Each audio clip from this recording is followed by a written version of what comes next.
Powering off.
Hey everybody, welcome back to another Elden Ring playthrough here. If you're watching this on YouTube, then do hit that subscribe button, it helped me out a bunch, and if you're watching this way after the stream, and we are way into the new game pluses after that, then go check out all the different links on the channel, because I'm planning on taking this character all the way to New Game Plus 10.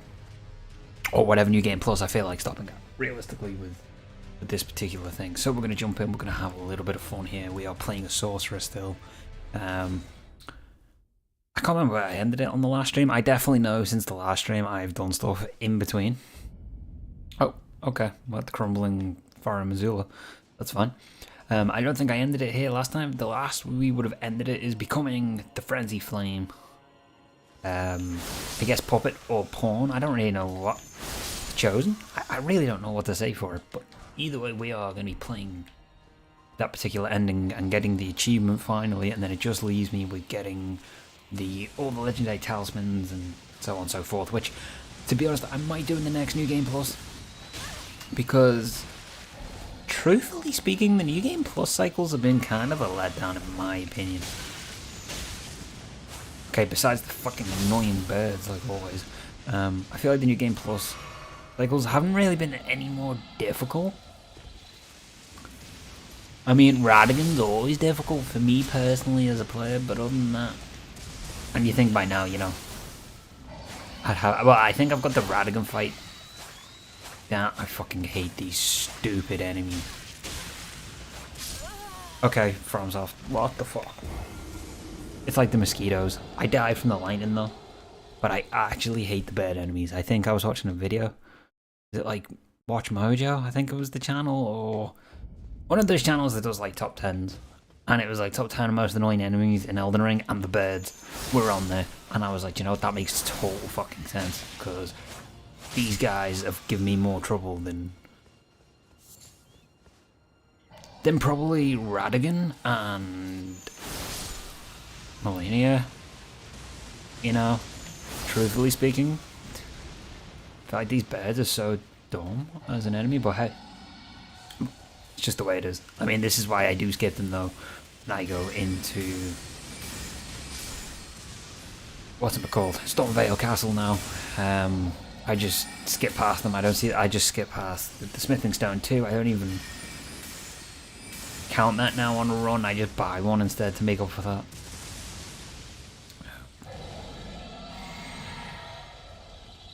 No, do I want to get the Somber Smithing Stone? No, yeah, because it's always good to have. Oh, it's always good to have fire. It's always good to have one in case I want to mix up weapons. Oh my fuck! What a bad start.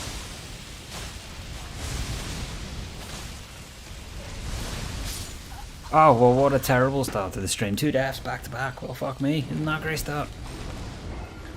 Okay.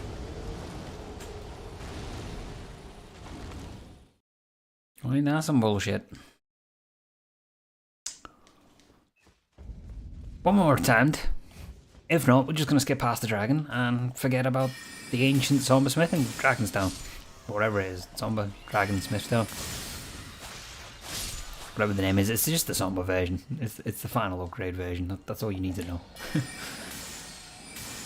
But I want to pick up that shit if I can, just because it's easy to have, and then I don't mind dying after that. Because at least all this lightning stops. Oh, well. Oh, that was just rude. Zip zapping me as I was juking the zip zaps.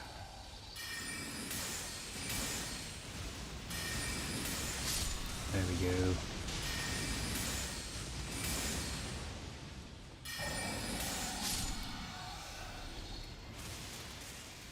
Okay, dragon. I am coming for your ass. Am I seriously just out of range? Well, that has shocked me.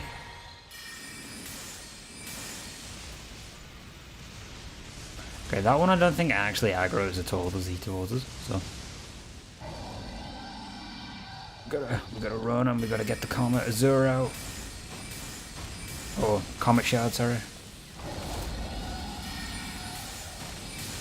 Thank God for sorcery.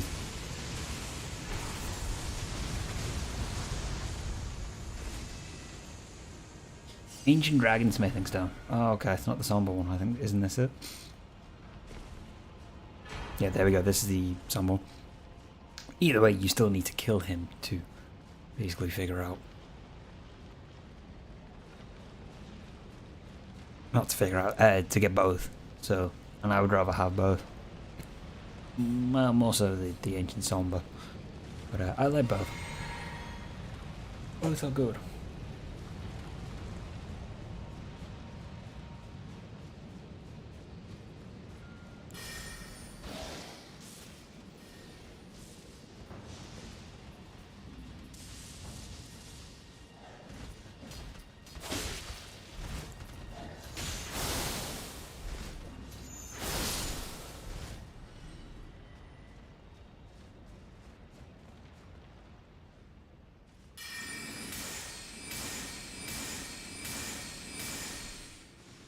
Let's go.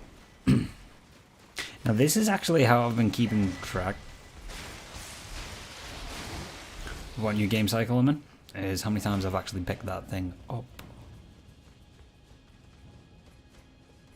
This is cycle number 3, but it's not new game plus 3. That should make sense.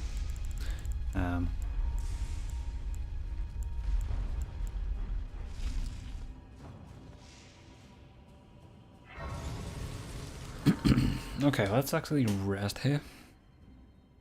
And let's go back to the round table hold now. We do have Malekith.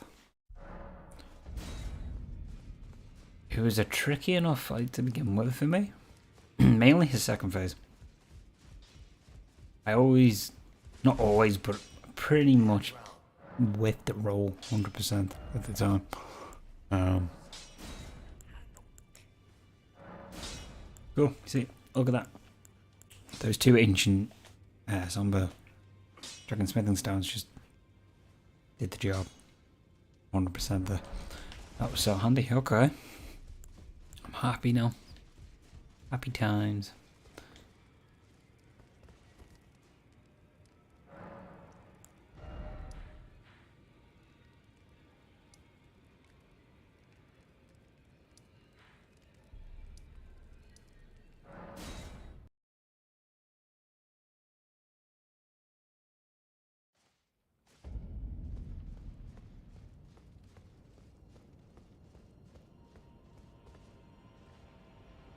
Okay, let's go, boss fight. And then we have Godfrey, then we have Radigan, and then we are into the next playthrough. So, I might have to tweak the thumbnail now that I think about it.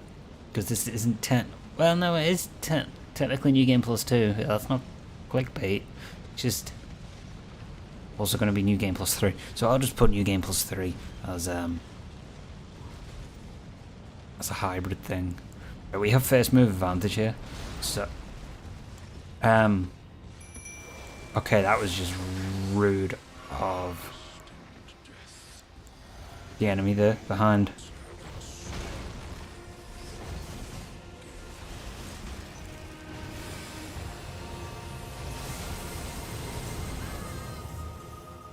You asshole.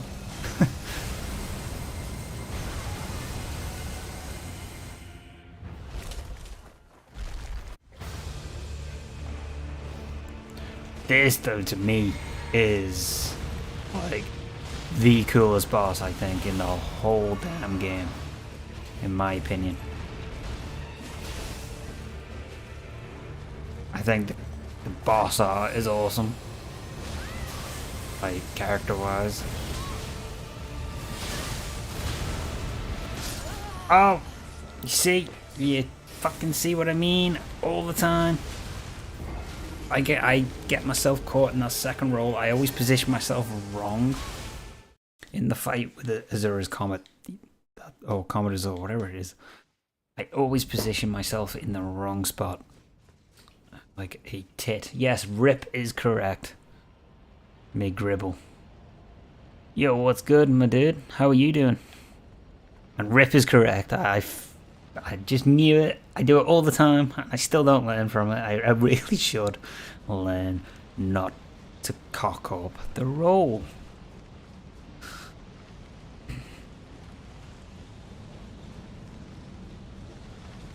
Right, I'm going to reset the world today too because I forgot to do that and this guy just bopped me from the other side. And then I wasted a flask, and I'm not all about wasting flasks. Flask wastage is not okay.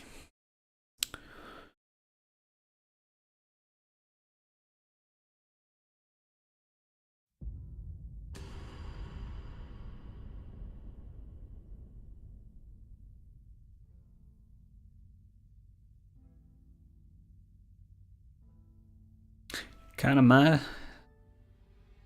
Oh. I just got the game yesterday, played 4 hours and nothing. You just got Elden Ring yesterday, man? Oh my god, it's an awesome game, dude. Though, be warned, you will spend... well, no, it's more of a recommendation actually than be warned. Spend a lot of time exploring because some of these bosses, man, they can be tricky.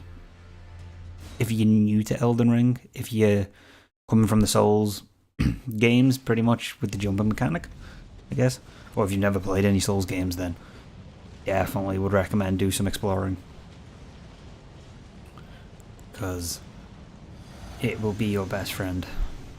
Can't beat the flipping Golden Lighthouse. You don't have to beat that one, actually. You don't need to. If it's the one in when you spawn into Limgrave for the first time, you can bypass that.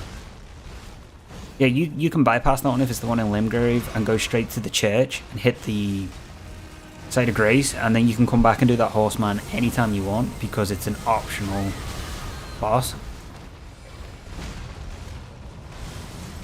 So, yeah, if it's the one at the beginning, you don't have to worry about it. You can just skip that little, well, big asshole and just deal with them when you get more levels. That's the best thing about this particular game. Compared to the other Souls games, you're not like stuck to one kind of set route of playing for certain portions of the game. Oh, I'm so glad I got that cutscene because that would have killed me.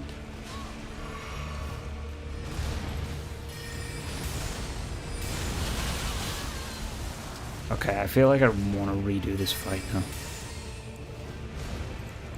Yeah, you don't have to do that horse on, because on my first playthrough he just annoyed me, and then it wasn't until I realised that the church was Site of Grace. So, oh no, don't come to me, don't come to me, don't be that guy, you dick. Oh. Okay, that's fine. I wasted too many flasks there. I need to resort the kit. Like at the moment, my playthrough's on New Game Plus 2, so everything's scaled. And so far, Malekith is the first challenging boss of New Game Plus 2. Actually, of all the New Game Plus cycles, I think, so far for me. So, I'm very happy so far. Finally see a bit of a challenge. But I'll show you what I mean about that horse thing, because I think I might make a new character. And yeah, you can just... Actually, I'll show it now because I have the Sight of Grace. As you can see, I haven't really explored on the new game cycle. Yeah, no, where's the... God, where's the chapel now? Even I'm confused. No, even I'm confused. I'll show you what I typically do. And there is also a spirit summon ash. I don't know if you know what they are. Maybe you do, because you know the lone wolf. You get it quite early on. But there's one called the Rotten Stray, and what it does is it puts Scarlet Rot damage onto an enemy if it can proc it, and you can use them to cheese the Horse Sentinels as long as you kind of distract the Horse Sentinel enough for it not to get hit, like the Spirit Summon to get hit. So yeah, you can do that too. So when you come into the spawn, I just recommend myself, because I actually haven't killed them, to go this particular direction.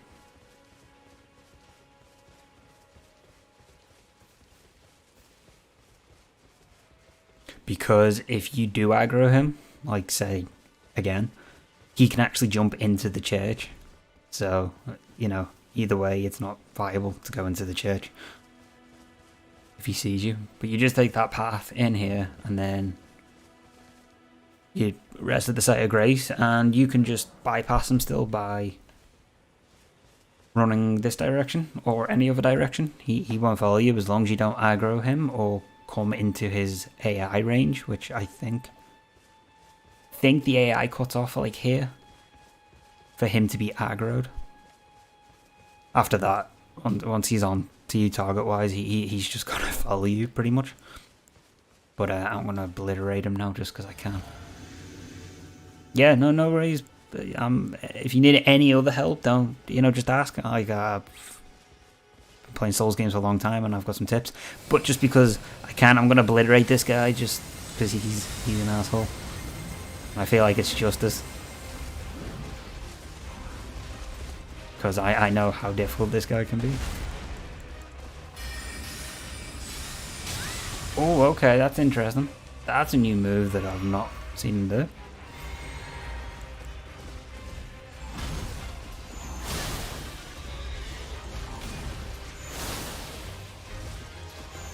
Yeah, no worries, I will show you. Okay, yeah, no worries. Give me a sec. So, yeah, what am I supposed to do? Okay, did you talk to the NPC that is up here when you spawned in to begin with? If not, it's not a big deal. It's just he gives some dialogue. But what you should do is you should activate the Sight of Grace in the church. First off, that's important. And then talk to the merchant.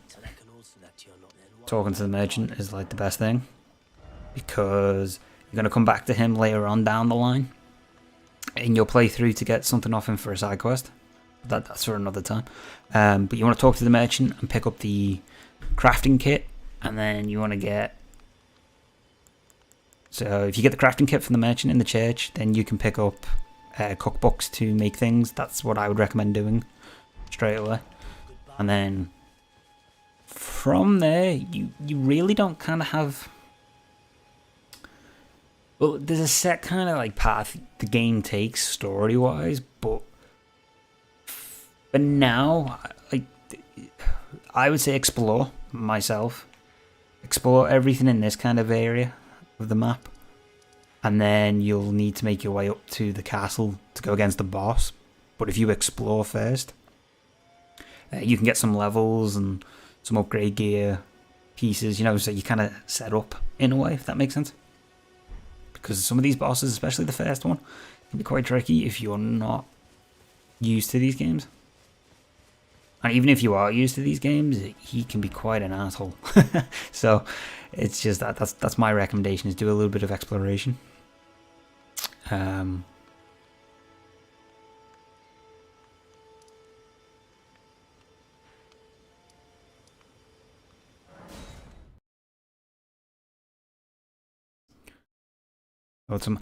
Okay, so What build are you doing? And if you don't know what build is, that's fine, I can explain that. But I'm just curious, do you kind of have a set build that you're doing?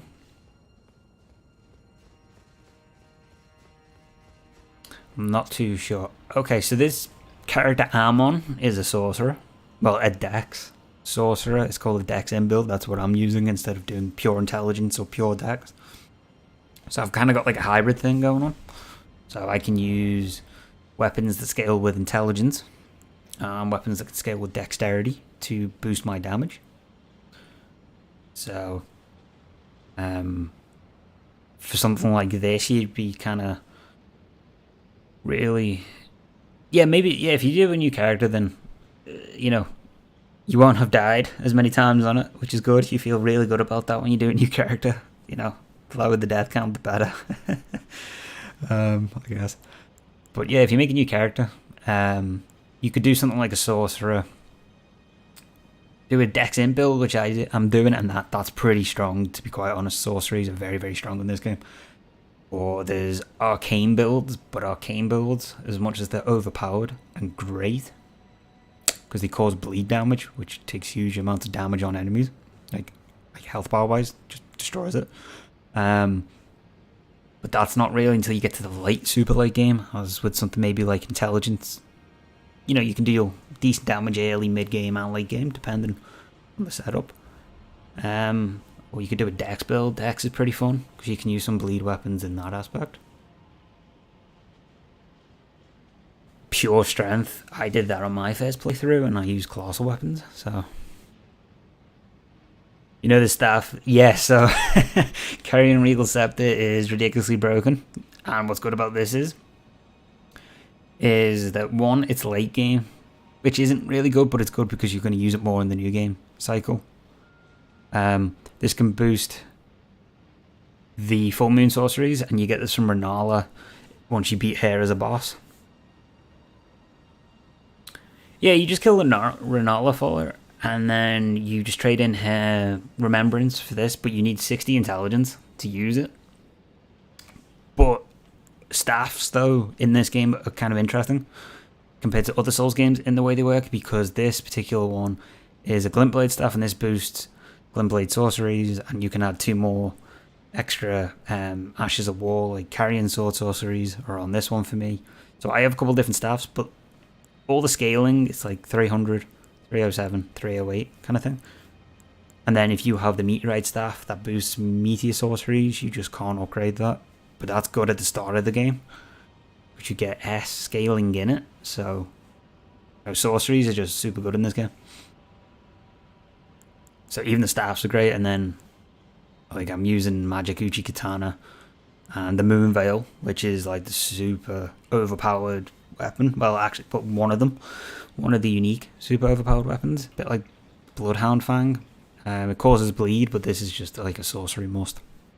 And this, for me, is scaled with intelligence and dex. So I've got 55 dex, 65 intelligence, so I'm getting a decent scaling for damage. I do have a couple of diminishing returns on it because I broke the soft cap, but that's okay.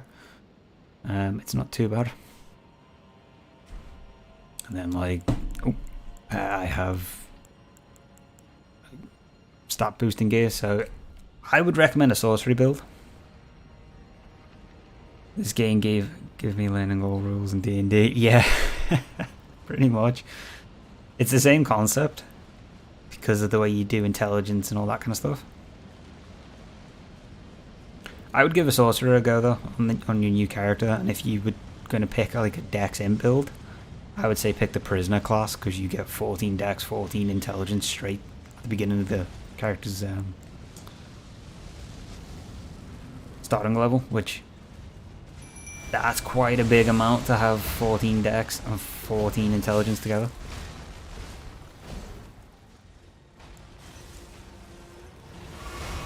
And then you can get some boosting gear to get those stats up anyway at the beginning of the game.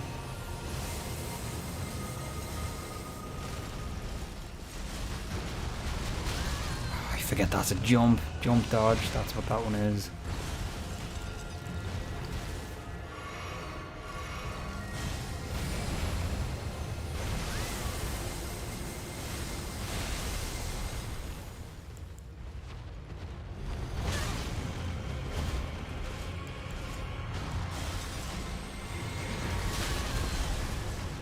Oh my god, okay, this fight is not going the best.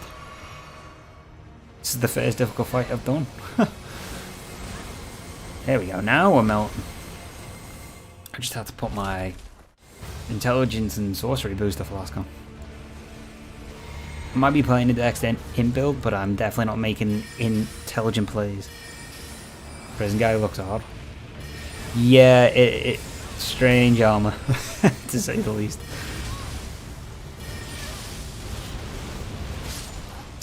I just did it again. I did the same thing. Oh my god, I did the same dodge sequence I should have done.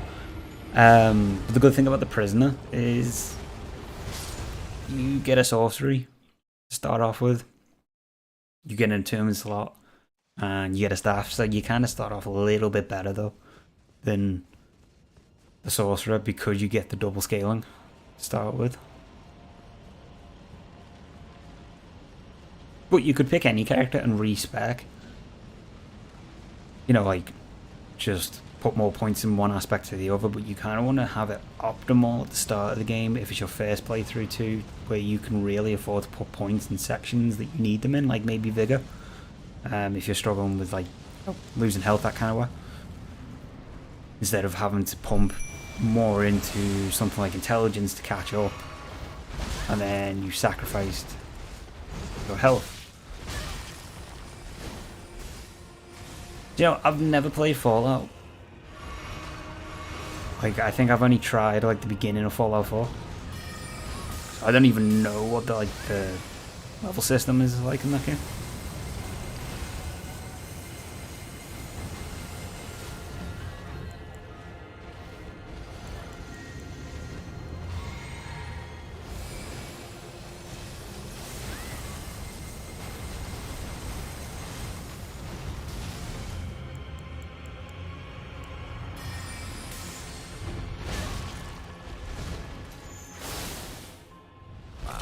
My mimic did not survive half as much as I would have liked. That. Right, don't aggro on me, dude. There you go. Aggro the other way.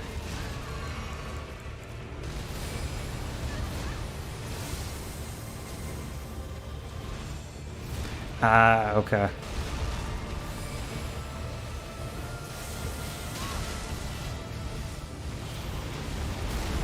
Boom, I didn't mess it up that time. That was...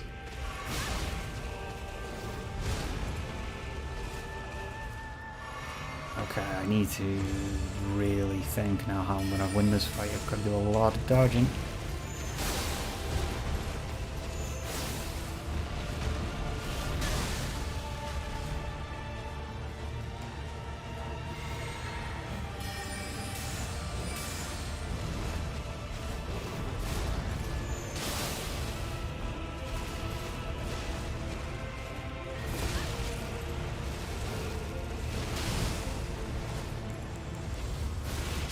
Oh, I didn't get the flask off in time. Fuck me.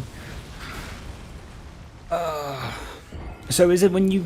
If you pick how it goes into strength and whatever else the stats is that... Can that still be leveled up though? Or is that like the set level for the whole game then in Fallout?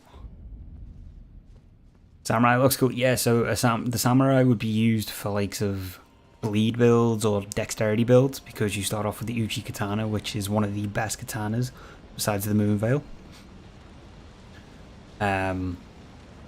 River Blood.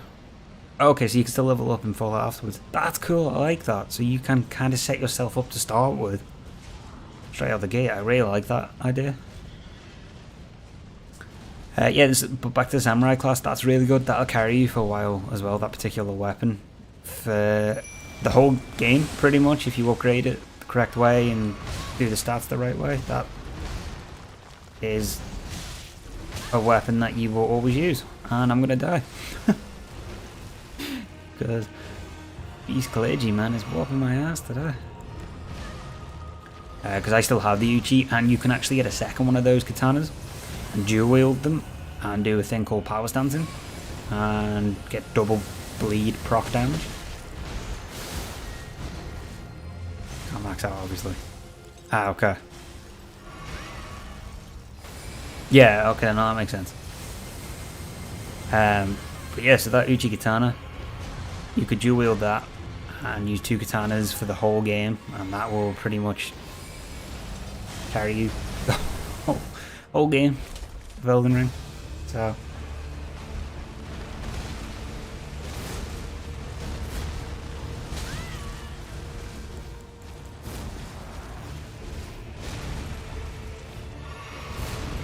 okay, I like how I'm getting the aggro for a change,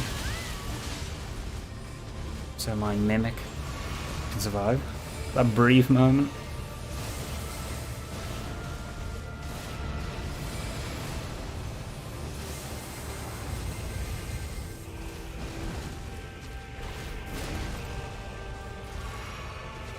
Don't do it, don't be that asshole. Oh, he did it.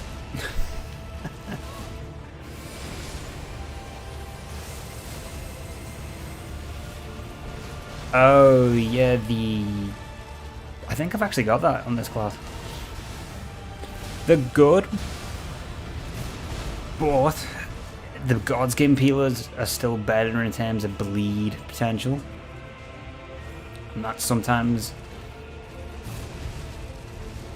like, they are good and they've got a suffice amount of damage, but if you just want to, like, escalate it, then, you know... it's just, you've got so many options in these kind of games to really perfect your build.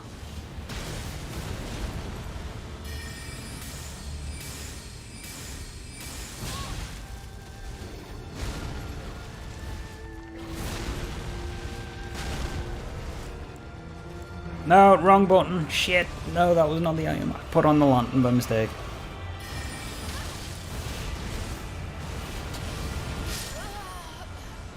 Oh my god, so close. Why did I need to take the lantern off? I need to take that lantern off. I've done that in so many boss fights where I have forgot to take it off and I've hit that instead of a flask. Really need to sort out my gear, it's just all over the show. Let's see what I have the... Can you still play the same character again after you beat the game? Yeah, no, you can. What happens is the game will reset. So when you beat the final boss, which by the way is... it's something. I'm going to be going against that boss after this particular boss. When you beat that boss, what happens is it'll pop up saying you can go into a new game plus cycle. So what will happen is it'll restart the game back to the beginning of the game, but you get to keep your character, all your gear that you've accumulated. The only thing the game does is it resets quests and bosses and any collectible items that were part of the main game that you have to specifically find, you have to go and get them again. But you can keep just resetting the same character over and over once you've beaten the game, so you never have to really change it up. And you can get doubles of weapons and different endings, that, you know, to get the achievements, that kind of way. Like this has been reset. This is the 3rd reset I've done. So we're gonna get a 4th one once I finally get past this boss.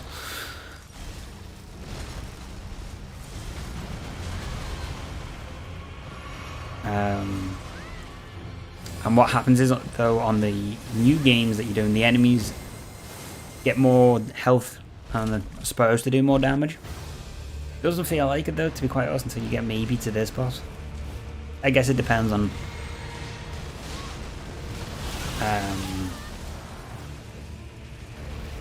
you know, how difficult you found them to begin with, I guess, in a way. If that makes sense. Like, to deal with.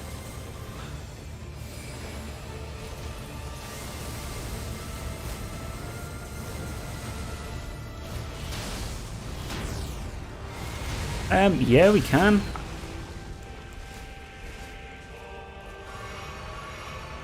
Are you on PC?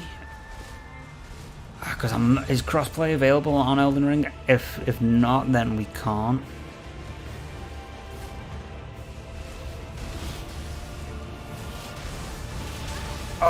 Oh fuck. No, you're not on PC. Oh man. Yeah, see, if cross-platform play is available, then yeah, I'm all down for it. Because I can just use this character anyway, or I've got a couple of others that I can jump into. But yeah, no, I'm all down for that.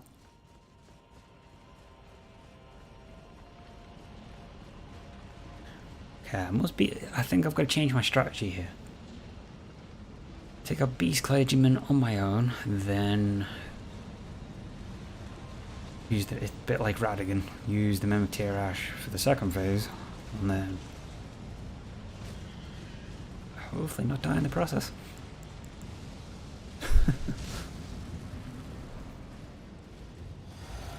I mean, this fight's quite a tricky fight. It's one of the stronger fights in the game, I guess, boss-wise. So at least you're being able to see it before you've got to actually do it for the first time, so you've got some sort of prep now to know what to expect.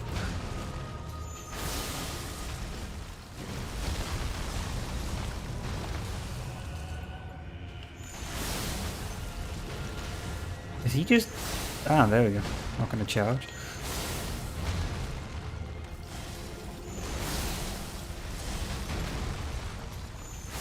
Oh, okay, talk about being able to cheese super hard.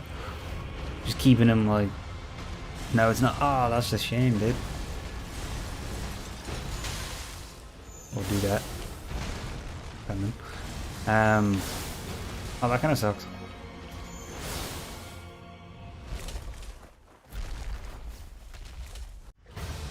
Okay, one sec. I need to like focus up. Sec. Thank God for once the clipping didn't... Oh, I saw that happen. Didn't let his blade come through. Okay. Oh, okay. Please stay away from me for a sec. Go, Mimic Tear. You have full health this time.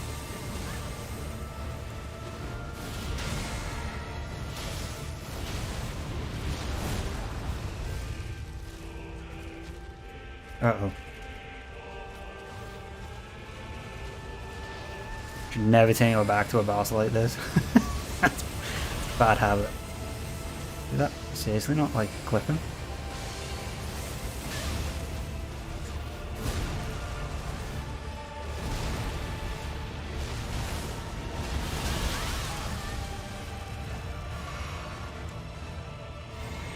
Just need him to like stand in one position.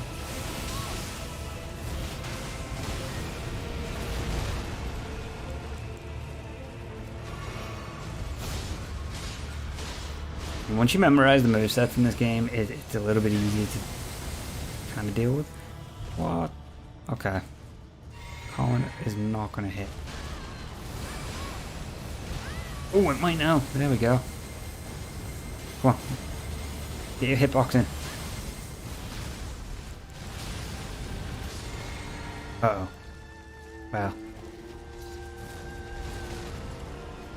Come on, come on, come on, come on, come on. We're so close. There we go. About goddamn time. What's odd? Do you know what's odd? No, I do not know what's odd, but I want to know. I'm curious now. You've piqued my curiosity. Play on keyboard and mouse, but on Xbox console, there is nothing odd about that, my dude. I played Elden Ring with keyboard and mouse up until this character because for some reason the keyboard and mouse inputs glitch a little bit with the sorcery. Catalyst being in the left hand and the Moon Veil being in the right and doing the special ability. It's the only reason I'm using controller. But that's cool, man. But no, yeah, well that's true, but no crossplay. That is strange.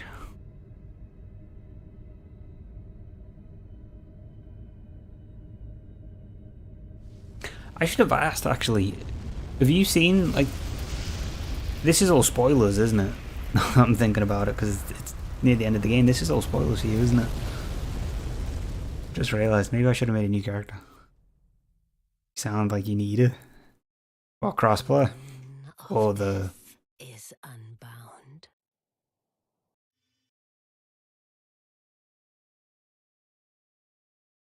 I haven't really done any co-op Souls style games. I would tend to just play my own. I'll do the odd invasion. But, you know, us as PC players unfortunately do not have online servers for Dark Souls anymore. Compared to Elden Ring. Now the game has been off Okay, I'm just thinking like you're not coming into this blind, and I've just ruined like half the story. I would have felt real bad. We don't need the Malaketh. Remembrance. See, this is what happens when you get the crafting kit. You get all... start getting recipes and you just become a bit like Breath of the Wild in a way. That's how I knew about the staff. Okay, just making sure.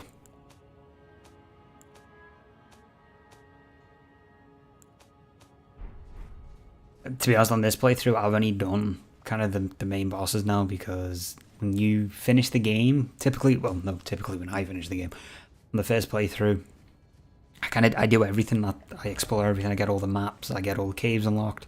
As you can see, there's quite a lot to do. And then for the new game plus cycles, I just literally run through the bosses, because you're pretty much set up as long as everything's upgraded. So now I've got Godfrey coming up, and I'm just thinking the Alexander the Parbro. Yeah, I know the jaw guy.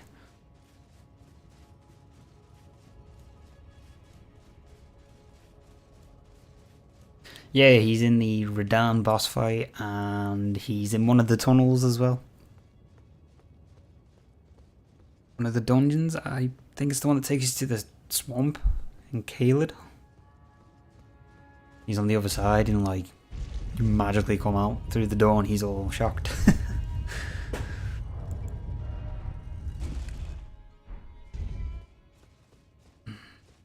I'm about to do the Frenzied Flame ending. He does fight quite valiantly. If it wasn't for him, I don't think you would win that fight as a character, you know? It's not Blythe doesn't do anything. It's all down. Alexander the Popro. Well, I'm gonna Goku this guy, because I never liked Gideon. Goku sorceries. That's just... it's so satisfying to see his health bar go poof. Oh, okay. Gideon's getting... Have you done all of his quests? Gideon's quest line? Yeah. But when you're in New Game Plus, you can literally just run here and he'll appear anyway. The only quest that I haven't fully finished is the Dung Eater quest. But I'll probably do that at some point. Why, what did you do? In my bones, a Tarnished cannot become a lord. Not even you. No, Gideon, you are wrong, man. I've become Elden Lord 8 times or something so far. This is nothing.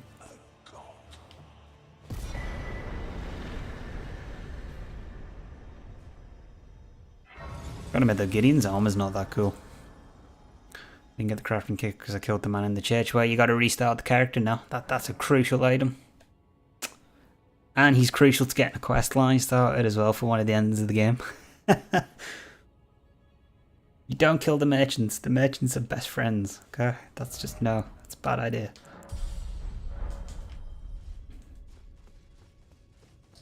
Actually, don't. I think if you can say, if you save and quit the game, I think. Actually, no, he doesn't respawn. He doesn't respawn because you get a bell bearing when you kill him. Actually, no, it's okay. It's okay that you killed him, but you do need him for a quest. So you could just give the bell bearing though that you got from him to the Finger Maidens in the Round Table Hold to buy the crafting kit. But I think you don't get the Finger Snap gesture to get Blythe down for the Ronnie quest line without him being alive. I do know there's an enemy coming behind me, and I'm not the only one with that. So yeah, you might have to restart the character, but it's not a big deal because it's super early on.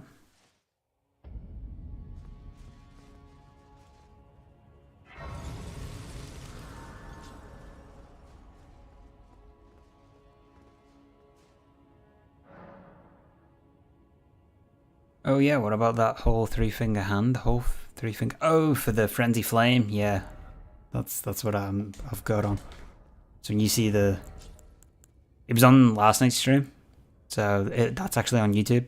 And it's on Twitch in my video section. But last night's stream we did it, and you know, it looked like something out of Skyrim or Lord of the Rings, which is kind of cool. With the eyes, it kind of tied the whole character together. And the scars, I'm not going to turn them off. But yeah, then she wants nothing to do with me. Like most females in life.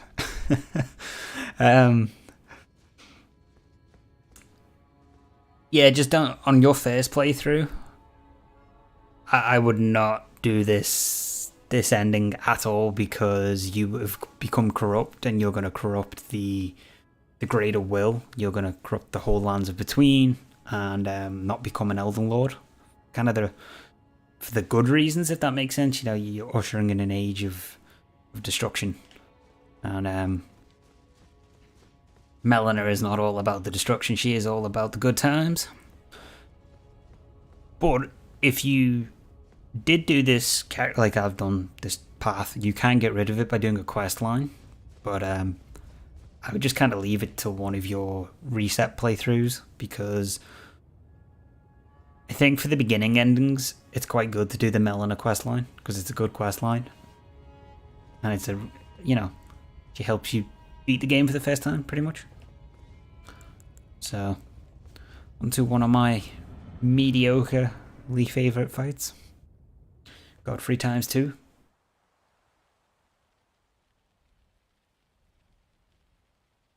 I just need to get the achievement. That's the reason I'm doing it. Because I just typically don't bother doing the quests anymore unless I'm on a new character. A long while, Morgoth. No. Morgoth is dead for the 3rd time.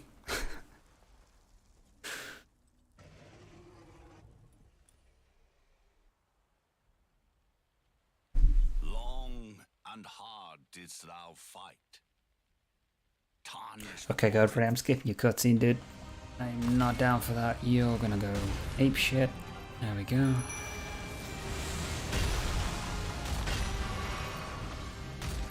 You can tell how many times I've done this game now. I'm just dodging while hitting, like doing activity buttons. The way she makes it sound is run started. Yeah, she really does, doesn't she? It's like, oh yeah, super easy. No, most difficult thing in the world. Got to kill General Radahn, which is tricky enough. As the fight goes, it's my favourite fight though.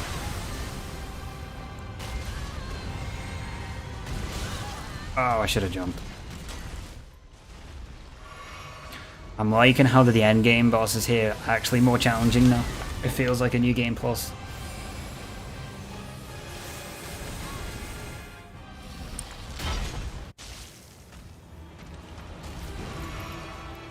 Hallelujah.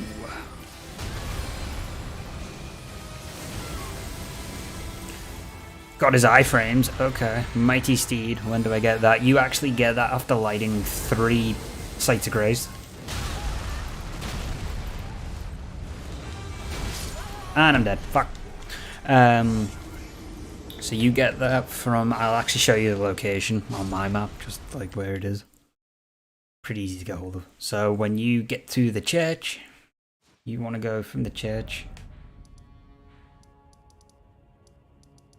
which is down here somewhere.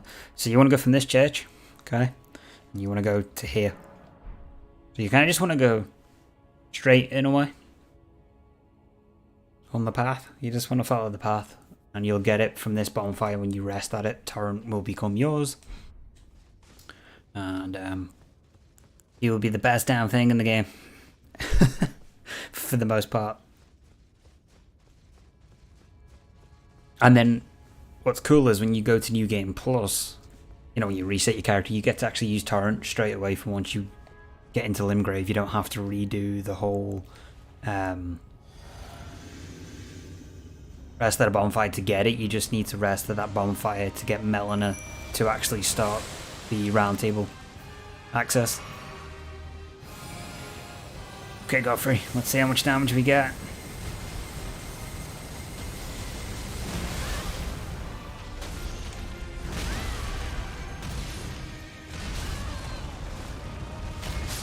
Oh my god.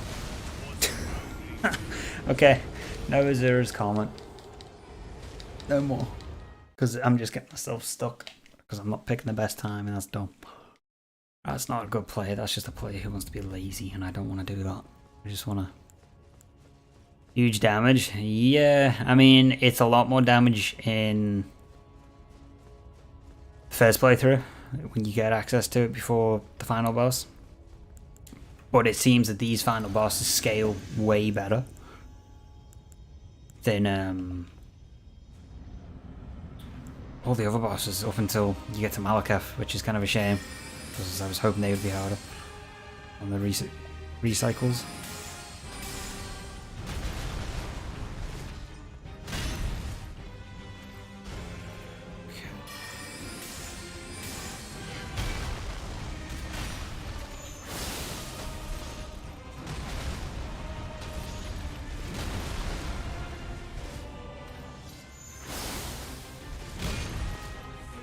Yeah. Jump up in the air. No. He wants to mix it up a little bit there. Okay. Let's just learn the moveset. Like, that's the best thing to do.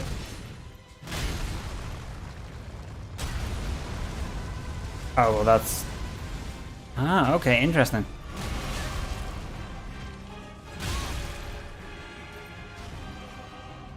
So as long as I roll just perfectly into like the faded out textures, that attack won't do damage. Interesting.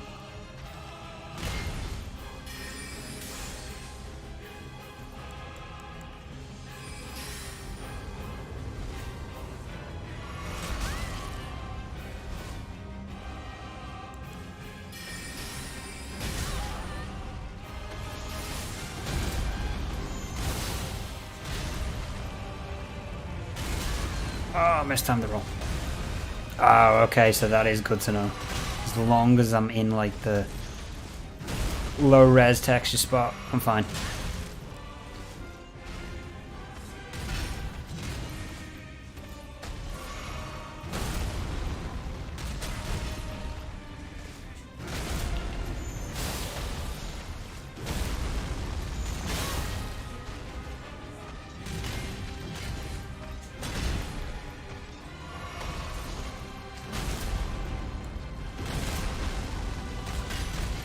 Woo!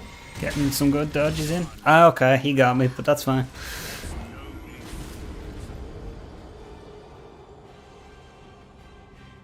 Yeah, there's, you see, this is my issue with Elden Ring, is it's probably one of the greatest open world games, which it's been kind of regarded as, but there's just so much to do and it's very overwhelming for new players. Like, even on my first playthrough, there was just so much to do. Kind of stay out of the east until you've really beaten, until you've got to the Altus section of the game, this area where you get to the Altus Plateau, because the east here, it can be just really difficult if you're not prepared for it, and it's quite tricky. But I would say the best thing to do is spend a lot of time exploring Limgrave, all this area here, and all this area down here. There's a lot of good stuff here that you should be spending time in the early game, like especially this cave here. You can get smithing stone 1s and smithing stone 2s from here to upgrade your weapons. You can use Dragon Burnt Ruins to get some gear, so you know there's loads of stuff in this area that you should really do before doing the first the first boss here. You know, I would recommend explore this whole area for a few hours. It's just going to make things easy, really. That's kind of my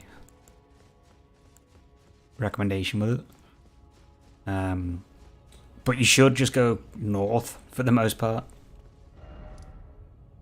You know, it's all this route here, pretty much, is where you're going to be going. Everything besides Caelid, Don't even know why this area is here. It's not really that useful for what it is. It's useful for Rani, the hair quest, and to kill one of the shard bearers, but you only need to kill Godric and Renala to actually become an Elden Lord. So, you know.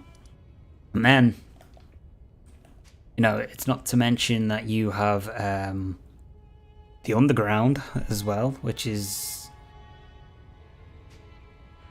you know, that's a lot of stuff as well, the underground section.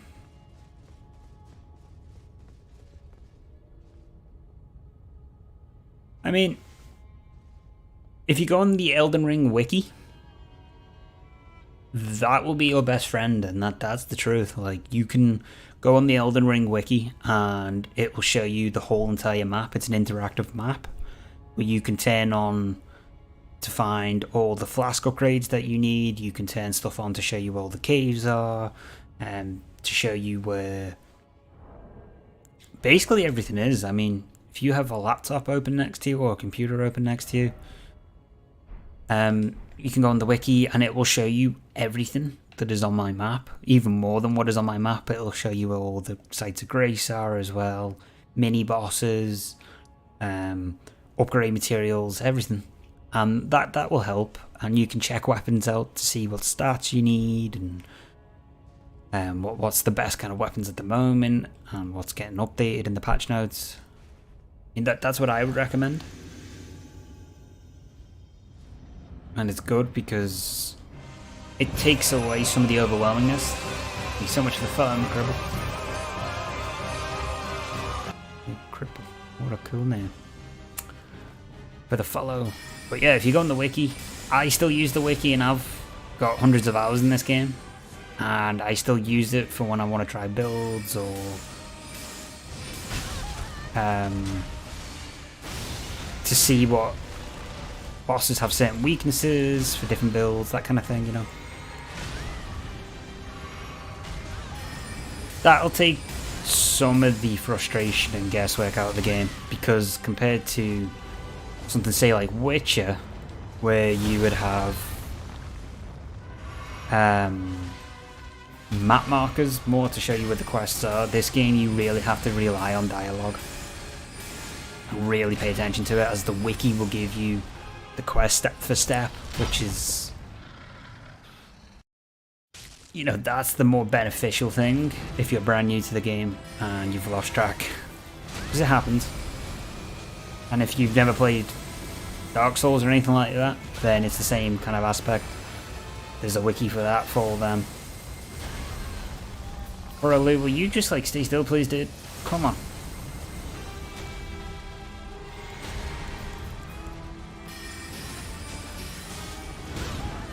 Whoa, shit. Yeah, I mean, like, I have a YouTube channel and I haven't really done anything tutorial wise on Elden Ring, but a lot of the stuff I stream from Elden Ring, you could literally watch that and it would apply to like your character in a way, you know, with the way I take a route, because I have like a specific route that I take, and that can help. But the wiki is a great thing, and as much as some of the Souls community sometimes can be a bit like get good, there's a lot of players out there that will help. Okay, that's me definitely dead. If I survived that, I would have been super shocked. Oh man, okay, this is serious New Game Plus. I like it. This is what I like. I like to be challenged. I don't want to be able to one-shot bosses all the time.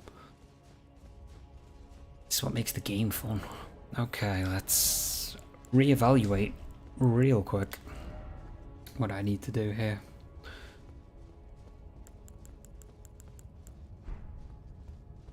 Okay, so the Mimic tier is just best for phase 1. Phase 2 Horror Lou is way easier. It's good to know. And the Comet is really no use right now. Like, if I was joining your game and I used that Comet sorcery, I'd obliterate the bosses because of the scaling, which is great. Like, which is super fun, but this is, to me, more of a boss fight.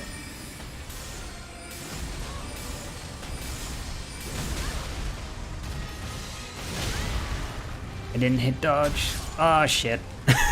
Oh my god. Godfrey is tough. Godfrey is very tough. Looking forward to Radigan now.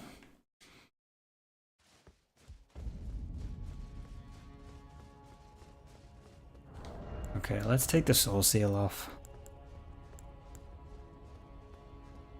You boss fight, not tutorial. Wait, what? Oh yeah, boss fight is not tutorial. Is that what you mean?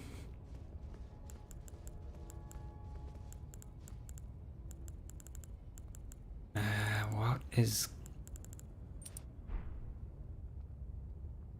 Why was I even concerned about, like, losing a lot of stats there from this soul seal? That doesn't actually affect my build at all now. Like, why am I keeping that on? What am I doing? Yeah, I mean, some days you just want to blast through a boss, which is great, and I love that. But it gets a bit boring. I mean, like, I could just go and laser beam original Godfrey. And it's just not as exciting. You don't feel like you've beaten the boss fair and square.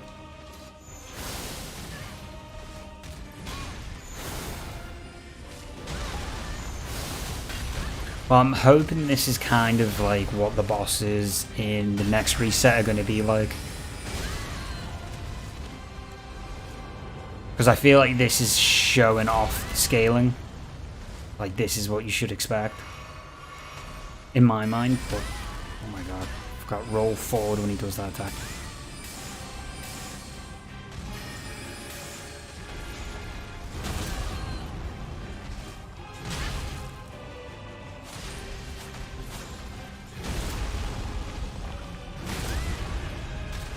Because it's the same with Radigan, with his attacks, you have to roll into the ground slams.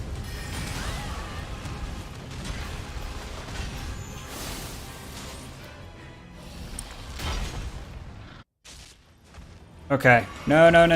Oh shit. That was close. I should have done that first.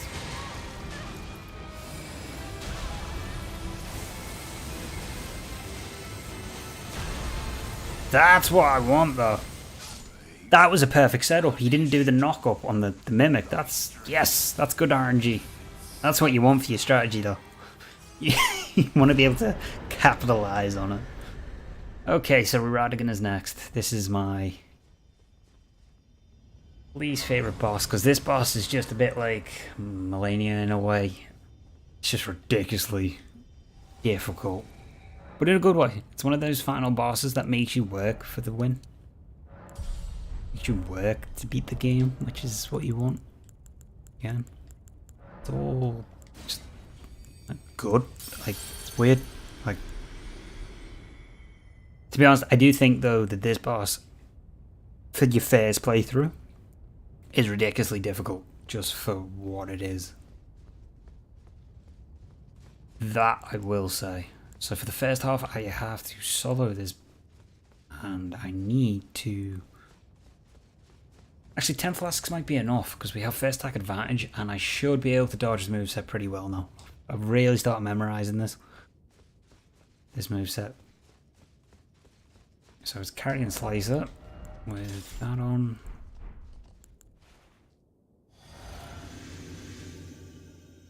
Is that a pineapple?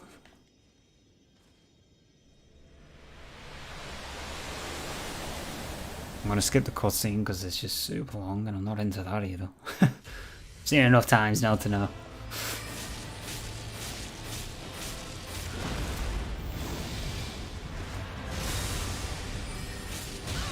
Okay, that's alright. Heal.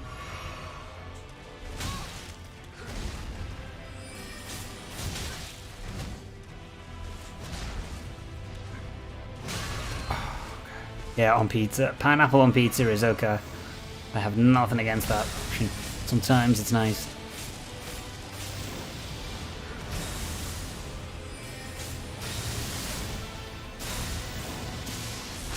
Oh, why did I roll forward? God fucking damn. It's okay. It's okay.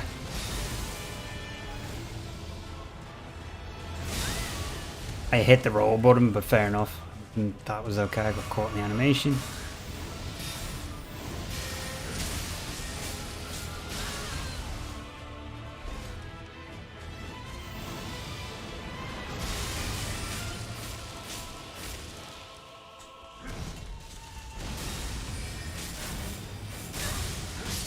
Oh, okay. That was a really clean Radigan fight, though. Besides those couple of little mistakes, that was okay. I was alright with that. But I'm gonna base their entire personality on it. Yeah, I mean, sometimes it's nice. Sometimes you just don't want pineapple. Sometimes you want to have loads. You know, it's just the way it is. I'm a meat guy, though. I like loads of meat on my pizzas. It's my kind of thing. That was a really smooth Radigan fight. Besides those little mistakes. Wow, okay. Could have had that first try. So now I've lost first hit. Now it could be any attack. This is where it could get a little bit tricky. No, starting out the gate with the same stuff. What I want. That's what you want, is the... Okay, that I didn't need. Can get a heal in.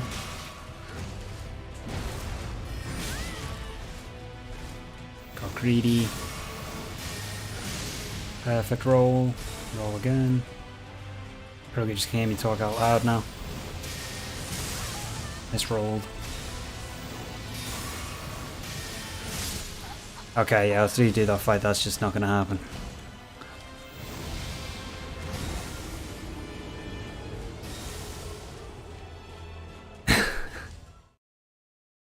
Dairy biscuits.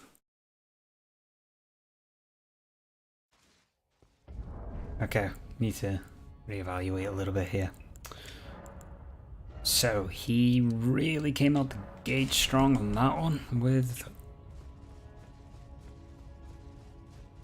thunder spam, so that's new. That hasn't actually happened yet on all the boss fights I've done with him. Where he's just kind of spammed that attack. I've mainly had him spam grab one, so this is interesting.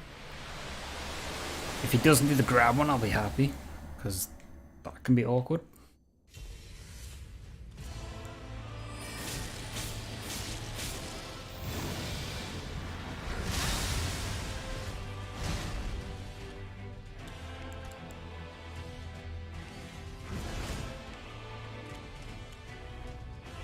Oh, go for it. I just want to see now. How long have I been streaming? On and off for a couple of years. I've been doing it pretty well. I was doing it very regular since COVID. It's been around, but I do loads of different games. I just kind of do a wide variety, you know, because everybody is different. So, god damn. Okay, this guy is. Fuck me, okay. Oh, sorry, this stream. About an hour and 10, maybe? Something like that. I mean, Radigan seems like he wants to take up like another hour and 10 minutes. But yeah, it's about an hour long, I think, so far. Something like that. I mean, I might do a new character just to have a bit of fun. Because I was thinking about doing a dex, or maybe an incantation build, which is quite fun, and then I'm under-leveled again, which is enjoyable too. Makes you work a little bit differently on the game.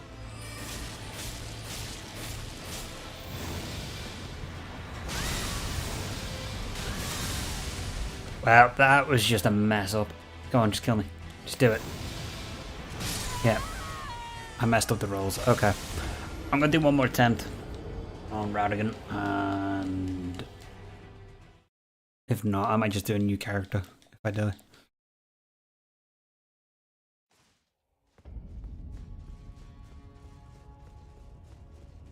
Okay, new character and try and beat the tree guy. Oh Christ, okay, yeah, I can give that a go. I don't think I've actually done that. Yeah, we'll do one more here because I think it might be interesting as well. Maybe it might be interesting for you to see it. Starting from scratch, you know, because I die quite a bit, like everyone else does. So it can be quite fun to watch.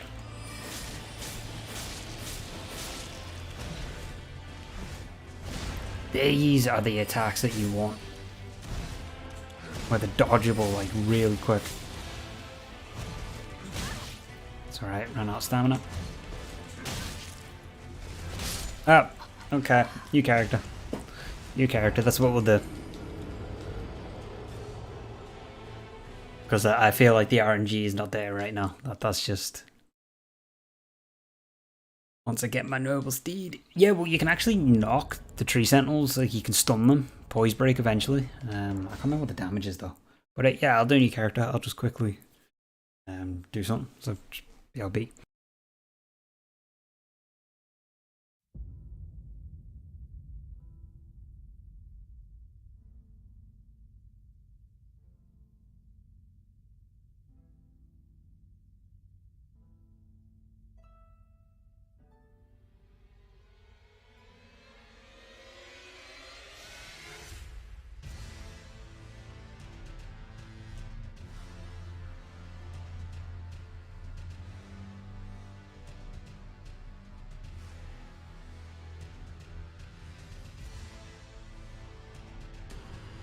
Okay.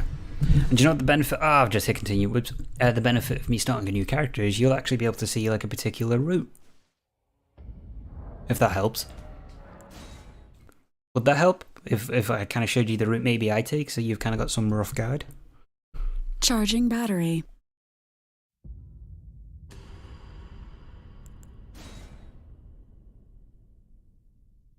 Yeah, no, that's cool. Yeah, I'll do that because it's good. I'm glad it helped because that's how you make the community good. You know, that's how you keep it good. And I stream a lot of Elden Ring anyway at the moment, so I'm always kind of doing it during the week. So there's always something going on with different characters or different builds or even the Dark Souls games. I don't know if you've played them, but I do stream them quite a bit too. So planning on doing a Dark Souls 2 one. So you might find that useful. I don't know. But what am I going to pick? Let's see. So...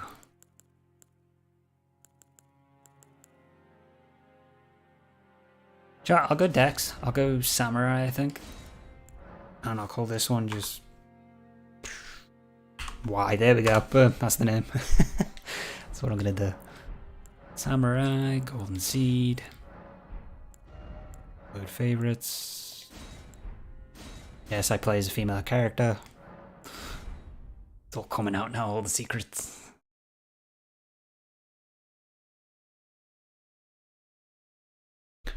Now, I do a couple things to start off with that get you super strong.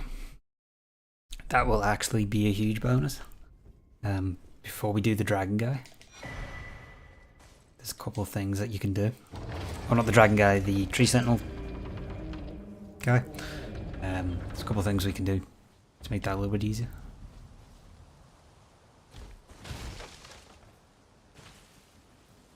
Samurai. Got seed off start. Yeah, I put that on straight away as my... I don't know why my headphones keep saying charging. Wait a second. I think the cable's just come loose. Yeah, I picked the golden seed straight off the start. And the reason I like to do that is because I'm too lazy, realistically, to go and get all the seeds. Okay, that is the complete honest answer, but it's just handy to do that for a fresh start. Or you could do the crimson medallion. I do that sometimes, depending on what kind of build I'm doing. But we're gonna kill ourselves because the crafted scion is actually saying that the graphic scion has a good weapon and a good shield, but I'm not going to need it, so I'm just going to kill myself. I did. Come on, game. I feel like you're taking a long time to load here.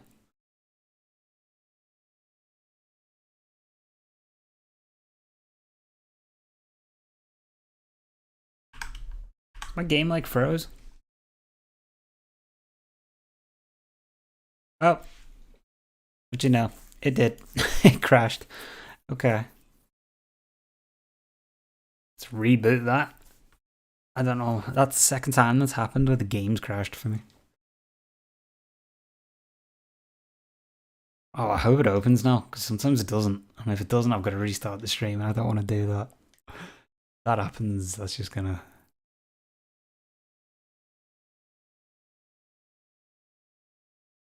Come on, FromSoft. Come on, please.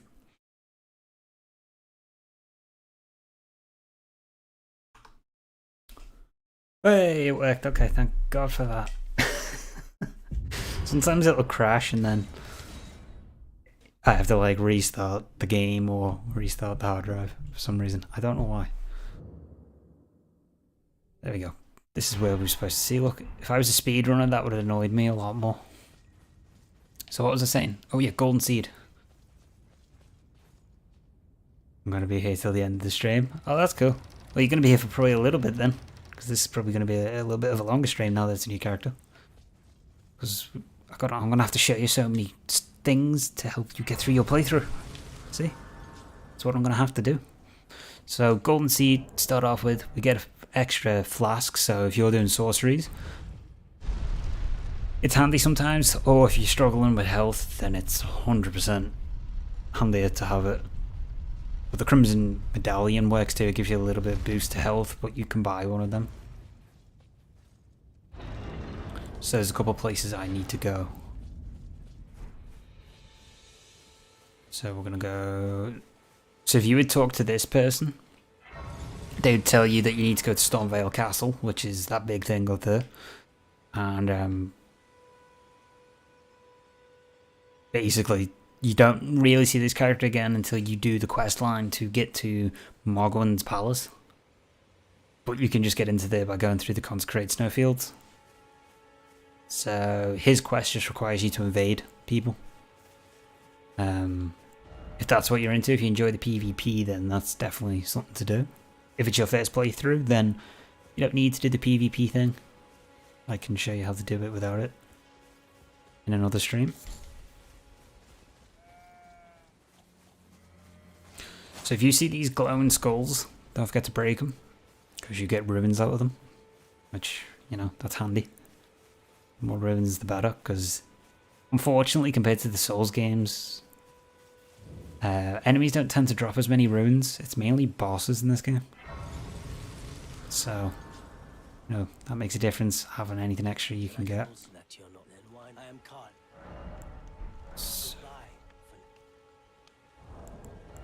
So I'm actually not going to bother with him just yet.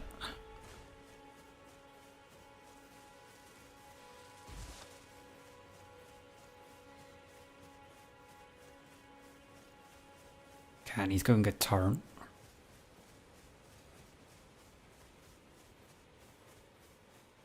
And the thing is as well, once you get into your second playthrough of the game, or say you make a new character for another build, you'll be able to pretty much remember the kind of the route you took, because you'll know it from the start of the last time. From your last character, you'll know, okay, this is where I should have gone, or this is, you know, better to go and do this, or that kind of thing. First playthrough is just a learn curve. That's why I didn't get mad when I did my first playthrough as much.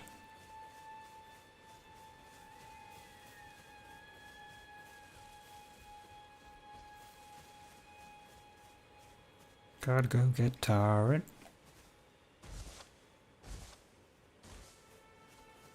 Imagine having to walk everywhere in this game. Oh, it'd take for ages.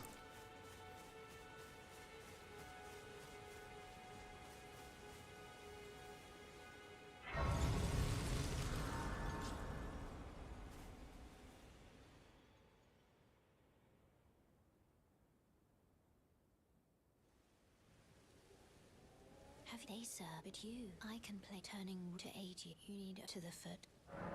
Then summon me. Ah, I bequeath. It will some Torrent. Treat him with.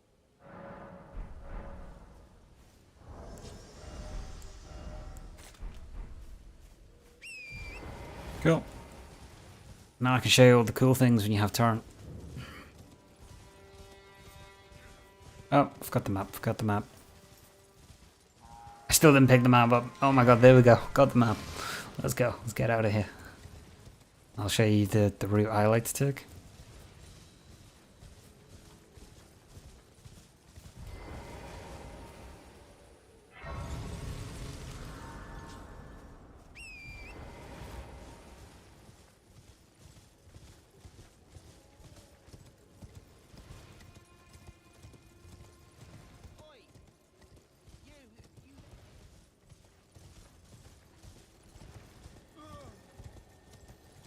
Takes about 40 minutes this route that I do.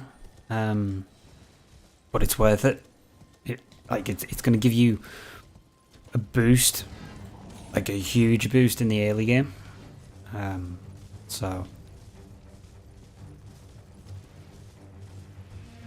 I just thought I'd point out though it does take like 40 minutes.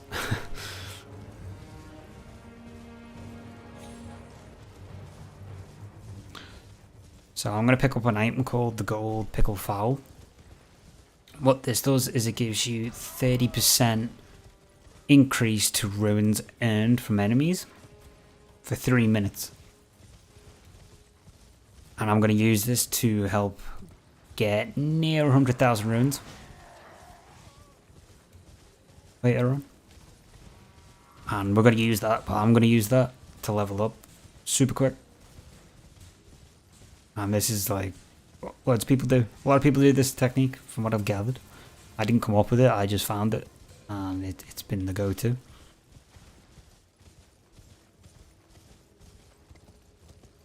But this will help.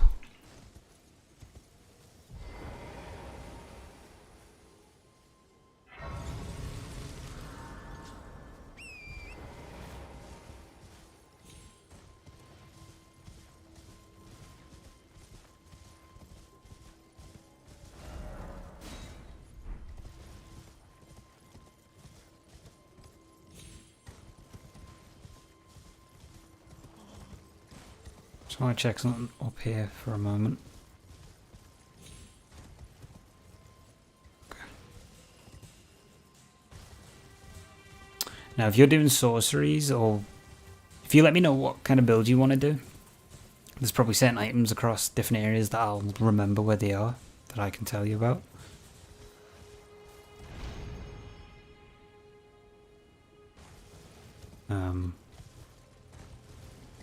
If you're doing a dex build, maybe like me, like this character, that's what I decided I'm going to do dex, hence the samurai. Then what I'm about to do is just... Oh, you pick samurai? Do you want to do a pure dexterity build, is it? Because if you want to do pure dex, this is what I'm looking at doing.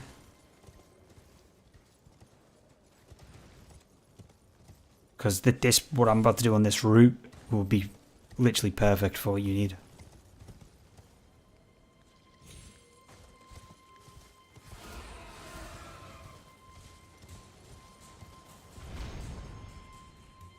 So we want to go, well, we technically do, because you're going to want to do this too. You're going to want to come over to this section of the map. You want to make your way down to here, because there are 3 sacred tiers that we're going to pick up, and they're going to allow you to boost your flask to +3 efficiency, so you're going to regain more health. What about nimble yet strong? Well, that's pretty much what dex is. Dex is just, you know, you use weapons that scale with dexterity, and you typically wear lighter armor, so you're kind of like a ninja. You do a whole shinobi thing. That's what I'm going to do. And dex is quite good because there's a lot of weapons that scale with dex, and then you can add Ashes of War to give you extra bonuses.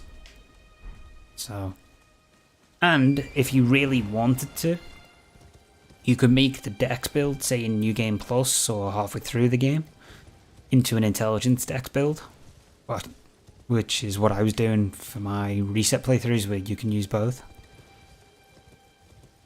Yeah, I'm going to get to this checkpoint and then I'm going to show you the route, because I want to get to the checkpoint to do it, because I'm just a bit concerned about the game crashing again. So I'm just going to chill out here for a sec. Just because this is really where we need to be.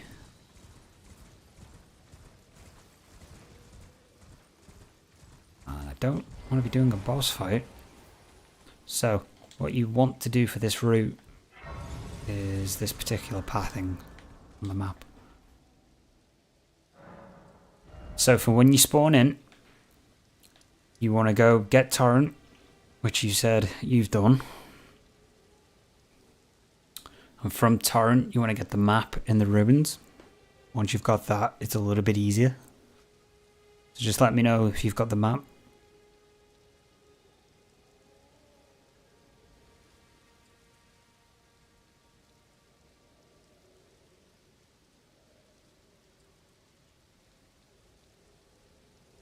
Because if you've got the map, this is going to be just a little bit easier for you to mark, because you can actually put your own custom markers down so you can follow them like a path.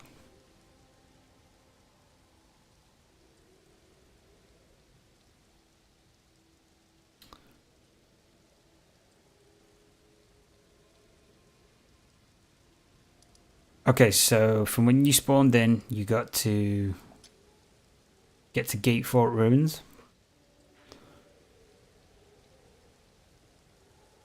So you'll spawn in, go to the Church of El, to the merchant, and then you will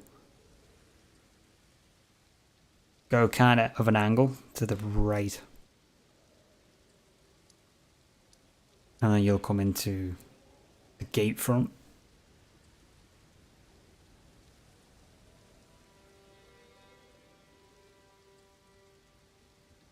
Ah, sorry, okay, in the ruin. Okay, so from the ruin then, you want to pick up the map. When you have the map, you want to come to this bridge. So I would mark that on the map. Because we're going to be coming through a lot of different areas, so that's why it takes 40 minutes, but it's going to be worth it. Because you get a lot picked up. So once you've marked that bridge, I would recommend marking down here next. Just so you know that, that next marker is going to be where you need to go.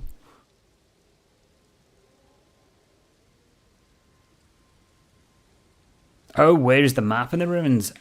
So I'll show you. Ah, okay, I got it.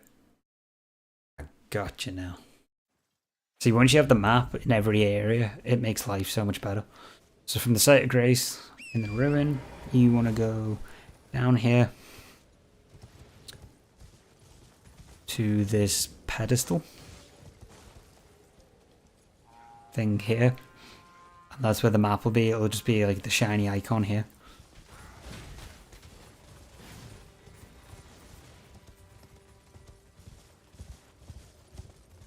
You can pick it up while you're on turns as well. Like, they're not going to attack you as quick if you're on turn.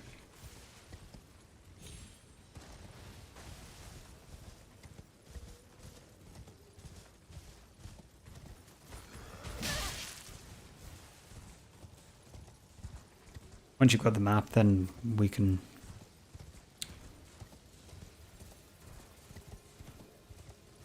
kind of keep going down that pathway then.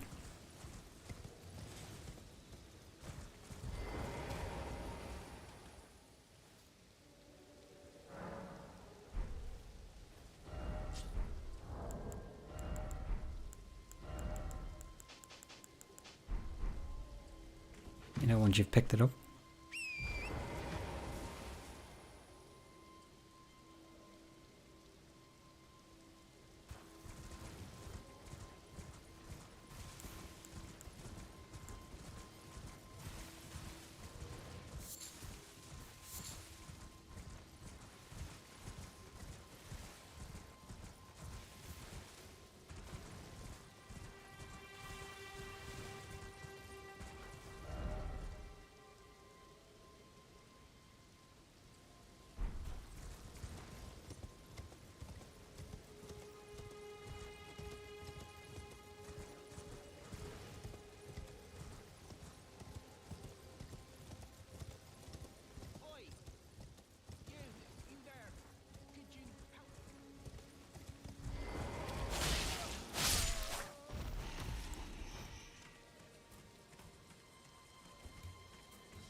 Dexterity ninja.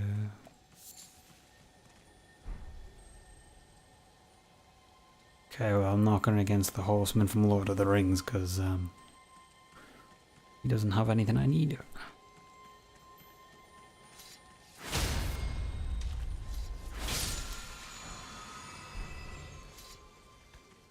I'm here. Okay, so you're at the ruins, is it? Or you're at where I was last time?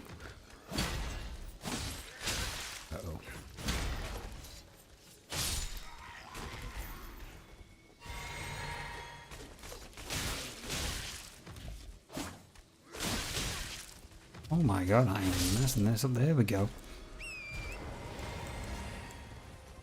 So, once you got your map, just...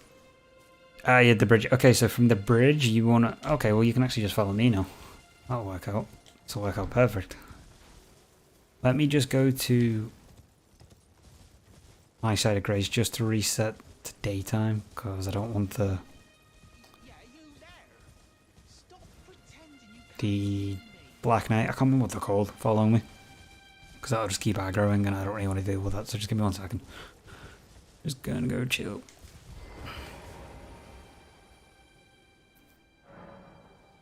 Past time, morning time is the best time. So if you're wanting to do, if you pick the samurai, then dexterity will definitely be the build you'll want to do.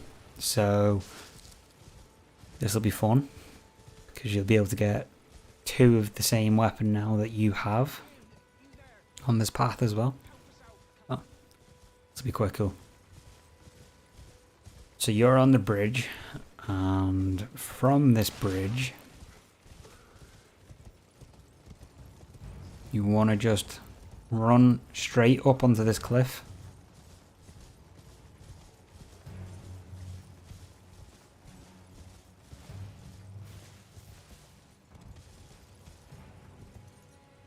Okay, I'm stopped.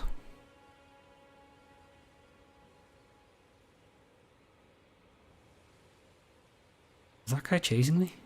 Or is his AI just like glitching out? Oh, he is chasing me. Oh, there's a trade.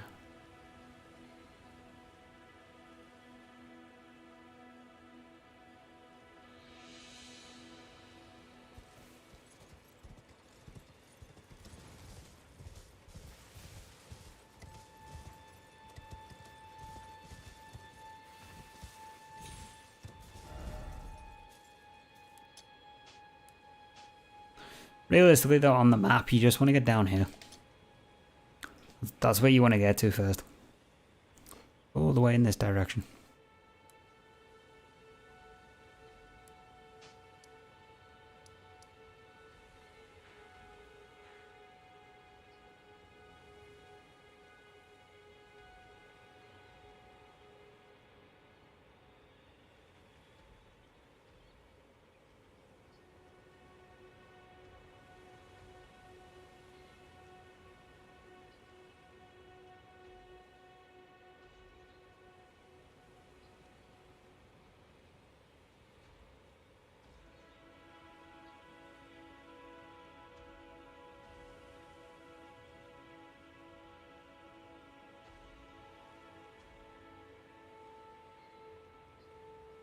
Okay, you're at the bridge. That's cool. So you've got your map. So when you're at the bridge, you want to run to the cliff. You know, that is directly across from the bridge. This particular one. You want to run to this on torrent.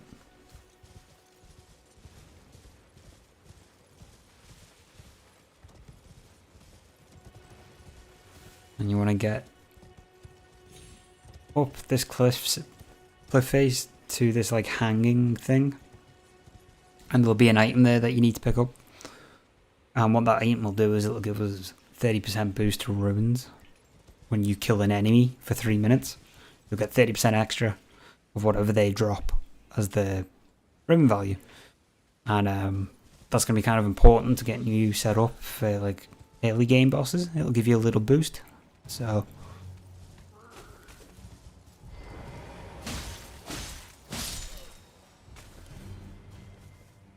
takes a while to get set up in this game, but it's good when you are set up.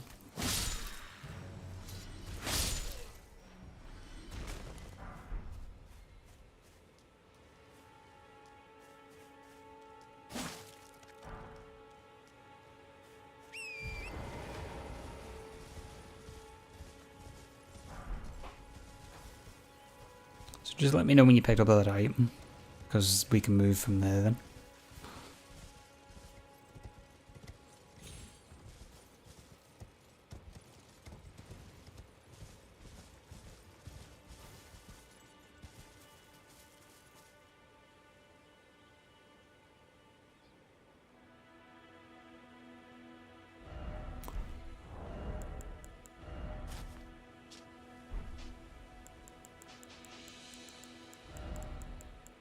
forgot how good the samurai starts off with for arrows and bow.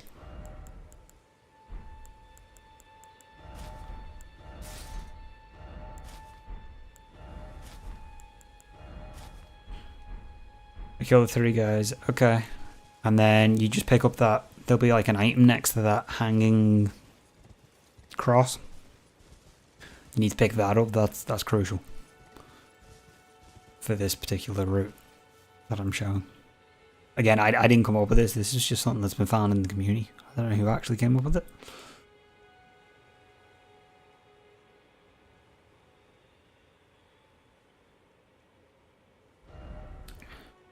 Gold pickle, that's what we need. Yep. So you're going to get 30% extra ruins, but do not use it until I say so, because it's crucial that you wait to use it. Because we're going to get roughly 100,000 ruins. Yeah, don't kill the 2 giants. Don't worry about them. You're going to want to speed past all them. Down to where I've marked on my map. This is where we want to go. On the map. So if you can mark it on the map, on your one, that's where you want to go to.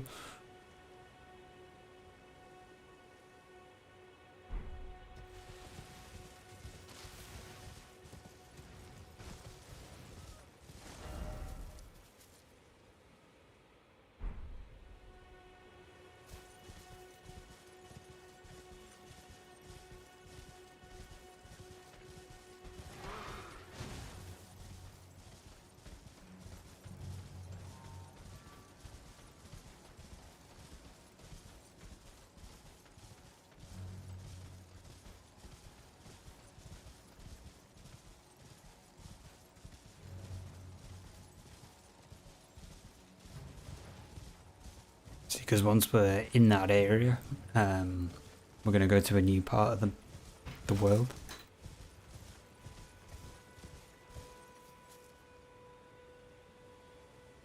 And get some upgrades for our health.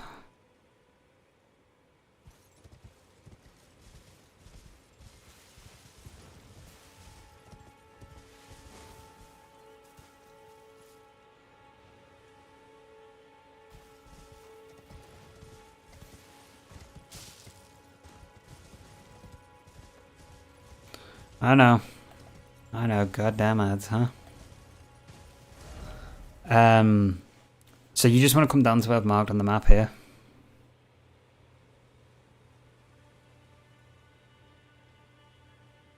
Yeah, I've been told that. I don't know why there's so many. There shouldn't be as many. I do apologise for that.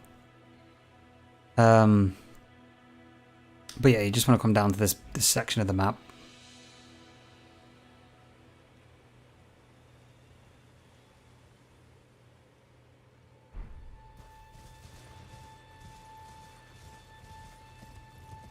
Because I'm going to show you a cool shortcut to get over to the next section. And then we'll get the upgrade flasks. And then from there, we got some leveling up to do then. So.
In the castle area?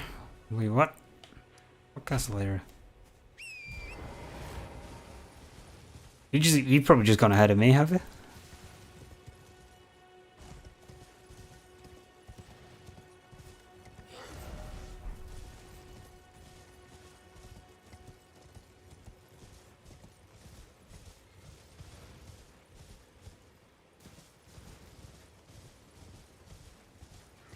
Lost. Okay, wait a minute.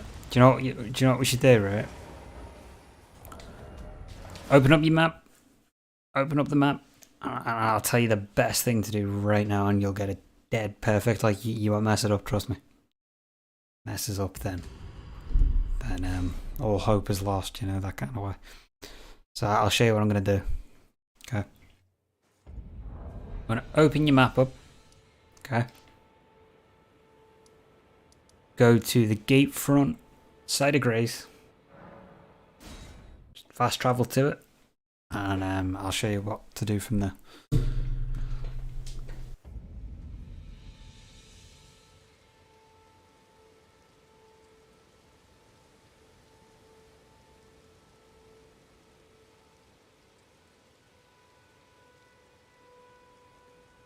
No, it's okay. Did you get it sorted? Did you figure out where you are?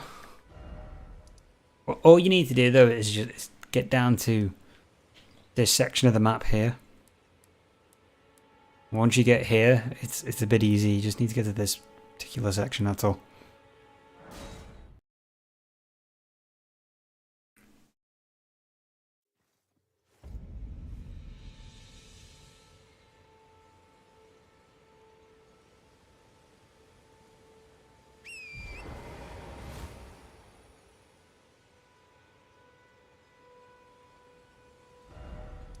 Because once you get to here, it's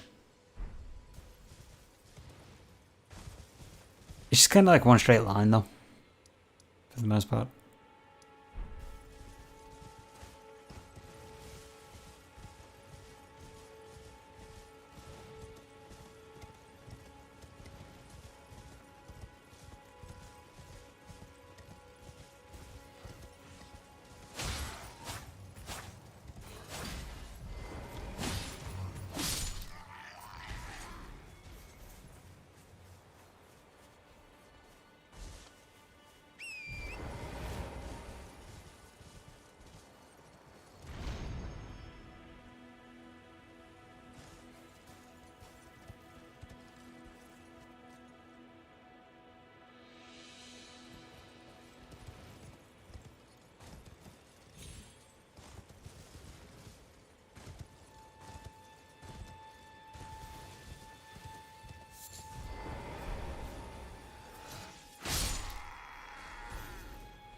Did you get to the spot, yeah? You got to this section? This section we're in?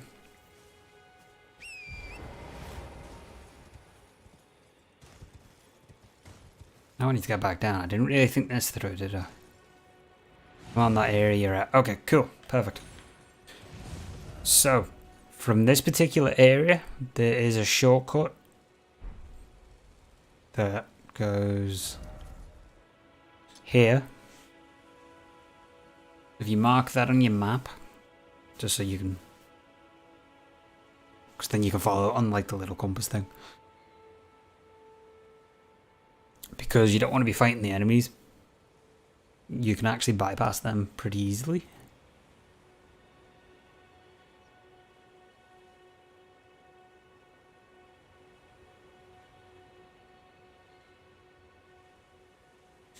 So when you've marked that, we're going to go to that shortcut.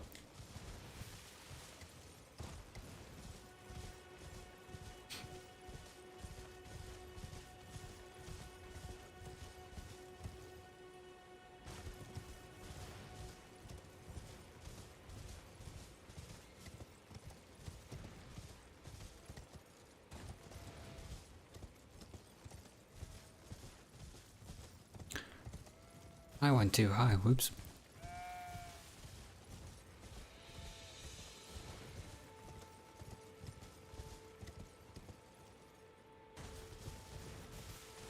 Is down this direction.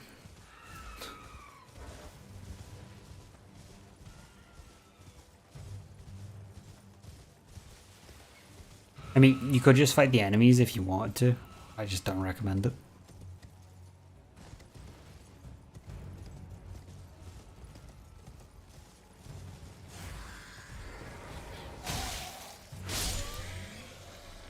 get rid of these because I'll wait here just to make sure you get to the correct area.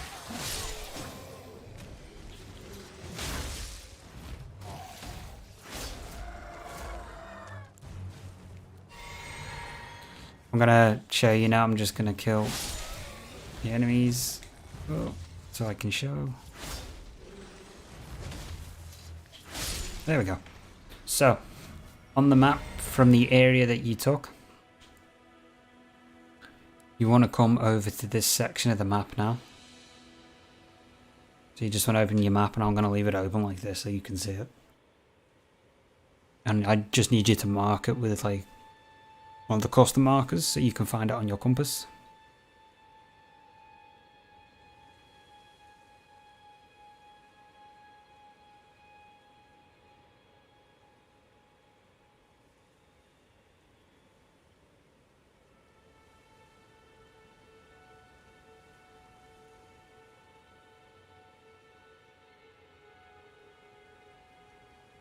You okay? Oh, you fell? Oh, what? You fell? Are you serious? Oh no. Well, that marker shouldn't disappear off the map. That marker will stay, so you just gotta travel on torrent to that. But the plus side is you haven't lost really any ruins, I hope. Hope you didn't lose like loads. That wouldn't be good.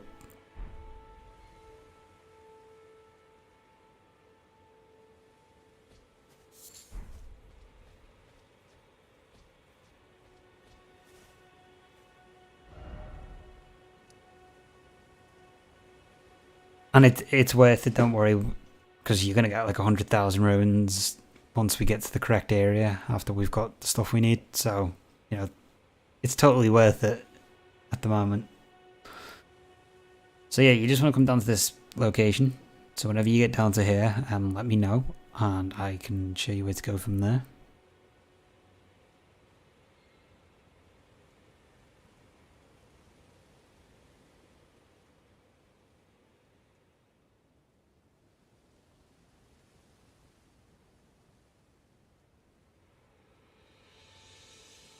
Then we have 3 separate areas in the new section we've got to go to. So, you know, this is going to be interesting enough.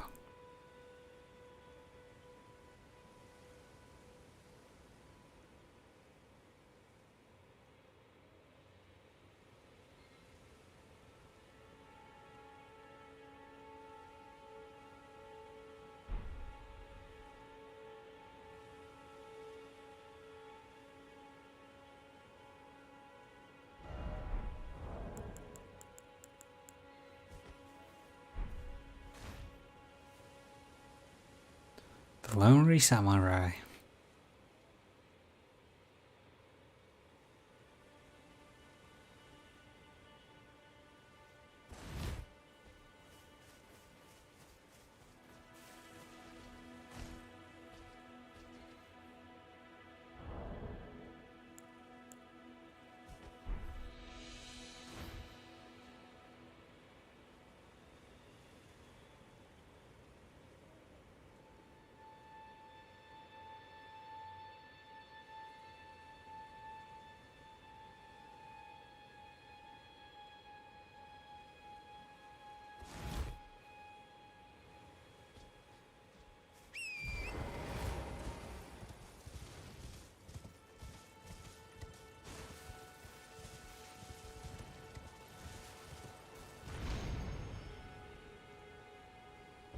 That's okay.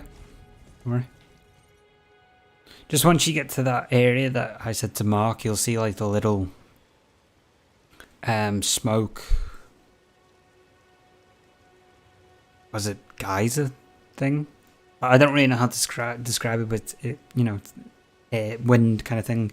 You want to use torrent and jump in that to get sent over to this little pillar once you're in that area.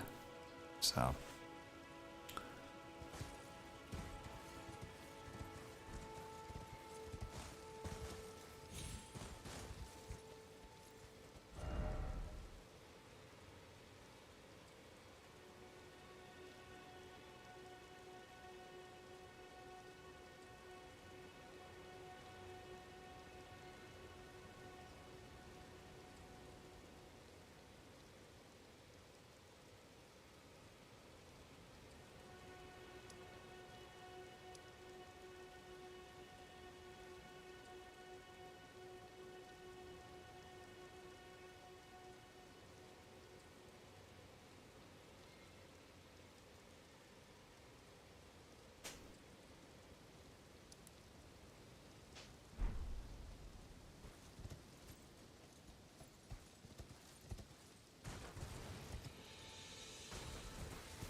Okay.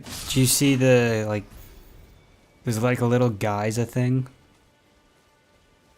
that should be there. You want to use turn to jump on that, and it will take you over to the other side of the ravine.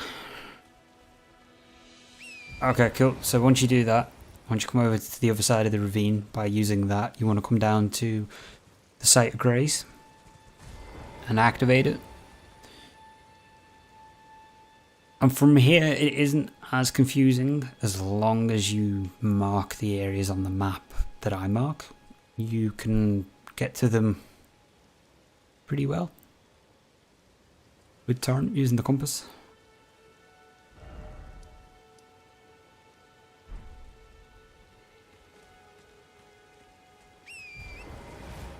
Okay, let me know when you've got the Site of Grace, and then I'll show you the path that you can follow me on.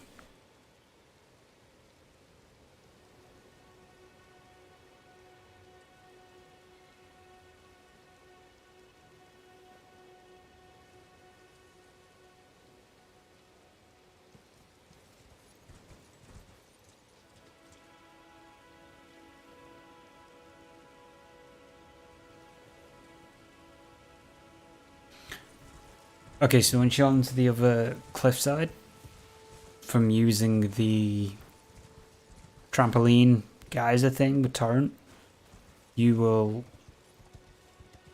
find a Site of Grace, like closer to the bridge side. Does that make sense?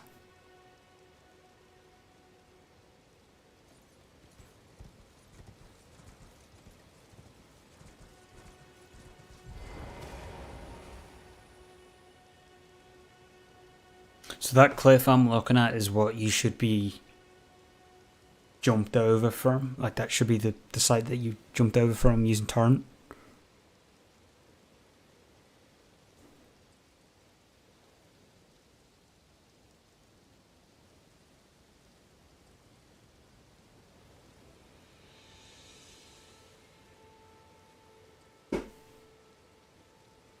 See, this is the downside to Elden Ring. It's just so big.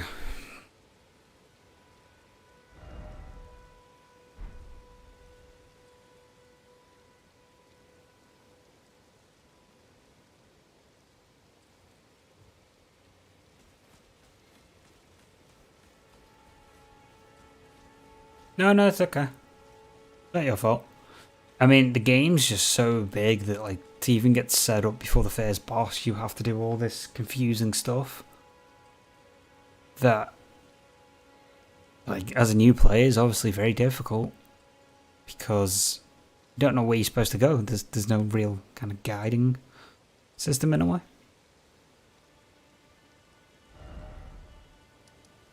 So yeah, you want it should be like here with the little jump pad thing, and it'll jump you over to this side of the map.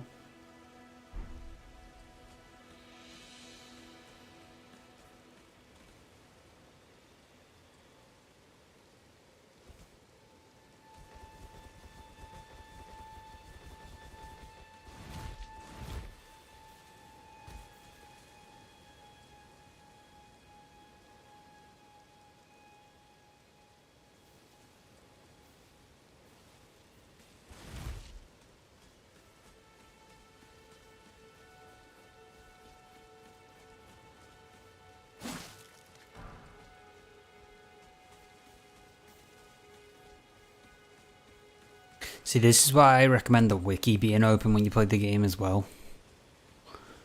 Because you can use the interactive full-size map on that to kind of get a better idea of where your path is supposed to be, because you can see it a bit bigger without having to constantly open up the map in-game. So, I mean, thank God for the wiki page.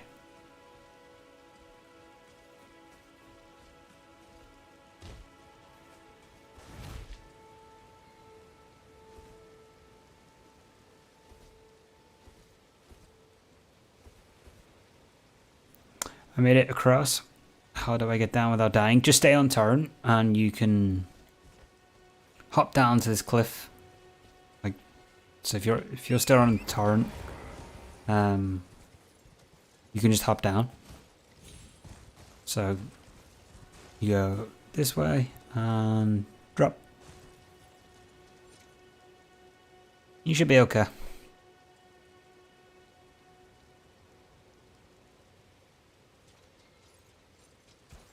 Now once you've dropped down, just go to the site of grace.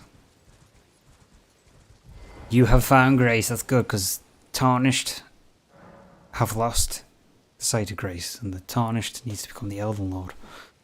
So, cool. Okay, so from here, you can actually just follow along with me now. This is actually a little bit easier, so let's get to the path. Facing this NPC. You should be able to see her. We're not going to worry about her, but be able to face this direction. And you just want to go straight on this path.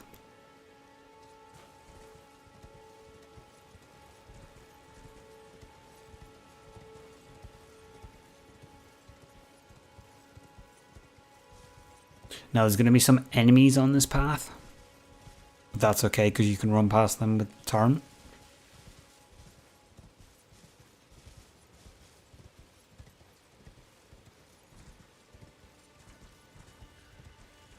Now there's a couple of items. I mean, it's up to you if you want to pick them up.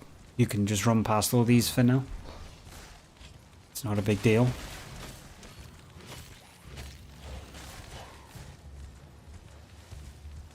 Okay, I forgot to pick up something though that I need.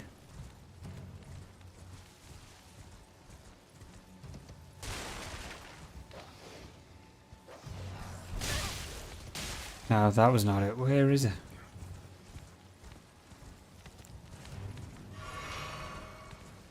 Yeah, oh no, you can. Yeah, if you open up the map button on whatever console you're playing, you can fast travel back to that site of grace anytime you want.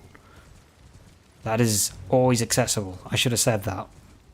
You can go back anytime by fast traveling because it's a checkpoint. Or if you die, that's where it'll put you back to if you've rested at it. But you can always activate them. So, yeah. You'll see on your map, it's just like, that's what the yellow circles are.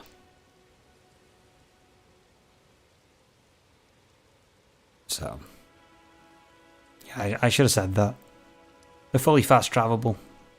That's how we get around the map pretty much in this game.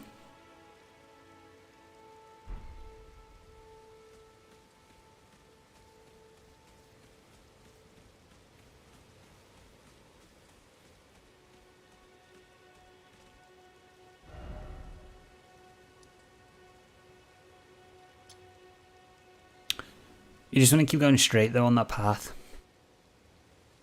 Because you'll find the merchant. When you find the merchant, you're on the correct direction.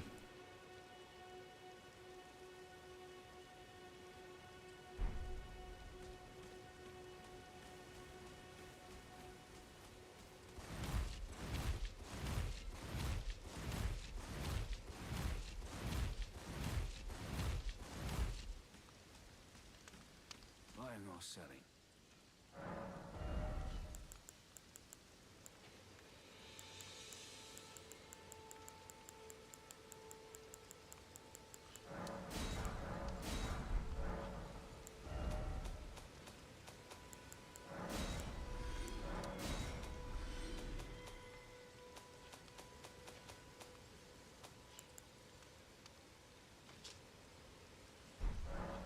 Oh, you found the merchant. We are on the correct path then. So you want to hit that site of grace that's next to him. Because you can always fast travel back to him then. Which, you know, is important.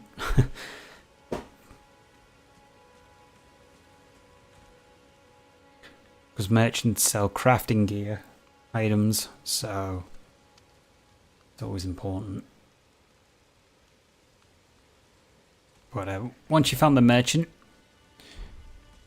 you want to go between these two walls because the map piece that we want is through here on a pedestal thing. spire, I guess. Is that what they're called?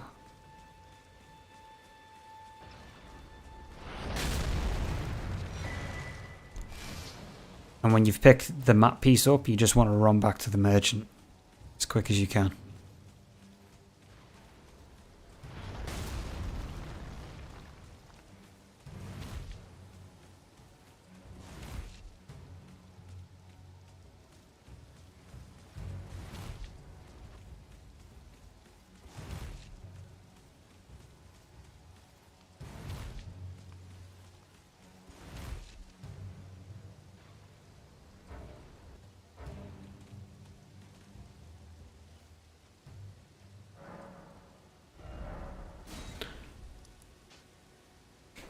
And now you can see the whole map.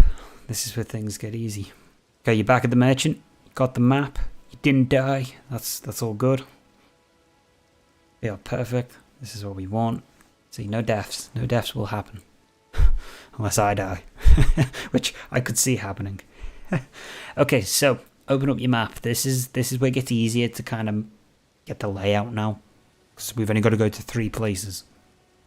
So, when you've opened your map, 5 already, 5 deaths already. Oh, well, we're going to shorten that down. That's okay.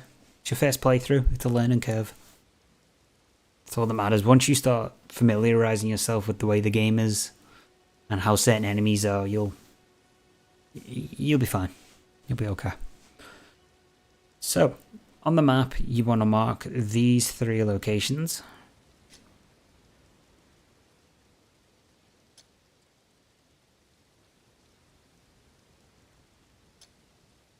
So I'm going to leave my map open like that for you so you can see the marks.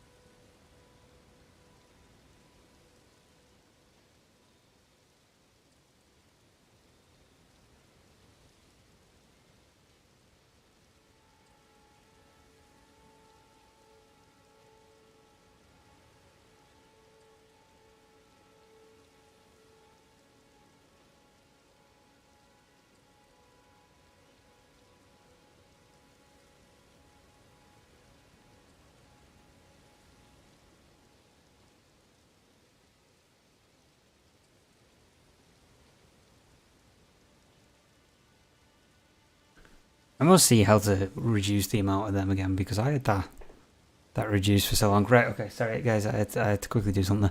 So, the 3 areas I've marked, you just want to mark them right now.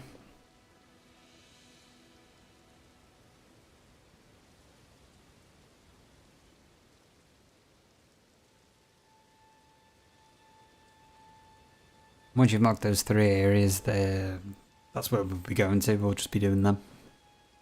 So, this will be pretty easy.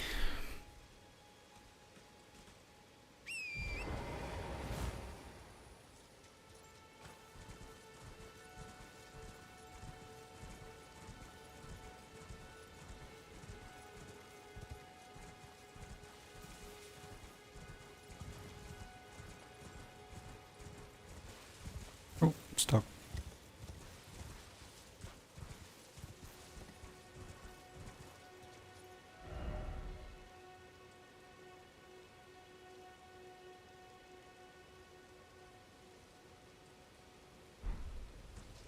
Oh, you're back, okay.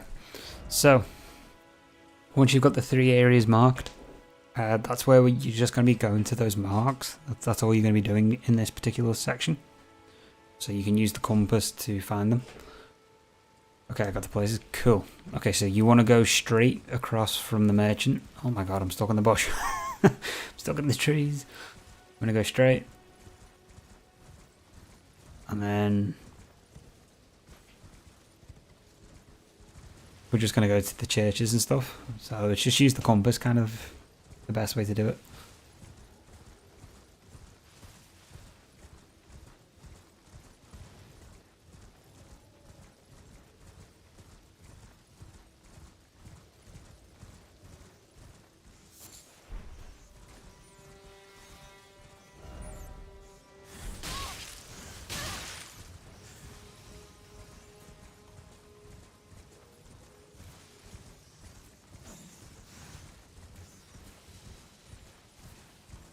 mean, that honestly, I can't really show you exactly, place for place on the pathway.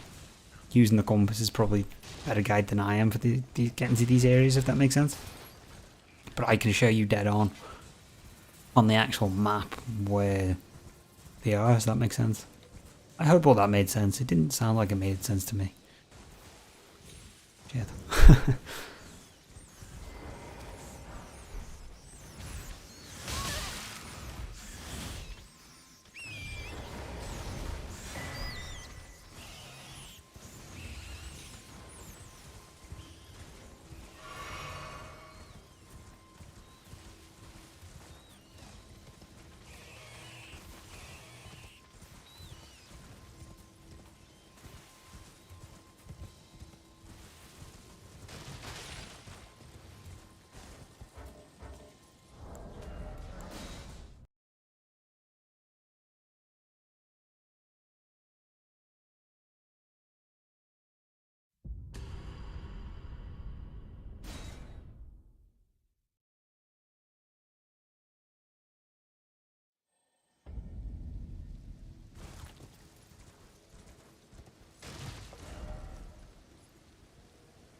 If you've got all the items already from the areas that you marked, then fuck, you're faster than me. Holy shit.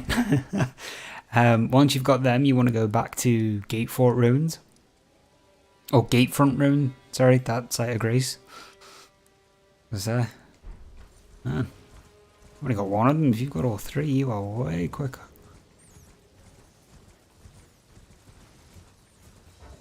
There's the site of grace. I was wondering where it was. Ah, okay. Well, go and get those three items from the three places that you've marked, and then you can move on from there. If that makes sense.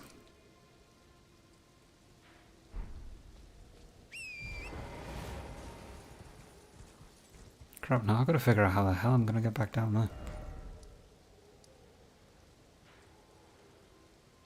Oh, I'll just fast travel back. What are they? The items? The items we're getting are called Sacred Tears. So what they do is they upgrade our flasks. So you can get more healing from one flask. And we're going to get 3 of them to give you a +3 flask, which is going to be really handy because you're going to have 2 boss fights back to back coming up once you get into Stormvale. And that's going to be quite tricky. Oh, where can they be found? In those 3 in those 3 areas that are marked, there'll be all churches. Inside those churches, that's where you can get them. They're like little shiny icon glowing things. Yeah, at the places. So those 3 marks, they're all 3 different churches, and that's where the items are. Each one has a separate one. And there's 12 in total that you need to get throughout the game.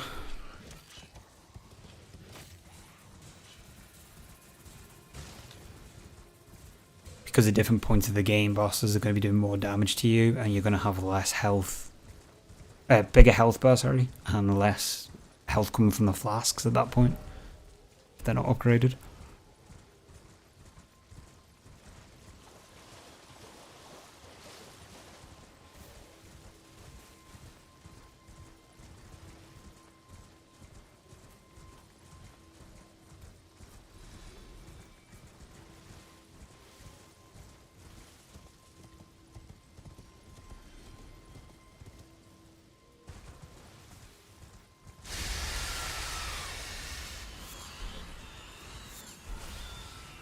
I don't know why I did that. I'm just supposed to be going to where I've marked. I don't know why I picked up the shinies. I knew they weren't going to be the best.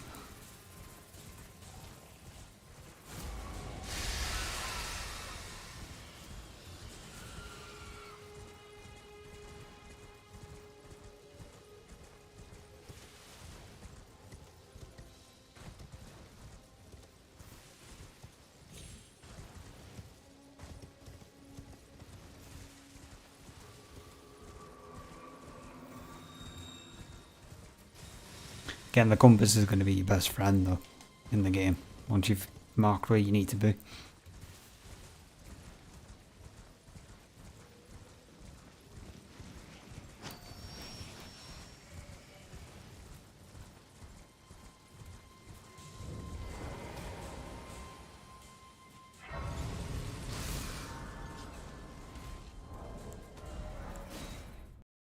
Got one. Okay. Well, you just need to get the other two now.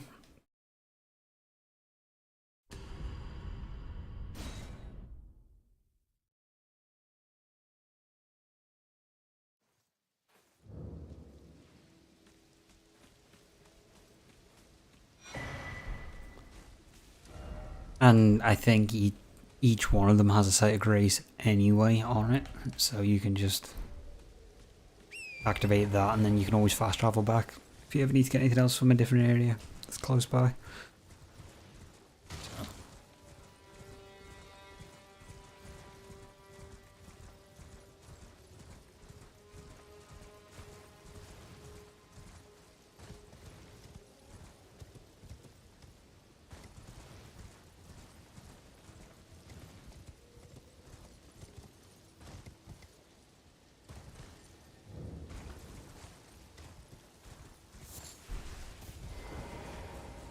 I have to see what was down here.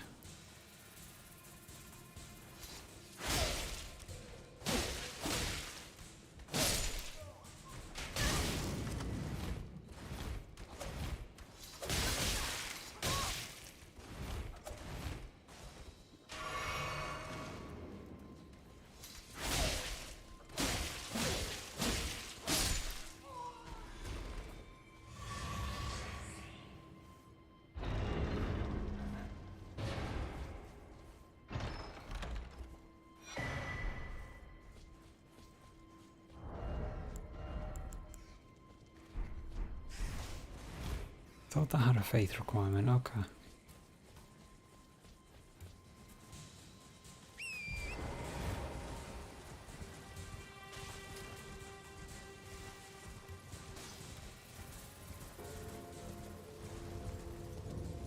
Fun thing is, once this kind of little bit of a setup's done, you can kind of do whatever you want, for the most part then. You know, you'll be set up enough to be able to explore and have a bit of fun outside of the main quest.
How are you getting on finding the secret tears?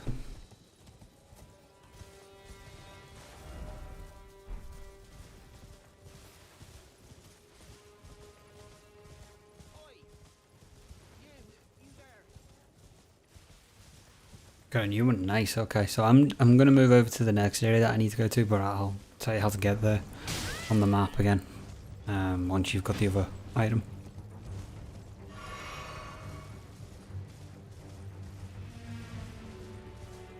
So there's 12 of those sacred tears in total, and I think I can't remember how many golden seeds there are to level up the flask, but there's quite a couple of them as well.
Nice. Okay, so what you need to do is open up the map and fast travel back to the gate front or the Lake South site of grace, depending if you found that one. If not, go back to the gate front ruins. Oh my god, I'm gonna get killed by bats.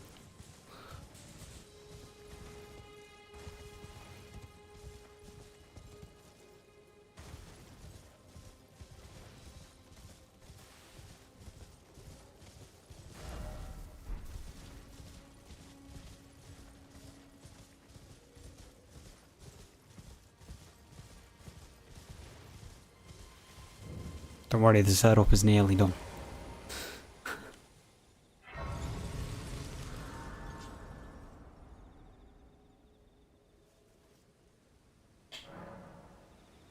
You'll be able to have fun soon. Playing through the game.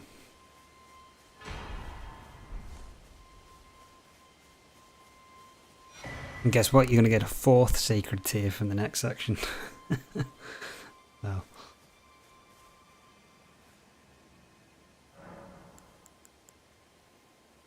Just let me know when you've got to the gate front again.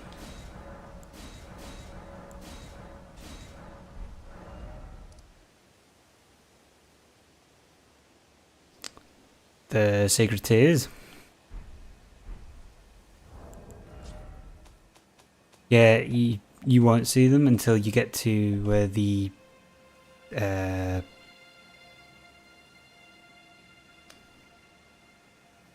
got to scroll over to the bolstering materials. They look like little stones on the menu when you're in your inventory. Should be there.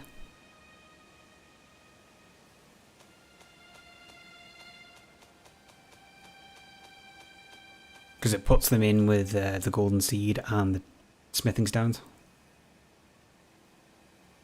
That's where they should be. Okay, I'm at Gatefold. Okay, so when you're at Gatefold, what you want to do is open up the map and mark where my number 3 is. It'll look like a little podium on your map. That's where the map piece is, so you want to mark there.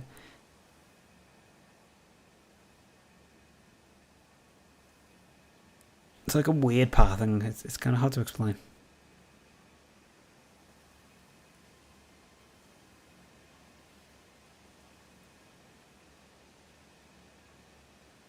The cold tears, yeah.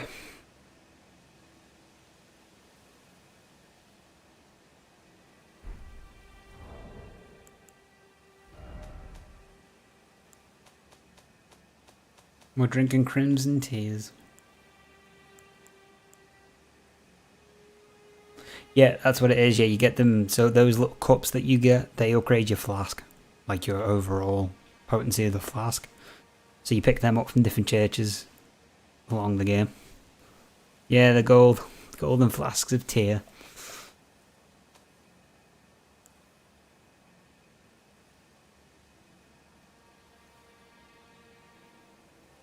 And then you just use them with the golden seed. Like the golden seed upgrades the number of flasks that you can have as the... Wow, you picked them up but they're not there?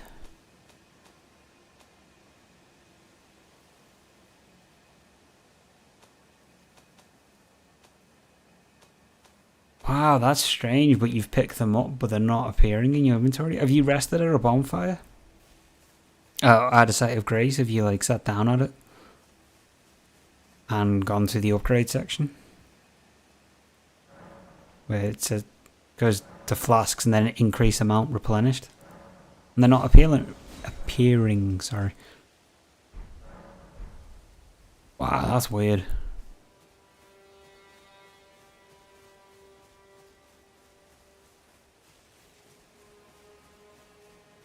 That's so strange.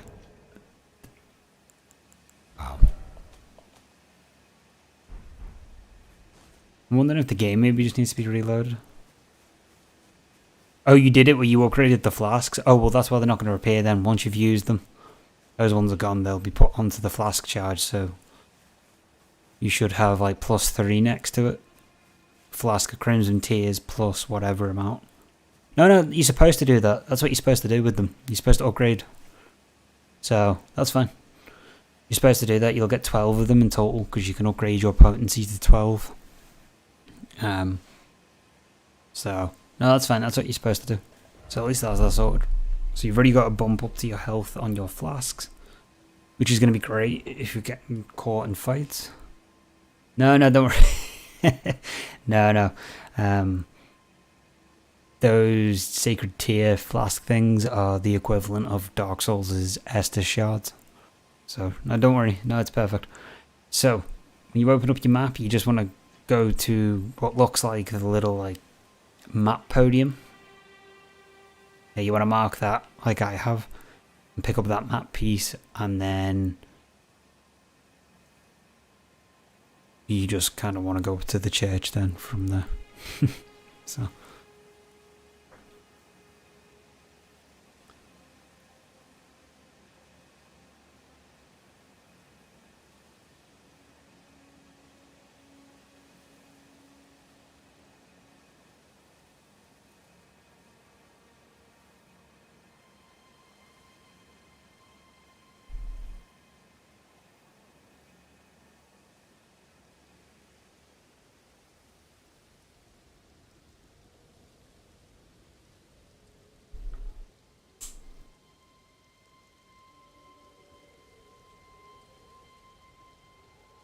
Zoom in. Oh shit, yeah, my bad.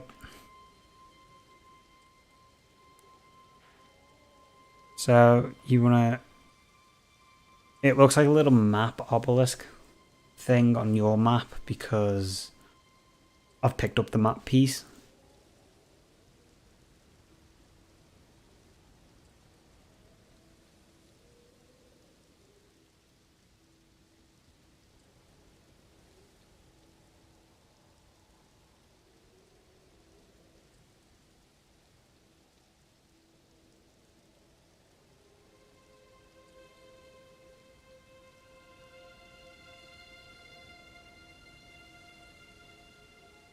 Not appearing, there's no like, so when you open up your map menu, you're not got like, see, because you want to see all the trees and nothing, but you'll have like brown, like with a little path on it.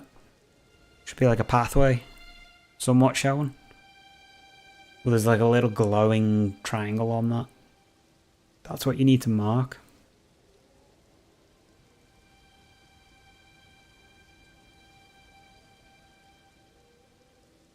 If not, the best thing to do is just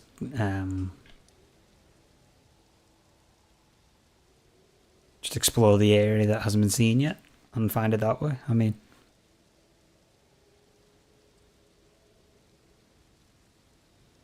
but that's how you know there's a map piece, though. Is there's always like a little like glowing triangular thing on the map when you've gone into a new area. It's blank, but yeah, so that's what I mean. Yeah, it's blank, but it's like a glowing triangular thing. That's what the map icon is to tell you that's where it is. So you just need to pick that up.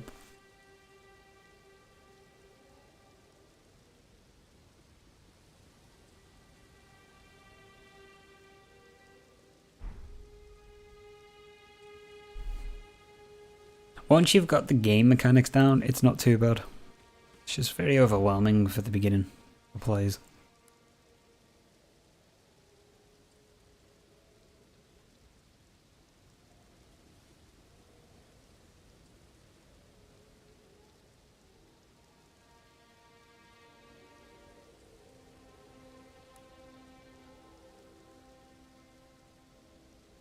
No worries. I don't mind helping. Like when I first started playing it, because I've played the other Souls games, I kind of knew what to expect in the fact of there's going to be no help. But I think for new players, I'm always happy to help them out. It's a shame I wasn't on console because we could have co-opted it, and I would have been able to show you it a bit easier doing it like that.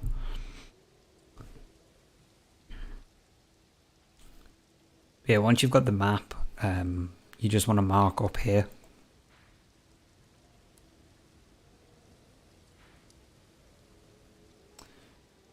And we'll get another sacred tear. You'll get a flask called the Wondrous Flask of Physic, which you can actually use to give yourself boosts. I'm not the guy to even know about that one as much. I don't really use the Physic Flask, besides on my Sorcerer, as much. But yeah, once we get to that church, once you get to that location afterwards, I've only got to show you really one more thing, and then you can just kind of explore and have fun, because you'll have some levels to kind of help deal with some of the enemies. So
was you able to find the map okay? Yeah.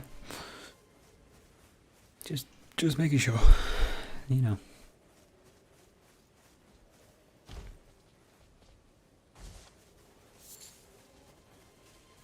I just ran out.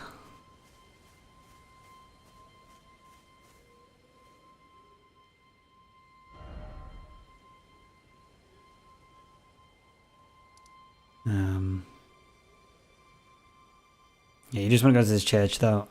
You ran out of waypoint runes. That's okay, you'll get more anyway.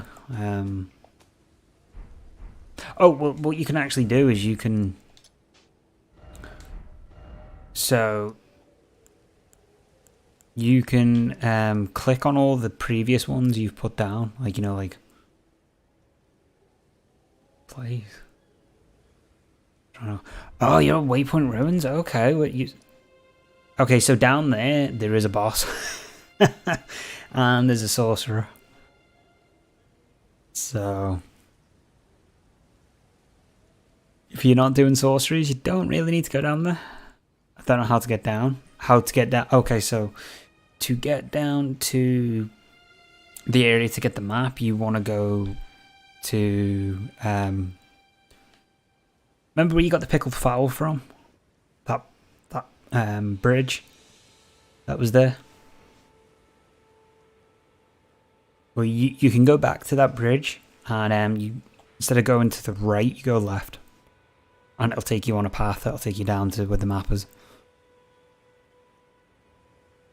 Yeah, so you just need to mark the bridge on your map again.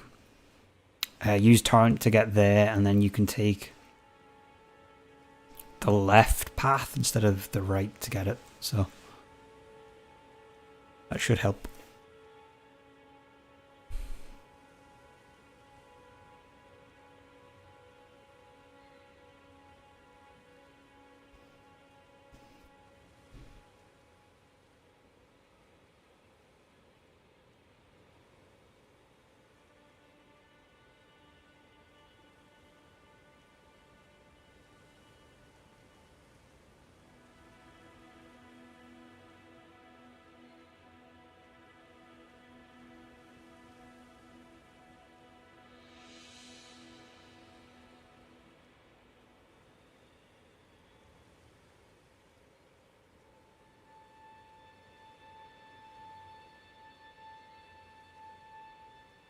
I mean, if you actually just follow that path once you get onto it, you can get to the church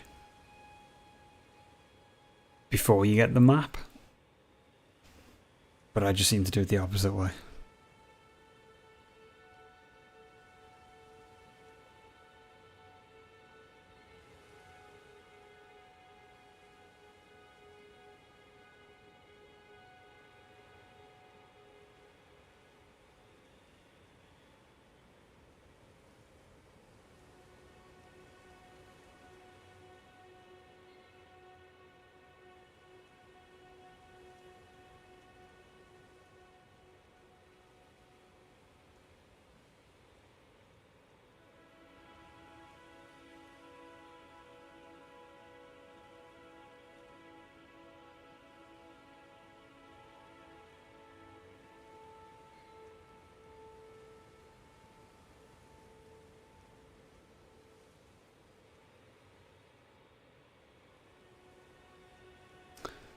I died to it. Oh, yeah. Okay.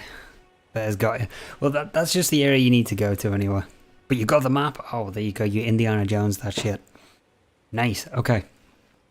So on the map, you just want to mark the church. So it's up in the corner. You won't see a church, but you'll see where my marker is. And boom. Oh my god, what is going on? Why is that?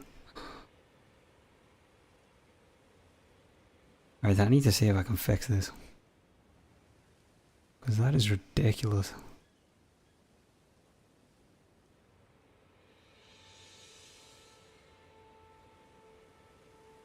Okay, I'm going to try and get that fixed because for some reason it's not letting me control how many of them are allowed to be played.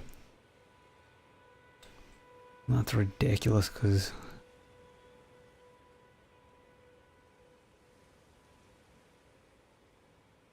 That's not really fair if somebody can't... You're constantly just getting spammed by them.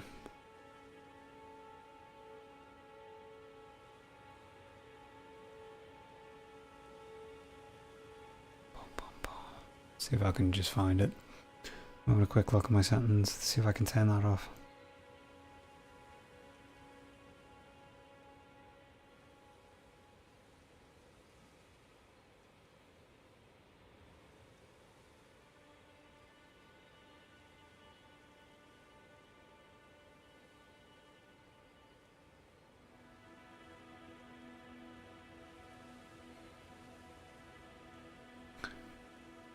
Okay, I'm gonna figure out how to get that completely reduced down, like how many ads can be spammed, because that is not fun. But I can't do it while I'm live, unfortunately. Right, I was just seeing there to see if I could get the amount of adverts reduced down, but for some reason I can't control it while I'm streaming, so I'm gonna have to do it afterwards. But there shouldn't be that many at a time.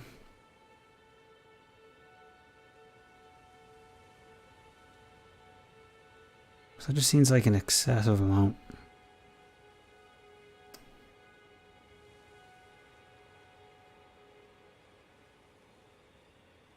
I will get it sorted. I'll get that figured out. Okay, cool. So you got the map. Yeah, I really need to get that sorted. I don't know why it's doing it. It's kind of annoyed me that a little bit. Okay, but you've got the map. So when you have the map, just mark where my number 2 marker is. Oh, you're at the first church then. Okay. Christ, well, you're way ahead of me. God damn. Okay, so at that church, you'll find that there's a secret tier. And there'll be a new flask in this section.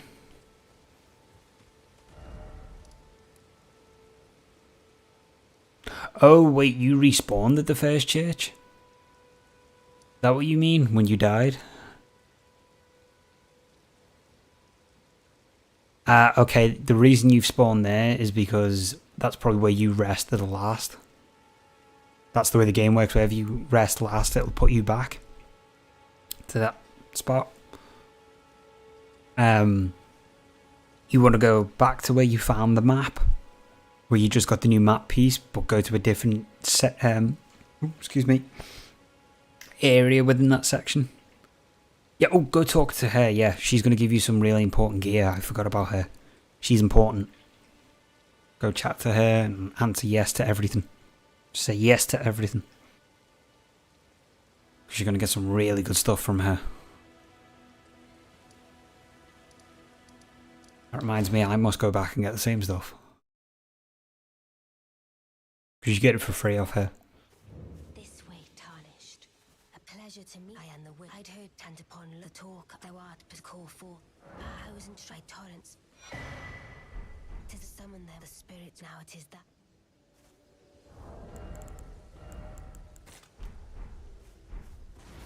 Forgive mine intrusion, Tarnished. I doubt we shall again meet. But all the same, learn well the lands between. How long will it be, I wonder, before the Tarnished tire of obeisance to the 2 fingers? Wait, well, you're back. Okay, she is dust. Oh, she's disappeared now. Okay. So when you've talked to her, she's going to give you some really important gear that you're going to want to use for bosses. But you just want to go back to where you got that last map piece from, though.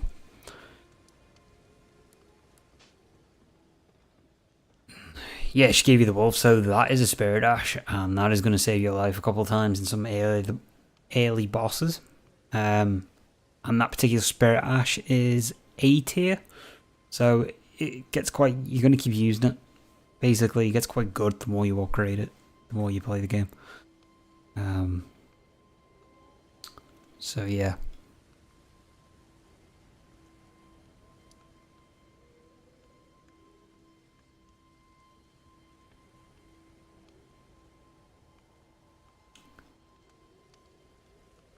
So, I'm going to head over to the church that you need to go to on the map, so let me know when you've marked it.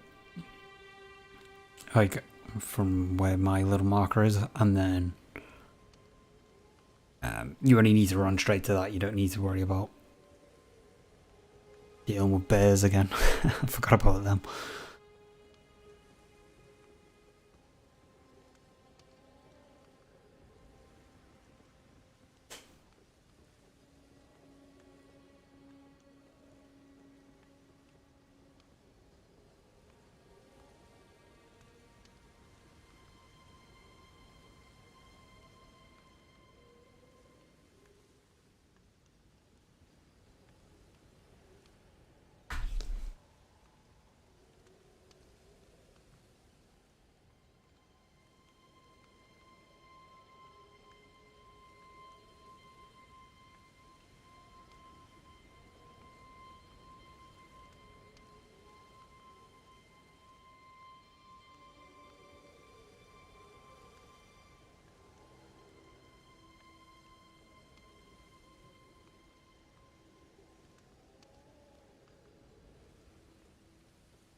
At the Riverwell.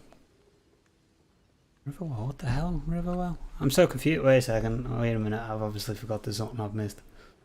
Riverwell. Oh, Riverwell's a fit. Christ, okay, you're really far in.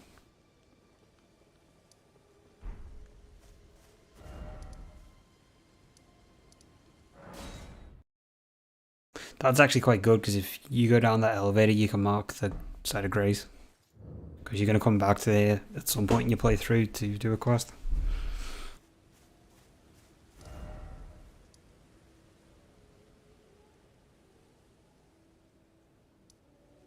See, that's really all you need to do in Elden Ring, is just explore. That's it. You know, that kind of way. Okay, so the well is... Let's see if I can remember where it is.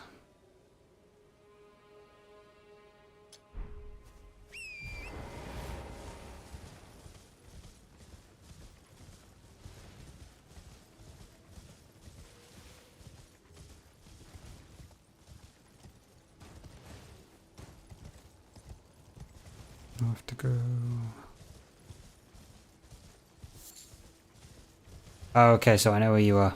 No, you're not that lost, don't worry. Yeah, no, you're not lost, don't worry. You're in a location that's pretty close to where you need to be.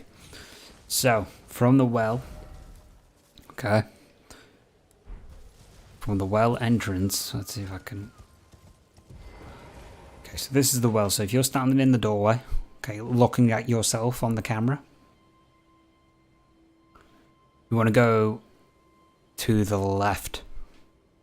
So you want to come out for, oh sorry, go to the right. You want to come out down the steps, turn to the right, and that is the direction you want to go to get to the church. Once you come out of the elevator place that you did, that you're next to the tree with.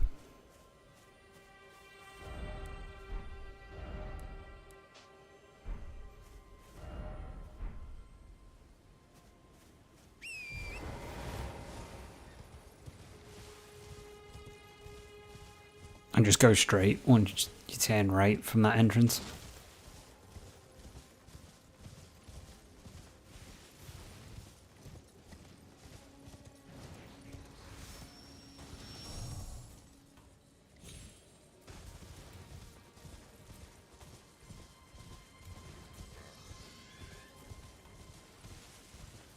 Cool, okay, so at that church you'll find there's a couple of flasks to pick up. You have your sacred tear, which, you know, you want to pick that up, and then you'll have another flask of wondrous physic, and what that does is it gives you different like crystals as you play the game. You can find them and make your own like mixtures to boost stats, or damage, or damage reduction. Again, the wiki is probably going to be your best friend for that kind of thing, because I haven't really experimented enough with that flask.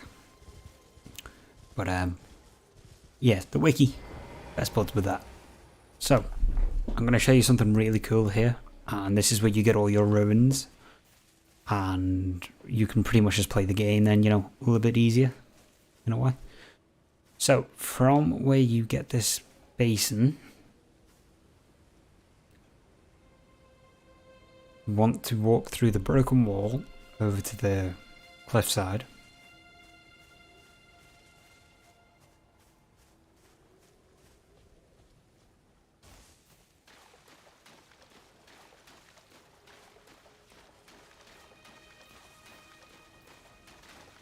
And then you want to walk through these bushes and you will find a teleporter.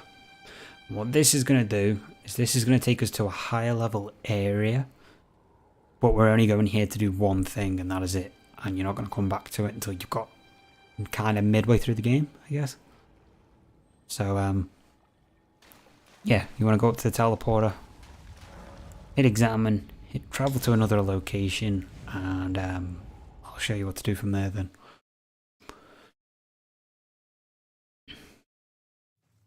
And yes, I know we haven't even gone against the main boss, like first main boss of the game yet, because this is how this game works, unfortunately.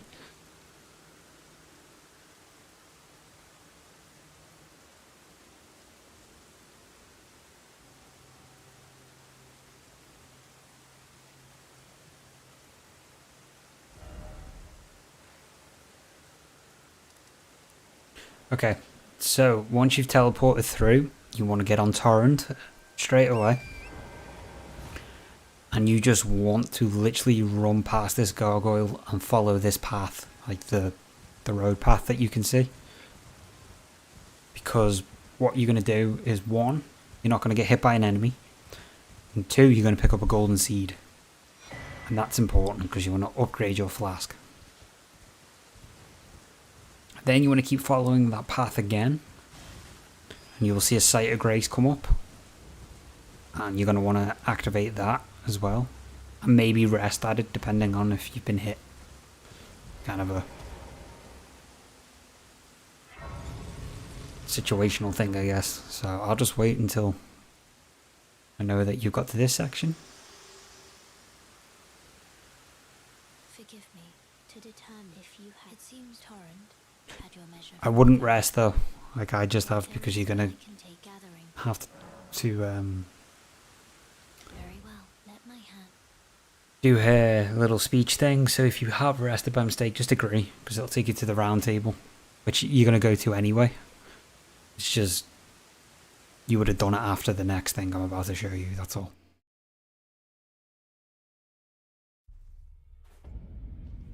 So yeah, once you're at the round table hold, just fast travel out. using the map again. You want to go and use the map and go back to that site of grace. Because we still need to do something important.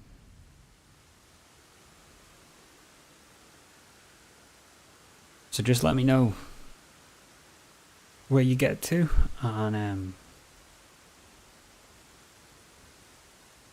we can move on then from... Okay, so you're at the grace point. So you want to go across this bridge on Torrent and not hit the dragon, just run, like, ride past the dragon.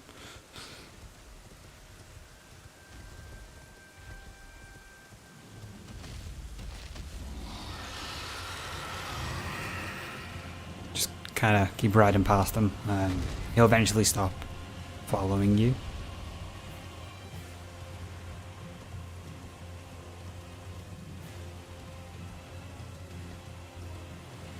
Because that is not the dragon we are going to kill.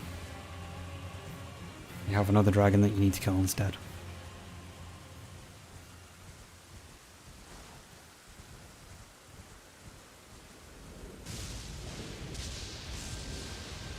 So you want to ride down to the tree and take a left.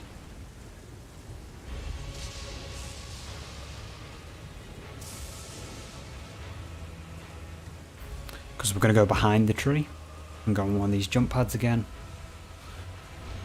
Jump up, and we're going to run towards this castle. Fort, I guess is the correct term.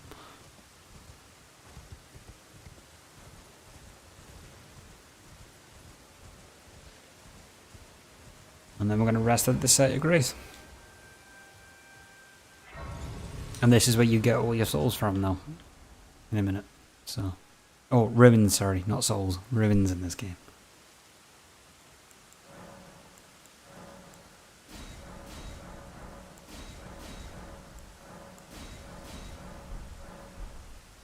Basically at the edge of the bridge. Okay, so once you've passed that dragon on that bridge, you want to ride down like I did to the tree on that path and go behind the tree to the jump pad. So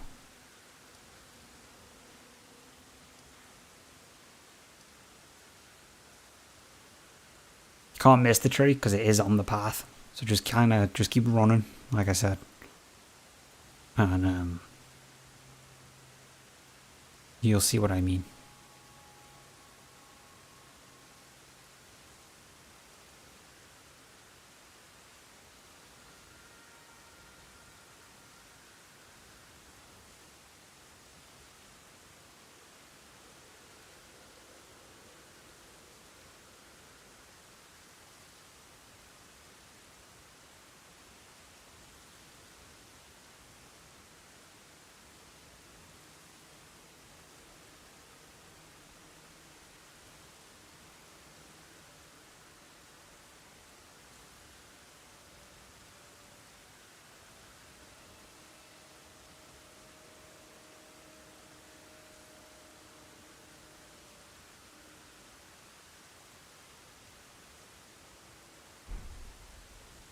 Now once you use the jump pad, you just want to run to the fort. You'll see it. You just want to run towards that. On the grace. Oh, perfect. Okay, so this is where you're going to get all these souls. You want to attack said dragon. So what's cool is because you've picked the samurai, we have the weapon Uchigatana. What's really cool about the Uchigatana is it causes blood loss build up of 45 per hit. So you just want to keep attacking this dragon until you kill it. He won't attack you back, and you can proc bleed damage. So you just want to keep hitting it until until kind of when I stop, because we're going to pop the pickled foul foot. Oh, so when you're at that site of grace, are you still at the bridge site of grace? Is that what you mean, or are you at the fort site of grace? Wait a minute, because if you're at this fort where I am, the dragon is right in front of you.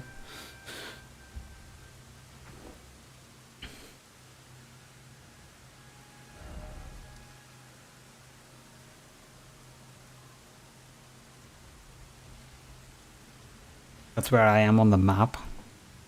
And it'll be the same on your map, actually. Want.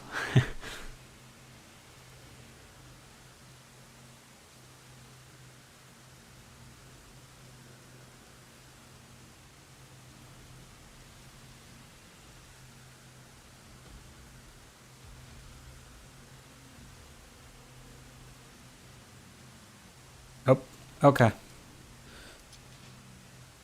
So let me go back to the bridge that... I'm assuming this is with different Grace. Ah, okay, different Grace. Are you with this Grace?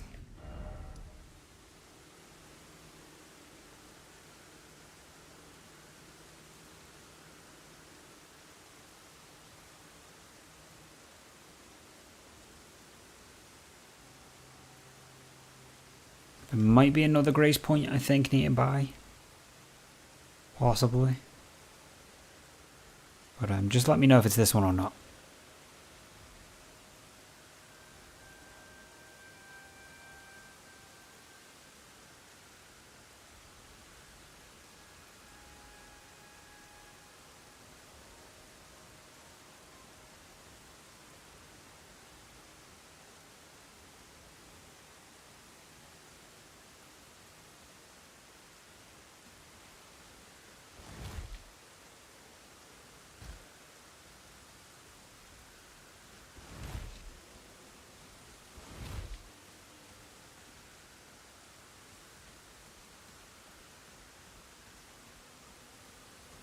I'm wondering, is there like another Grace point here maybe that I've missed?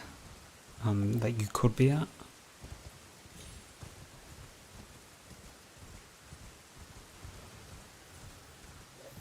Sometimes they put some Grace points very close together.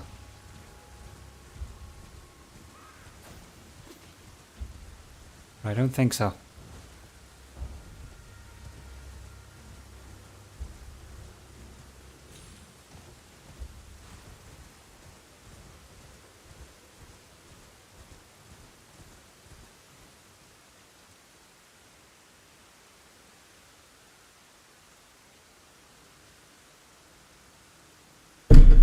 Just knocked my microphone. Whoops.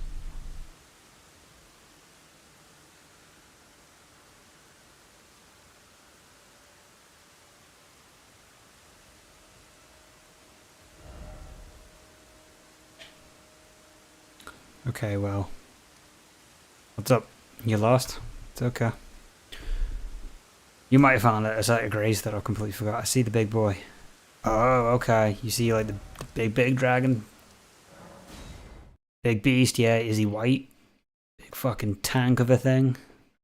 That's the dragon that we're going to kill. It takes a little bit of time to kill, but you can get up to 100,000 souls. Or ruins, sorry. Not souls, I'm getting them confused. It's the same thing though. So yeah, you want to attack this guy. And you'll get bleed build up on him. Nothing else will attack you. I want to quickly stress that.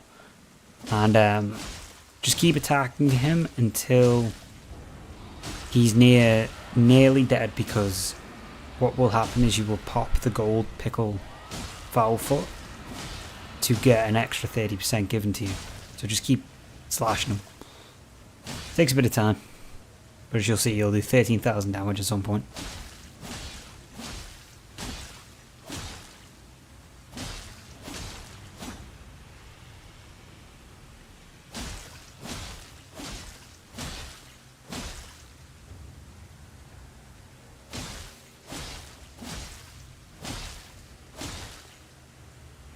And the reason I'm going to pop the foul foot when he's nearly dead is because you only get 3 minutes to use that.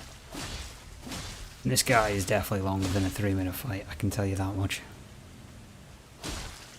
Oh, more of a 3-minute slash fest.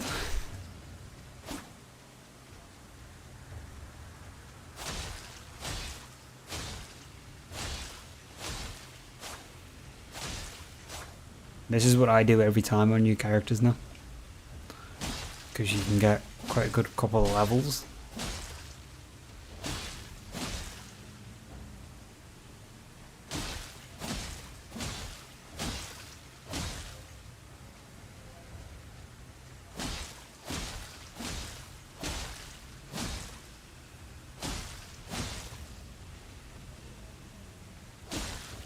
We're back for the grace, that's okay. Well, you just literally fast travel back to the same spot. And then,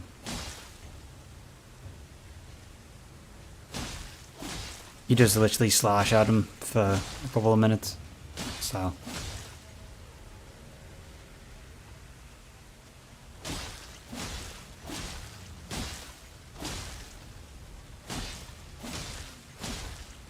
And then once you've done this, you can actually get some levels, and I can show you where to get a talisman to help boost your stats, which is in the fort behind us.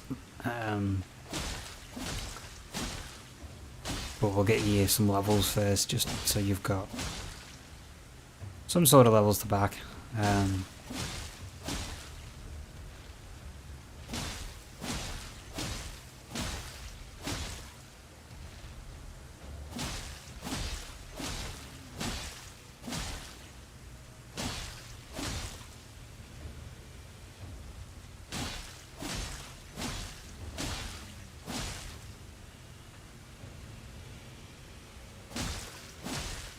Again, depending on which character you pick, like to do a new build with, say if you were to redo this method. I'm back for the Grace Roundtable. Okay. Yeah, when you get to the roundtable, you can just open up the map again and fast travel back to where this dragon is. So, it's all good. Because the roundtable is an important part of the story, because it'll explain a little bit more where to go to find the bosses and all that kind of stuff.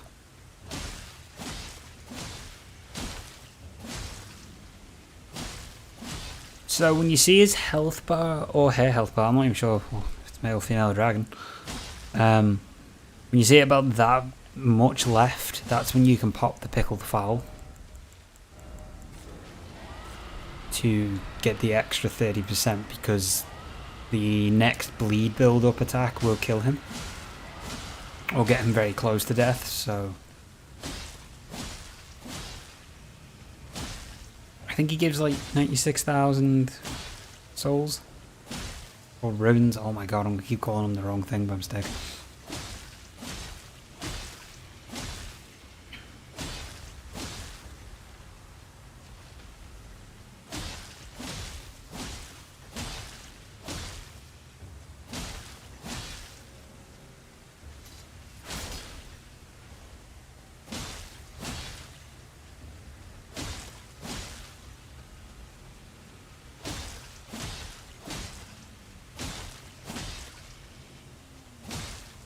Oh my god, okay, this guy is taking a lot on than I thought.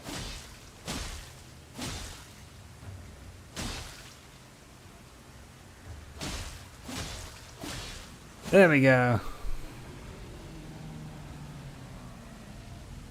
Saw you, did you? Ghost, like, okay, so we might not be able to do crossplay, but we can, because we're still on the same servers, we're obviously seeing the... Yeah, because the characters, if you're online, will show up. Okay. It's interesting to know how that still works. Well, once you've killed him, as you can see, we get 96,000 runes, and you can start leveling up. You can actually, like, level up proper now, and deal a bit more damage. So I'm gonna spec that up to 20. I'm gonna spec that to 30 myself, because this is how I do it. Now again, it's up to you how you want to spec your points. If you're doing a dex build though, you want to get your dexterity up, you know, quite a bit too. And I'm going to put some points to endurance. That's how I'm going to do it. I know. Because I'm going to pick up a talisman now. I'm going to pick it up. You don't have to pick this up. I just like to for the extra boost. But you might want to put more points into health, possibly, if it's your first playthrough.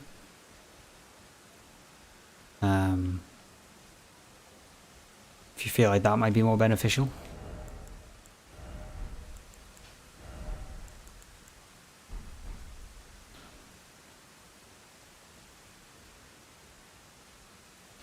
If you don't want to get this talisman, you can just fast travel back to the gate. place you got torrent from. You can just spawn back there and make your way up to the first boss if you want. I'm going to do some exploring now on stream. Because, you know, that's really what you can start doing now. Because you've got some decent levels straight off the bat. Oh, you're level 35 now. So, I do hope that helped as well. I know it was a bit confusing to get to the dragon and all that, and to do that route, but I hope it helps. Make the game a little bit easier.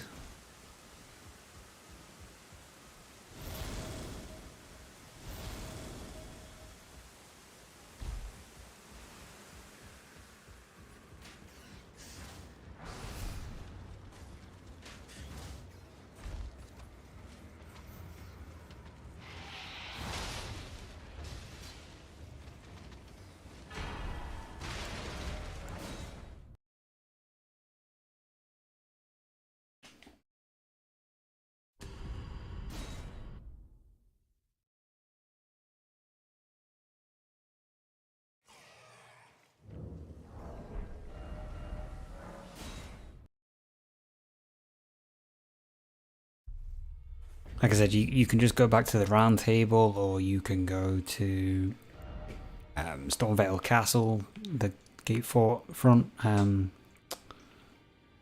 Grey site. You know, I wouldn't recommend staying anything longer after killing that dragon, really, just because that area is quite difficult. But yeah, I hope that helped. Oh, you can get a Sakanuchi Katana from up there, so I might keep that on the checklist. Oh my god. Again, apologise for the amount of them that are popping up. Once you've killed that dragon, you can just fast travel back to the round table hold. Because you can spend those runes and do your stats. Now, I did 30 in dexterity, but you know, you might want to put more into vigor than I did. I got my vigor up to 20 and my endurance to 16. So you might want to do things a little bit different for the health, maybe over the damage at the moment. But I'm going to do a bit of exploring now and pick up some more bits and pieces that I just like to do.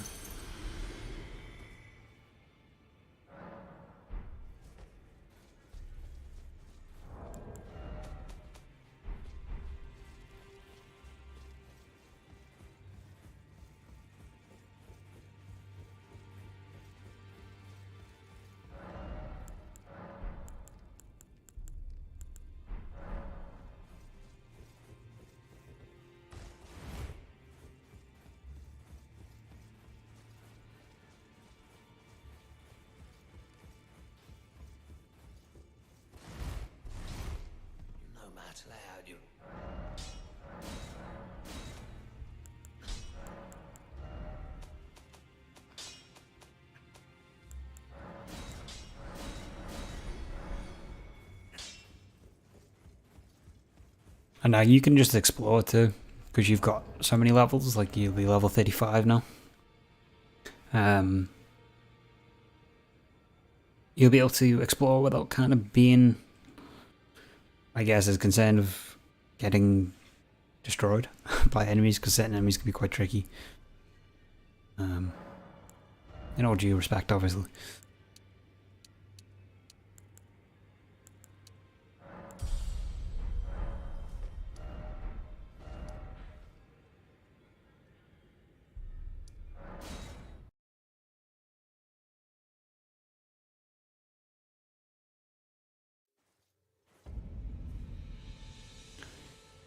Kill the dragon? Nice. Well, you'll get around 90,000 souls, runes. Oh, damn it. So you can actually get some really nice levels now, like I was saying. Now I'm going to make my way up to the first main boss, because I feel like killing him now.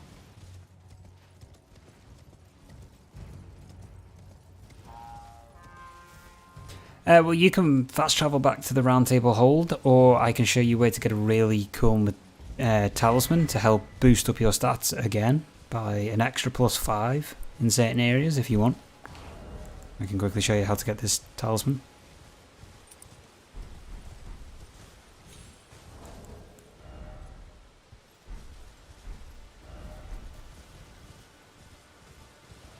Both? Okay, well, I'll show you how to get the talisman and I will show you where to go afterwards. So definitely, obviously, level up.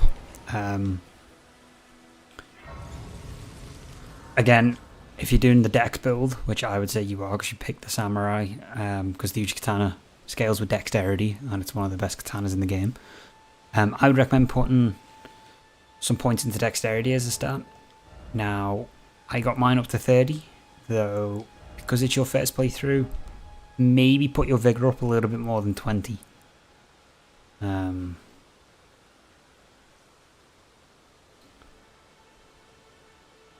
you might find, till you get used to some of the attacks.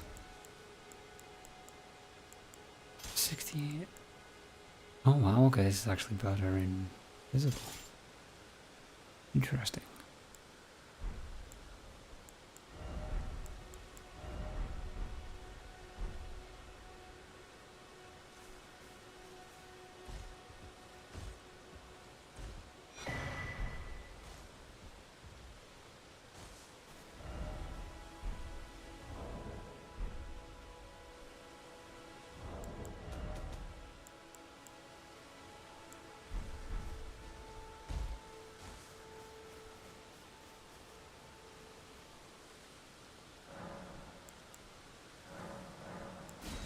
I need 2 golden seeds, okay.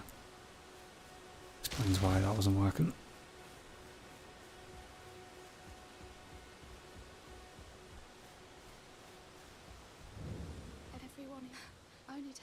So, I'll show you what I leveled up to. Oh my god, 1 second. Right, so these are what my stats are at the moment.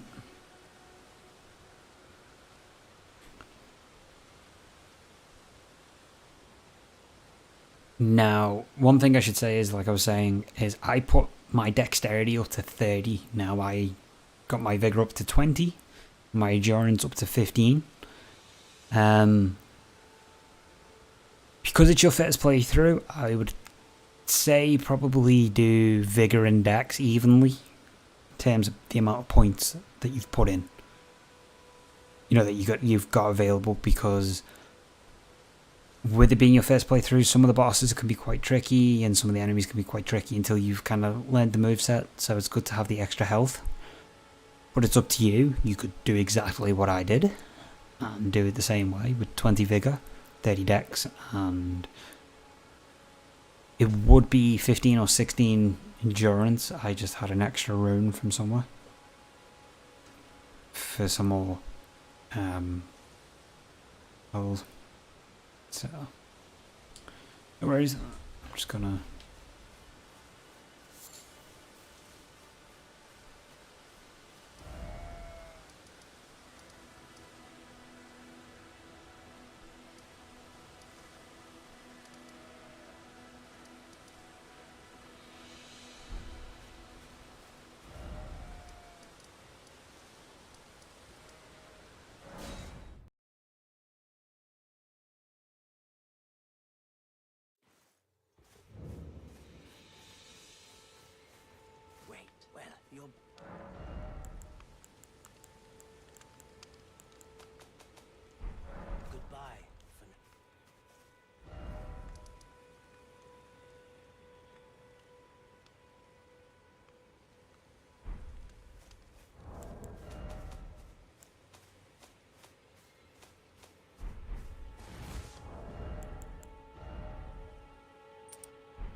What is it?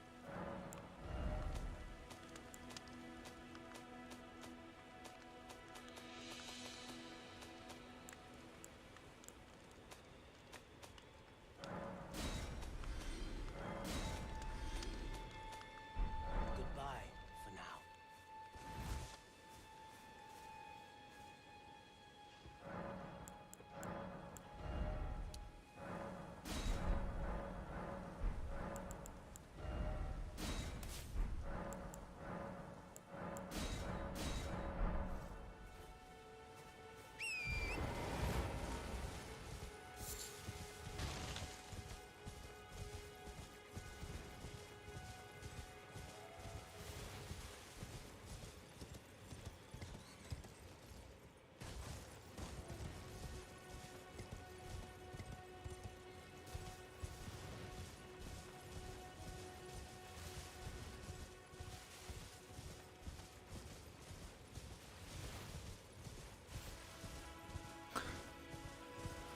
Well, oh no, it's only 3 o'clock. I guess oh no, afternoon here, where I am, so it's okay. It's all good.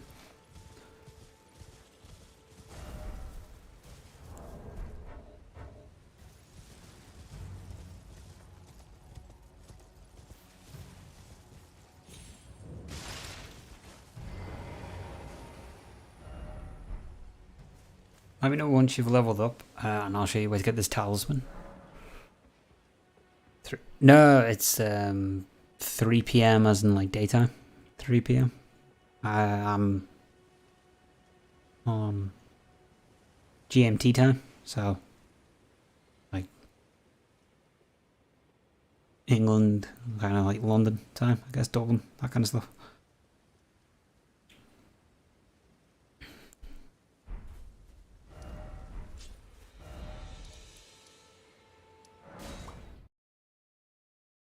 Oh, I just didn't know. Oh wow, fair play, man. Yeah, no, it's only 2:56 here where I am. So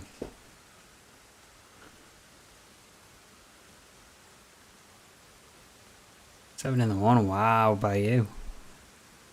That's mad.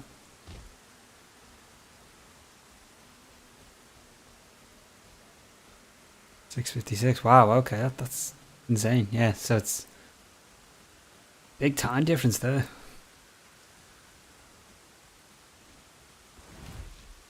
Well, I'm going to show you where to get this talisman that I picked up. It's a very good talisman. So what it does is it will boost your vigor, your strength, dexterity, and endurance by 5. But you'll take an increase in damage. But the pros outweigh the cons. So, to get this talisman, you want to go back to where you killed the big dragon. How much of vigor level up? What, without the talisman? You want to level it up. Well, I leveled mine up to 20. It is up to you if you want to go higher than that. But that's how I leveled up my character with the dragon souls.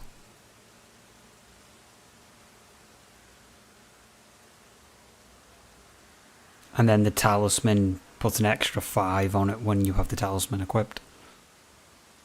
Which is good, because you know, you're starting off the game pretty beefy. So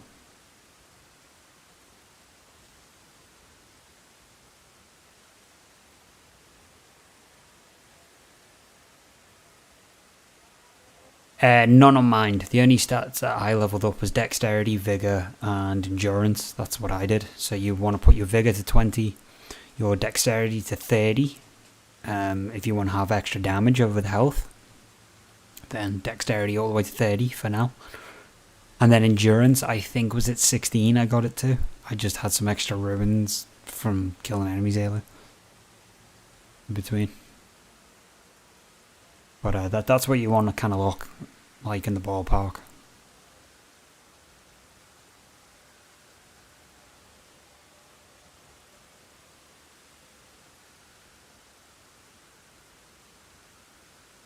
Cool. Okay, so you want to go back to where that dragon was killed. And I'll show you where to get the talisman.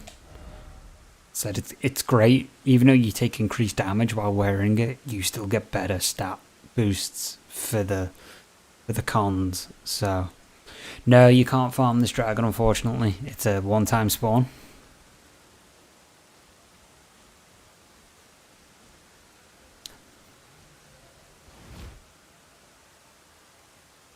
But I mean, for what it gives you, the one-time spawn is okay. I'm also going to show you where to get one of the main story items as well. I'm going to show you where you can pick that up while in this area. So when you come back here, you want to go into this fort. Oh my god, if you don't fall off the side. You want to go into the fort and just sprint past all these enemies till you get to this ladder and then climb up the ladder.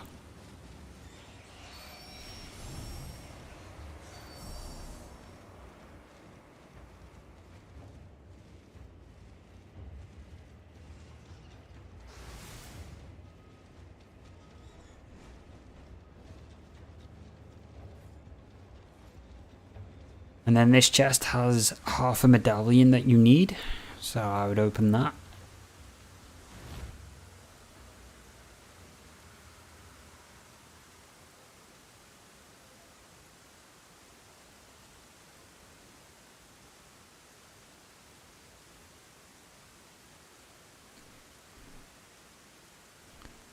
And then once that has been opened, you will want to come down this direction.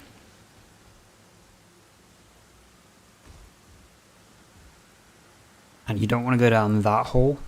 There's another drop down behind it that you want to go to. Second one.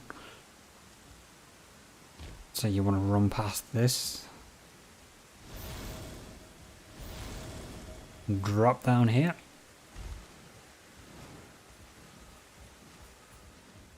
And then there'll be a rat just kind of chilling.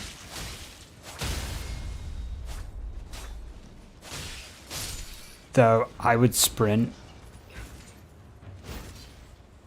Like when you drop down, I would just sprint and then jump around the corner. Because you're going to have some more rats that you want to go past and drop down to get the medallion or the talisman.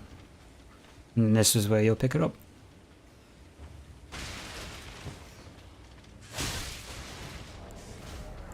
Oh my god, I'm going to get killed if I'm not careful. Let's reset them. Yeah, it's a bit of a long-winded way to get it, but it's worth it. And you get one of the main items for the game too that you need. One half of it anyway, so. Oh, you died? Well, don't worry, once you go back to that site of grace, you just want to take that path again. Up the ladder and then, you know, just take that path. And that's it. And you'll get the talisman once you get it. Again, you don't need to get it if you don't want it, if it's too difficult to get hold of. You can always come back and get it at another point in the game. That is the great thing about the Souls games. You can always come back to get things. But yeah, once you've got that talisman, you are pretty much set up for a little bit. You can explore the main area, like the beginning area properly.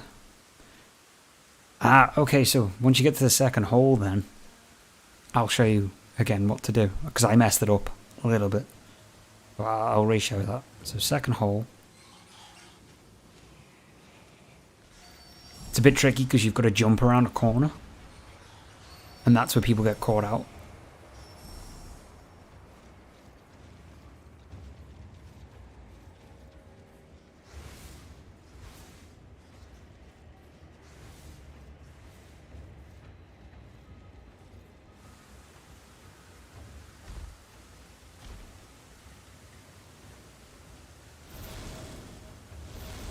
So when you get down to the second hole, you want to go around the corner and keep holding sprint down to jump around the wall.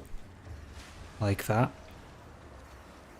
It's a bit tricky, but that's what you've got to do. You've just got to kind of do a run and jump. Here's something I found on the way. According to Thought Code. Okay, apparently Alexa has decided to pipe into the stream. I don't know why that happened. Oh my god, okay. Wasn't expecting that.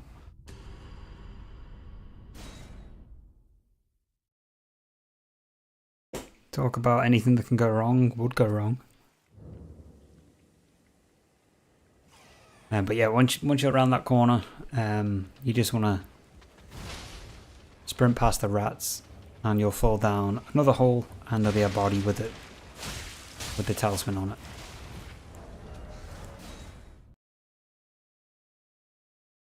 So it's a bit tricky, but once you get the jump around the corner, it's easier.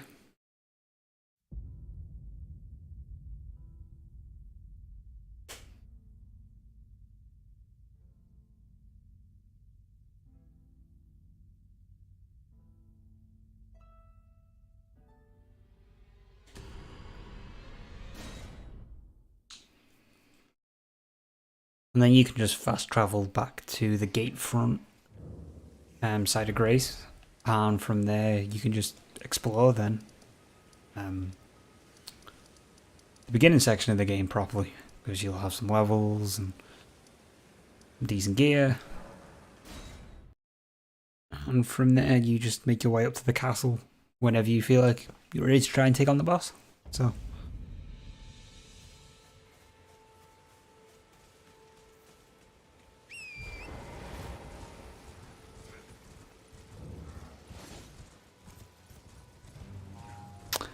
Yeah.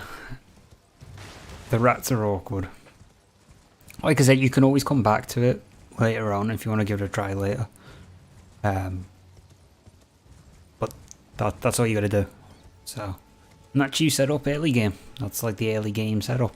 So, that should help you out for a little bit. It should help you out with some of the bosses and give you a little bit of confidence making your way through certain areas of the game. I hope. So.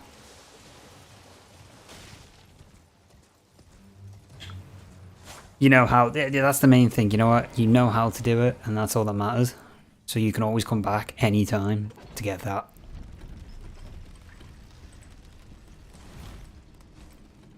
See, the game doesn't, because the game doesn't really tell you, you know, doesn't give you any help to begin with, it's nice to have a little bit of help off someone who's played the game for a while. But, like I said, wiki is really handy. You can always go on the wiki, it'll show you all the items, and it'll show you how they level up, and what they do, and all the stats. It's great.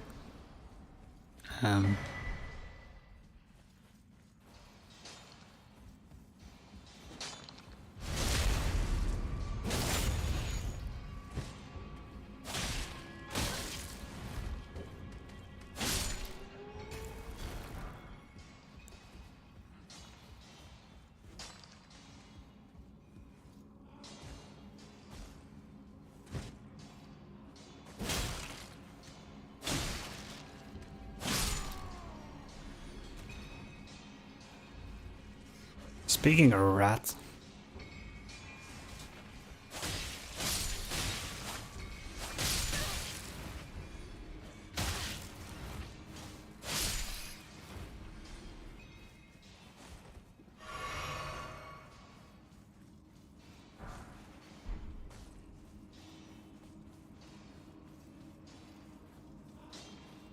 now that I've made this character, I'm probably just going to end up streaming this character a little bit more, so you'll probably see different things pop up as I play through.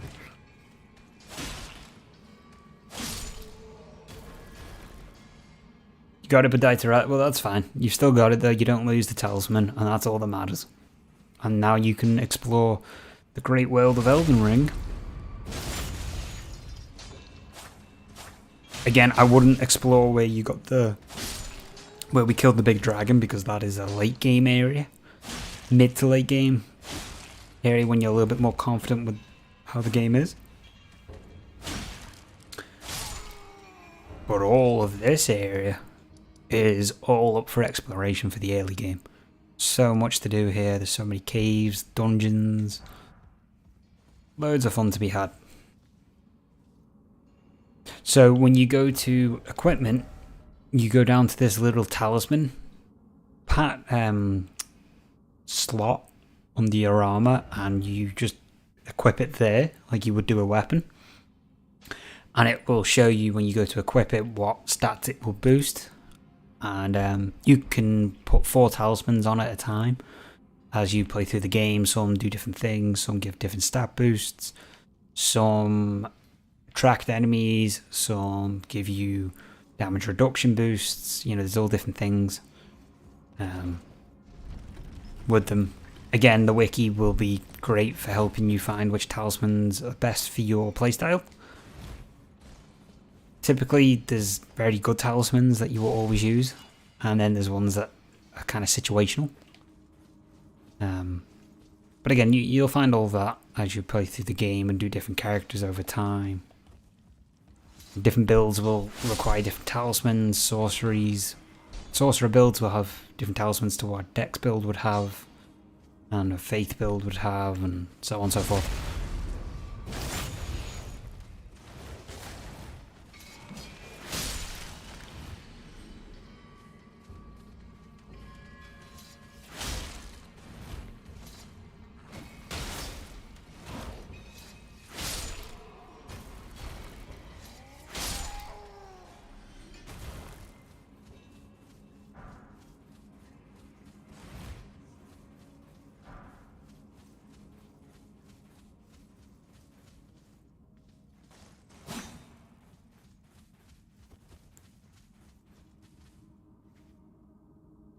You can if you want. I mean, you're probably going to find... So where I am is this tunnel. The Limgrave Tunnel by the Gatefront Ruins. And what I'm doing is I'm just picking up smithing stone ones to be able to upgrade my weapon to +3 to get more damage and more scaling. And you need 12 of every smithing stone to level it up 3 levels. But it's up to you what you want to do now when you fast travel back to the Gatefront. I'd recommend exploring and trying out different weapons before doing the first main boss, because you'll level up from exploring and you'll find items that will be useful, like smithing stones. But it's perfectly up to you what you want to do from now. There's kind of no hard and fast rule. I just showed you how to get yourself kind of set up so you can explore, because I feel like that's very important for new players. So I'm hoping that helped. How to get set up. I hope it helps your playthrough now. But it's perfectly up to you, like I said, what you want to do for however you want to play the game now. It's how do I get new weapons? So you actually find new weapons as you go through the game. So you'll be able to pick them up from enemies that you kill. You can buy them from blacksmiths. Typically the weapons, the real good weapons, drop from bosses or mini bosses. There's a couple that you'll find in dungeons that are good. You just need to keep in mind the stat requirement, the attribution requirements that are needed to use some of these weapons. But that's typically how you would find it. And then to upgrade them, you would go to the blacksmith in the round table hold with the required amount of smithing stones. So that's kind of the only way to get weapons. And the same with talismans. Talismans will be found throughout the game. Basically, the one thing I would recommend to do is, on this first brand new playthrough of yours on this character, explore all the game. Like, really take your time to explore it. Don't rush through the story or anything like that. Just have fun exploring areas and doing bosses. Because you'll find all the weapons and all the good gear. And you'll figure out kind of what you like the most. Now, obviously, you're not going to be able to use all the weapons that you find, because you're not able to be a sorcerer and a strength build and a dex build all together. That just doesn't work, because you have to really put certain points in certain sections, you know, to actually get damage. But you can try out a decent amount of weapons that require dexterity. So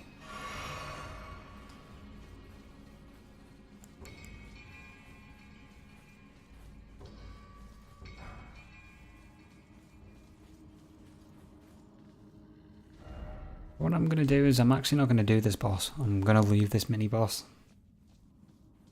Doesn't give me anything I need anyway. Yeah, he does drop a talisman, this particular boss, but it's for dragon abilities, for raw attacks, so again, I wouldn't know too much on that. I haven't really delved into the dragon powers in the game enough to be confident in knowing what I'm talking about. Should be a little cliff. Yeah. Now, I should also say... Oh, add. Okay. I should say that about the weapon thing, even though you can find them all in the world and off bosses and enemies, the weapon that you start out with on the samurai is one of the top tier weapons in the game. So you've already started off the game with a really solid weapon that you can upgrade to the max, and it will carry you through all the game cycles. So, you know, there's certain weapons that are kind of niche. There's a lot of weapons that are actually important that will make you find the game easier to play. So I just experiment. That's what I would say to do, and explore the whole game, because you will find stuff all the time that you didn't even realize existed.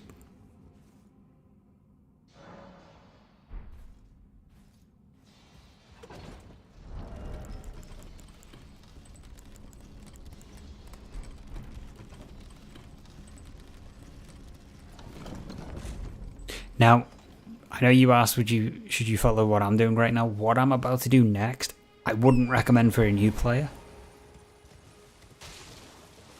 And that's with all due respect to for anybody. Unless you feel confident doing it, because it can be quite oh my god, I can't speak. Quite tricky if you don't know what you're doing, if you're not used to it.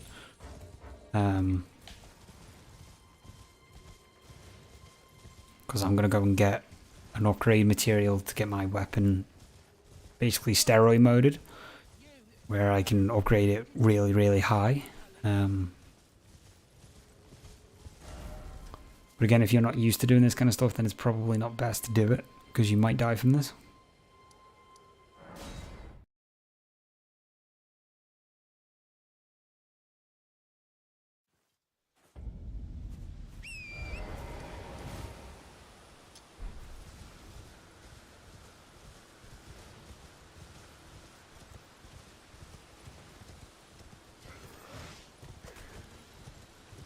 Once you get to the first boss fight in Stormvale, like up this direction here, it gets pretty easy to follow where you're supposed to go in a way, as long as you read the dialogue from NPCs. I found a new weapon. There you go. You see, look. You'll find loads of them. Enemies will drop duplicates of them. You can dual wield certain weapons, like all weapons actually, if you have the correct requirements. So, be good. Again, just experiment. Have a bit of fun with it. Just always keep in mind that you can't try every weapon because you're not going to have the stats. And if you're doing a particular build, you're only going to use certain weapons anyway. So that's just something to keep in mind.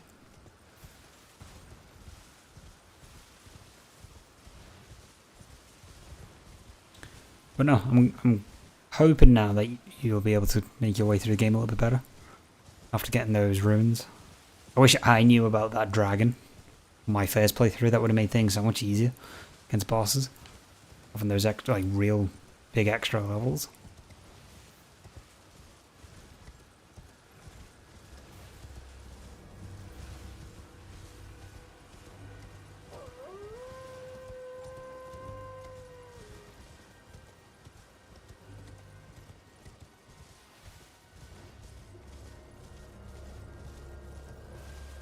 Yeah, no problem.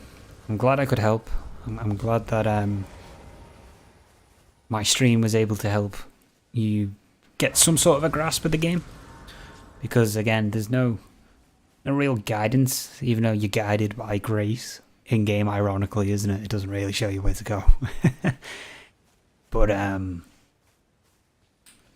once you get to Stormvale Castle, you kind of have a path that you can follow a little bit more from there, as long as you read the NPC dialogue. And one tip I will give is always, once an NPC is done talking, talk to them again, because sometimes they'll have new dialogue that you might have not seen. When YouTube doesn't help, I go Twitch. Yeah, I mean, YouTube's great, and I have stuff on YouTube. Not a lot of Elden Ring stuff, it's mainly just the live streams. But sometimes the videos don't really help, as on Twitch you can get shown in real time, which is great. So I fully understand it.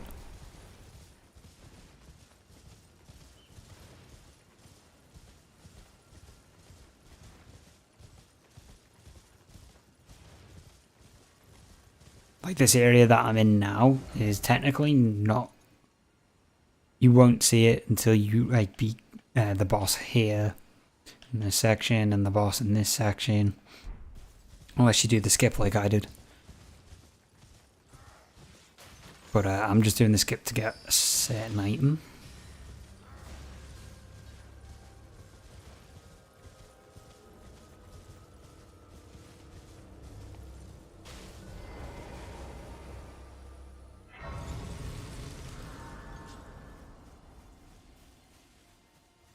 Be surprised no matter why don't. Oh, but don't.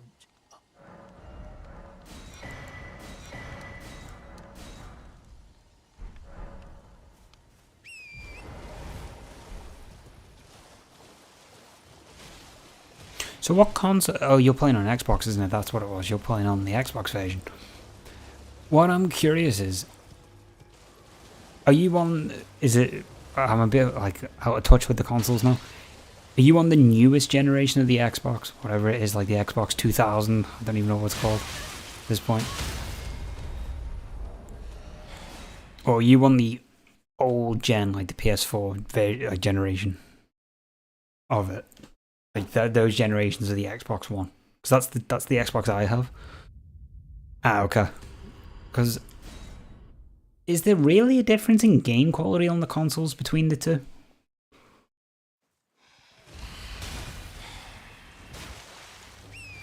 I have an Xbox One, but I've not really played the Souls franchise on it. I've played it on the PS4 more, because that's what my main console was before my PC. So, but I've never really tried the Souls games on the Xbox One. Not too noticeable. Okay, I didn't think it was going to be like mega noticeable between the console versions. But I've not tried the newer generation of Xboxes. PS4 is better. Yeah, do you know what? I think both are as good as each other for certain things. Like PS4 has some really good exclusives and some really good graphical upgrades of games that the Xbox has. But I own both. And to be quite honest, if you're having fun in the game, I don't think it really matters, does it now? At this point, I think it's just more of a petty competition between people.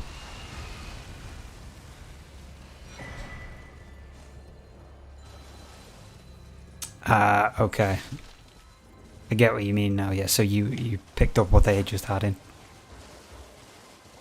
Do you know what console I really enjoy? I haven't played it much for a long time, is the Switch. I think it's just so great to be able to play like Dark Souls remastered in handheld and Witcher 3 in handheld and actually be able to access my Witcher 3 save. That's great from Steam.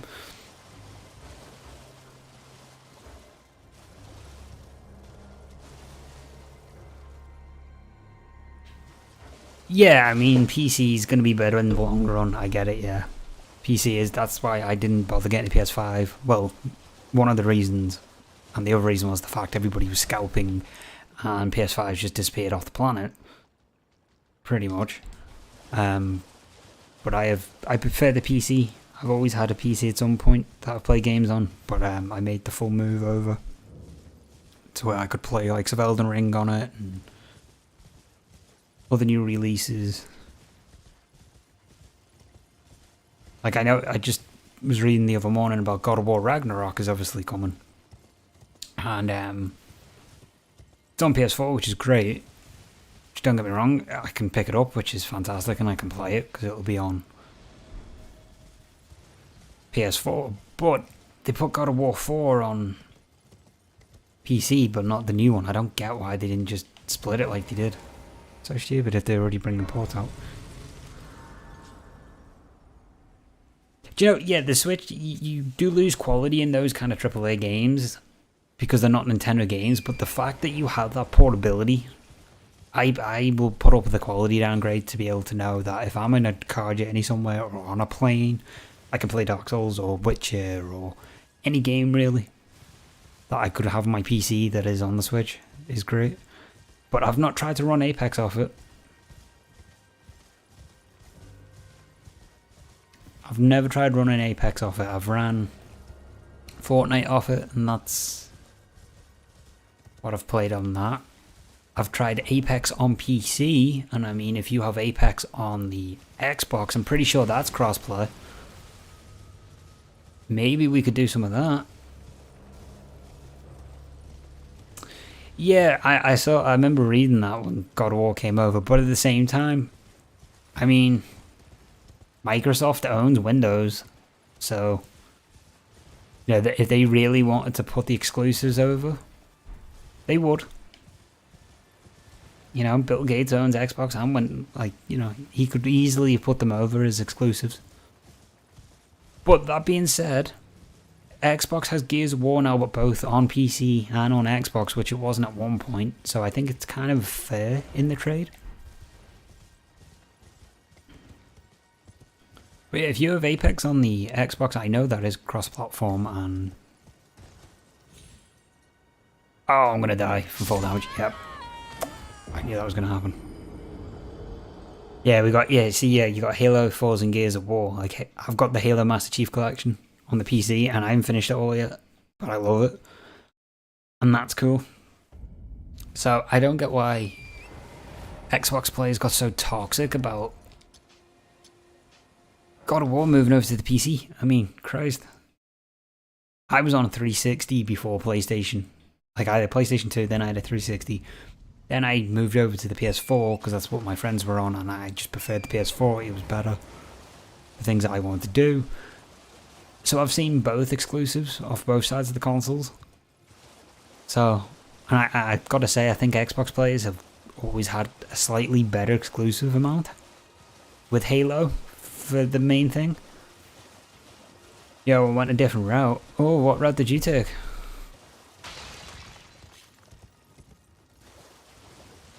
See, this is the fun thing now. You can do whatever you want. Oh, I'll be curious. Atari to 360 to... Oh, okay. I've never tried an Atari. That was never my generation. I went PlayStation 1... Sorry, Game Boy to PlayStation 1. PlayStation 2. And then... to PlayStation... Oh, to Xbox 360 and then... Nintendo, Wii and all that. You know, I was those ones. I never tried the Atari. Like, my dad has a Sega... Oh, what is it? The Sega Mega... Oh, what's it called? It's the console. Atari was like around my old, yeah, I would say so.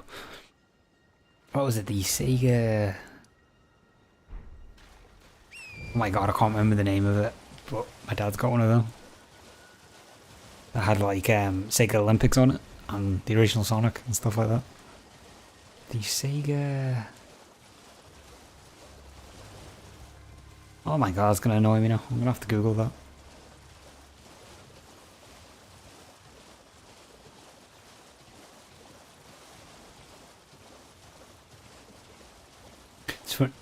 It's funny that my dad went from like... 3DS was amazing. I never had a 3DS. I kind of just didn't get it when I was a kid. I had the DS Lite and the original DS, and then I moved on to a PSP. That's what I was on, and I just kind of didn't bother with the 3DS. I've never tried one. Once. I've not even tried the 2DS. I just picked up the Switch for playing Zelda and stuff like that, like Breath of the Wild and Fire Emblem and all those games. And then ended up having to buy a second Switch because my old Switch battery leaked. So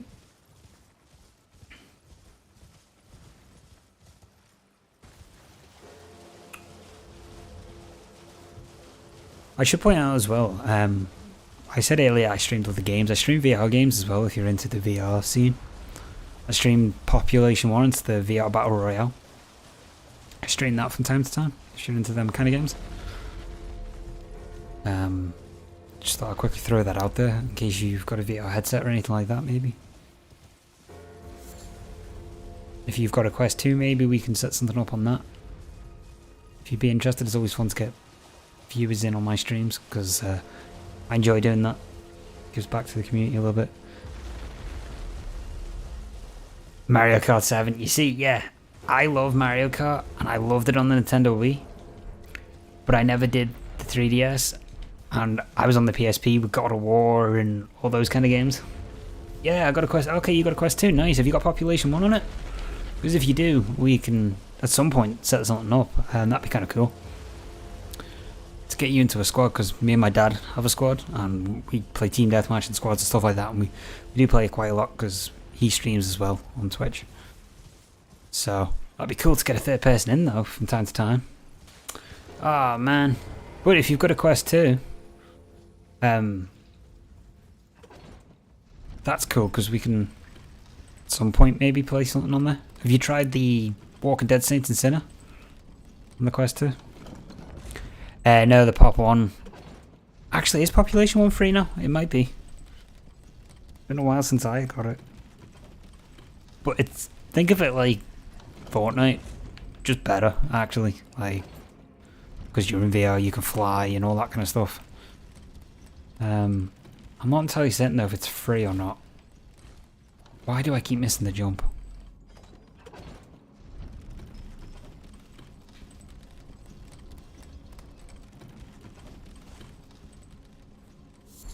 Have you tried the Walking Dead game though on the Quest? That I have to say I was very impressed with the quality of that game.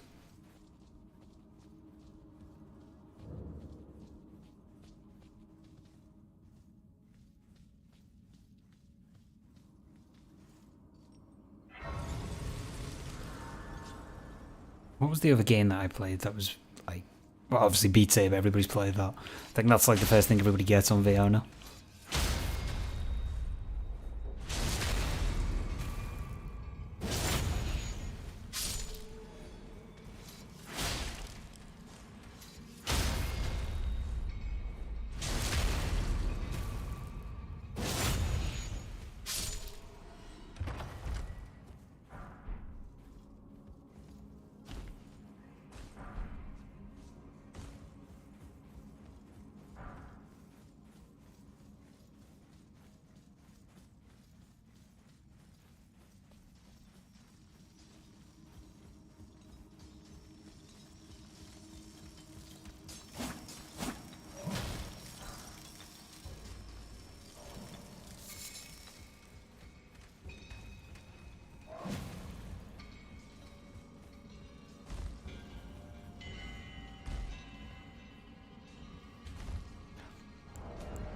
Oh no! Oh my god, I jumped over the platform. That wasn't supposed to happen. Supposed to jump onto it.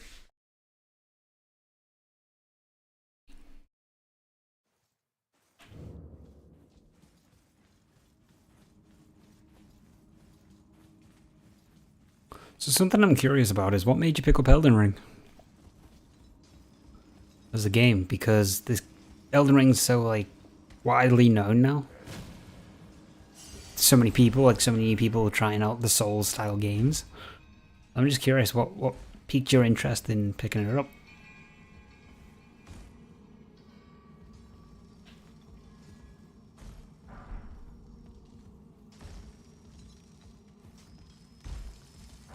What I've also noticed is a lot of females are playing the Souls games, which is great to see. Actually, it's great to see a lot of female gamers in general now, to be quite honest.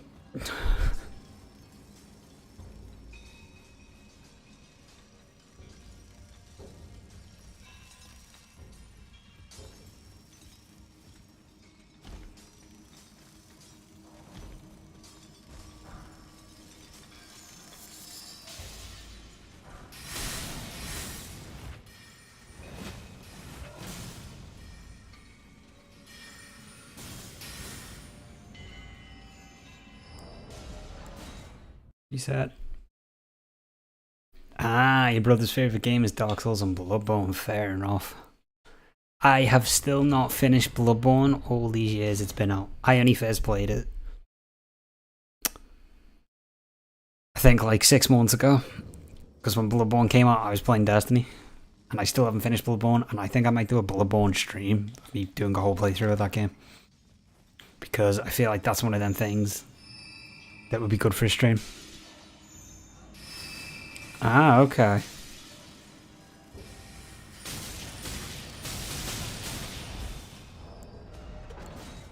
Power sorceries. Instant stonlock. Yeah, this game has become... It's funny actually, because Dark Souls is obviously a defining game in the genre. Where the hell did the elevator disappear to? It's obviously a defining game in pop culture in general. But it's interesting to see how, because Elden Ring was super hyped up and people who were Souls players were obviously super excited, brand new Souls style game. But people who had never played these games before now loving them. It's absolutely mental how this game picked off. But I'm glad From Software didn't put an easy mode in. And as much as that sounds like I'm not one of those people that's making out there's like gotta get good kind of thing, but I feel like it would take away the fun of the game for the people who've never played a Souls game, because you feel like such an accomplishment has been done. Like, you feel like you've accomplished something great when you beat the game, because it's so difficult sometimes. But this game just blew up on a major scale that I didn't expect to even see how popular it would get. But something I don't understand is, maybe you might know a little bit more. I've never understood why Bloodborne is counted as like the greatest game. Like, people, I've seen a huge divide on it. People going, Bloodborne's a terrible game, Bloodborne's an amazing game.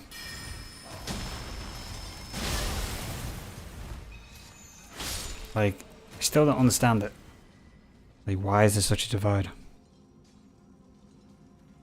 If not for me, he'd still be fighting.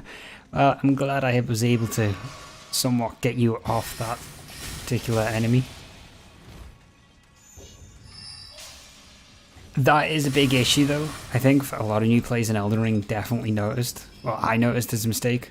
And people were running headfirst into bosses. Oh my god, the sorcerer is just gonna kill me. Yep. It was just running into that boss constantly.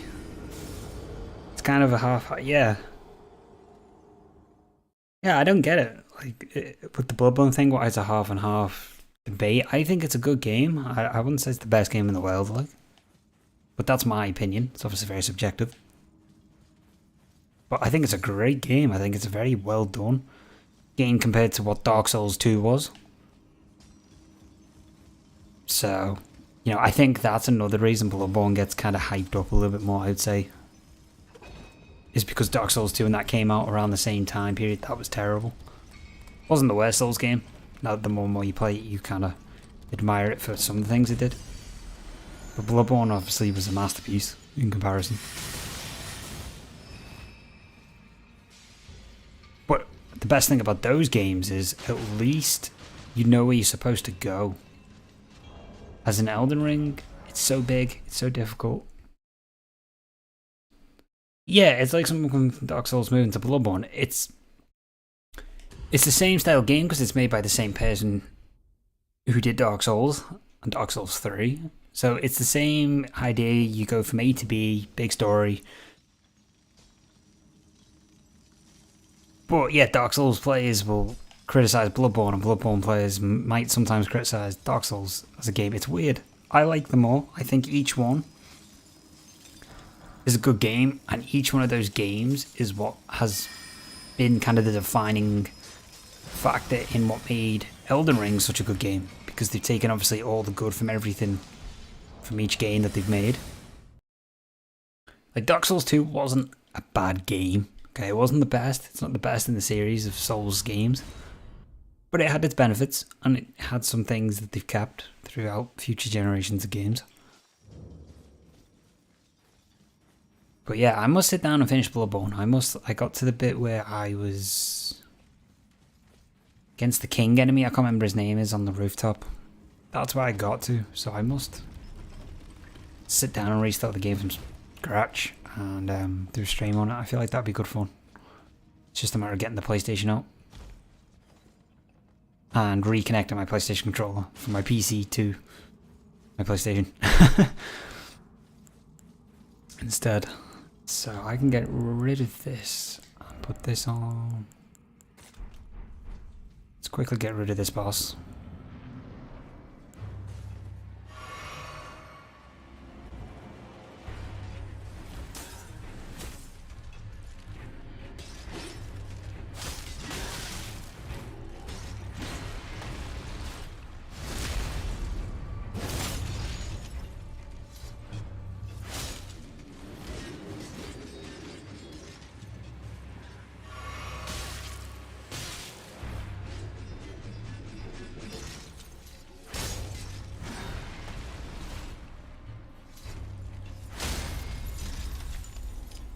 So I will say one thing, it's very difficult to go back to the Souls games after playing Elden Ring because of the way it is.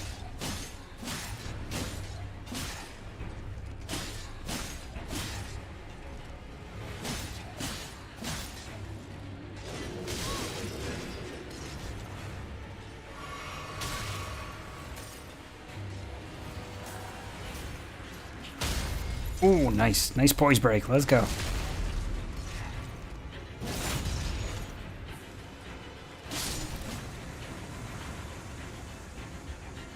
Yeah, it's weird, isn't it? It's people come from Bloodborne and go, oh yeah, I can see why you like it. So strange. It's so weird. I think, I don't know, there's just such a divide in the Souls, like, between Souls players, I guess, on those games. It's weird. Yeah, they're all the same style games. I will finish it one day. It's just kind of hard playing it on 30 FPS, that's all. That's the only issue for me. Because I'm so used to 60 FPS and above. I count very well. It is set. My name isn't this around. I never knew, although I'm still looking. Right, well, we can actually go do Margot or was it Margit and then Morgott and then that's what his names are.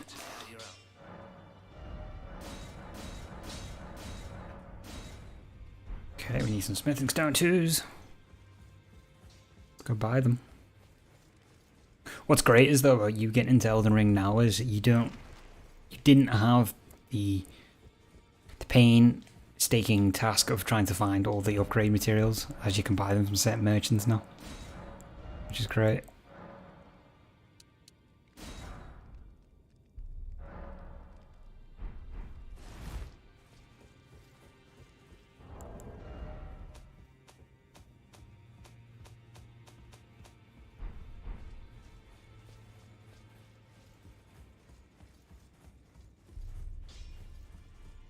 No matter.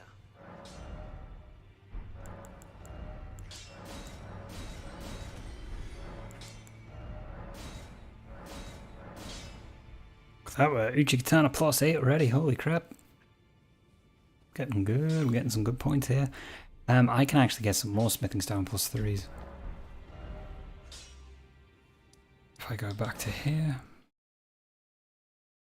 So I think what I'm going to do is I'm going to go kill Morgott and then I'll probably end the stream there for a bit.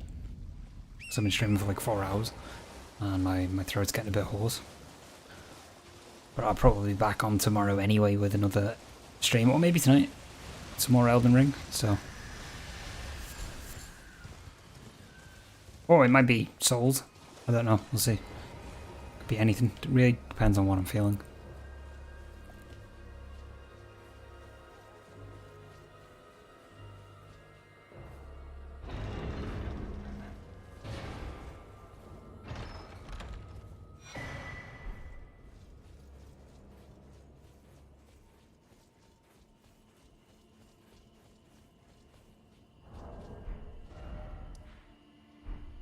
I know there's some smithing stone 3s out here though.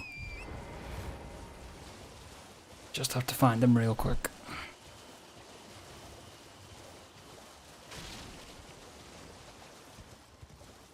Okay, you're for a side quest, I don't really want to do that.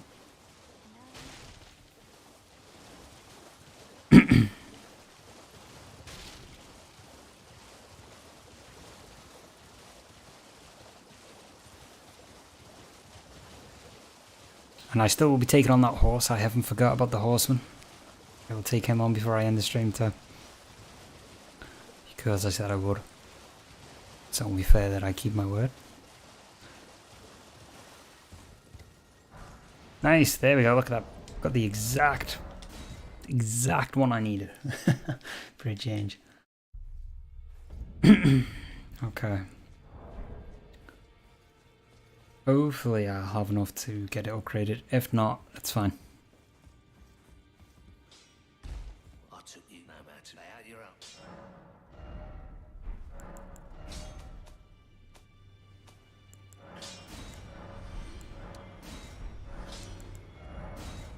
Cool, each katana +9. That is what we want. Let's go take on the boss. Where is the little boss at? Because I said I would do it. And that's what I'm going to do.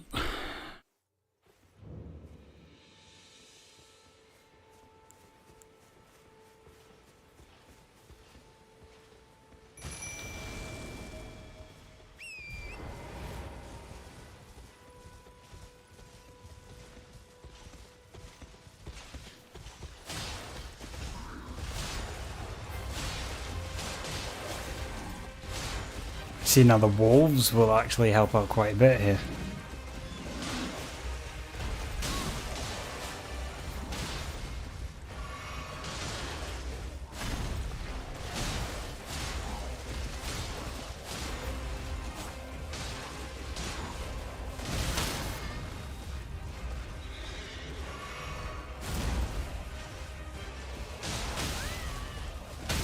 Oh, okay.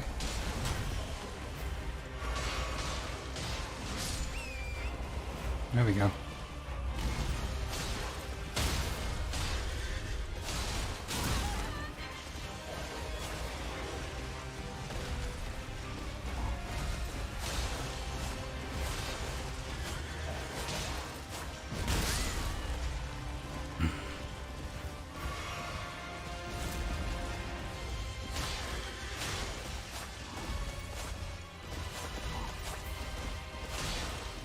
There we go. Tree Sentinel is down.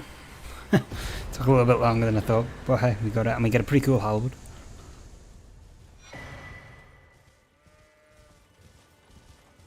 How'd you put the ring? Second menu? What second menu?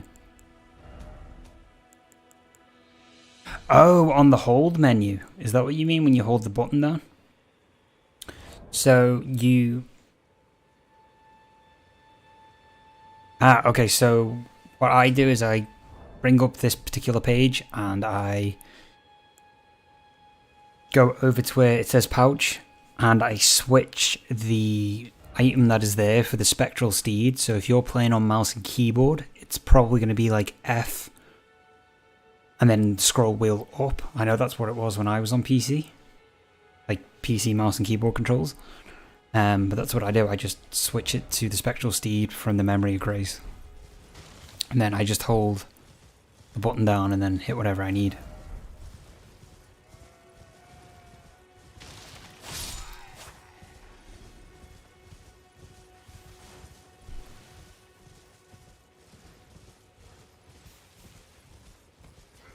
Some people just put it on where the flask is, you know, on the taskbar where you pick your items from, but I just find it gets in the way. So I typically don't bother with that.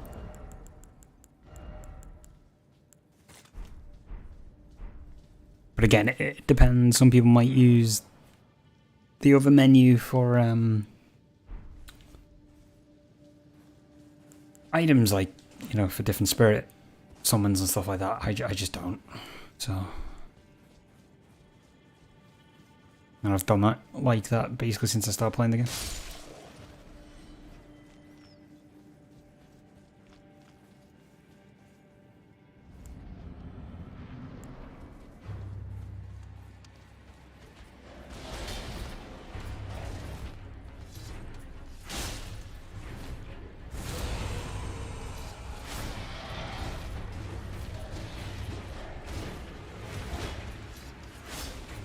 Oh, just out range? Okay.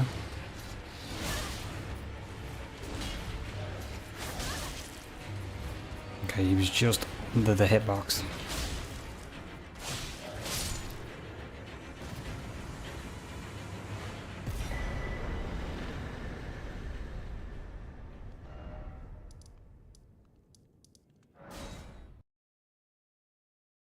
Okay, let's go take on Morgott. This should be a pretty okay fight, I think.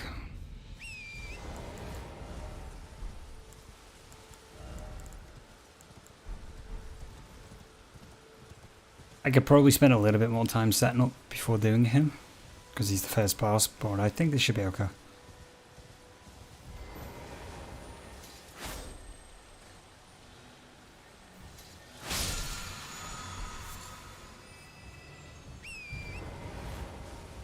Now, once we've done him, I'm going to wrap it up for today. Well, for now anyway, maybe not for today, but...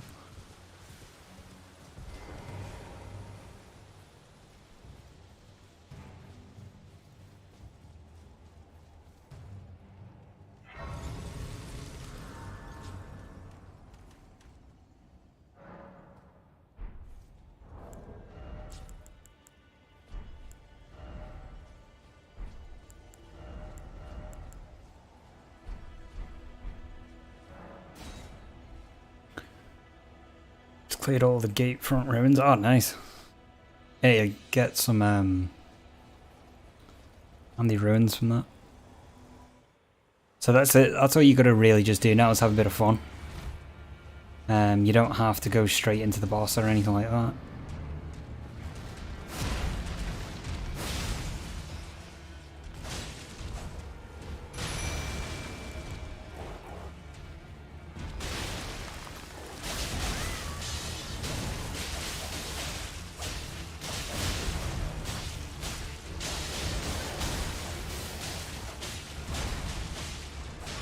Help if I was two-handing.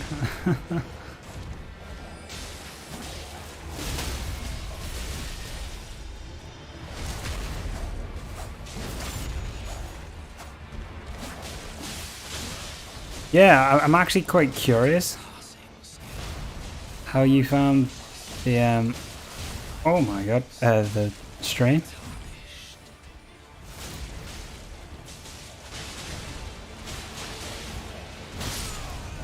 Boom, Margaret is down. Margaret is just...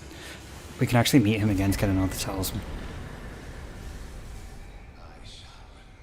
Yeah, I'm curious actually how you found the stream. Just for future reference so I know.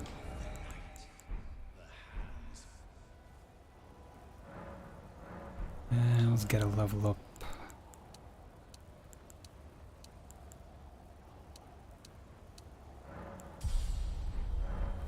Look at that level up. The most. Okay, now gas stock. Ah, okay. Well, that's cool. At least you're one of those people that do that. Because I like to do that as well. Because it's always interesting to see what other stuff's getting streamed, you know, like what other people are doing and different things like that. That's good to know. Okay. I'm glad you clicked onto the stream. Oh. Pick up this item.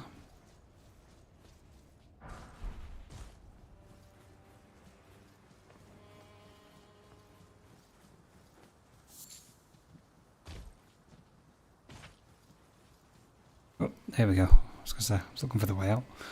A bit weird.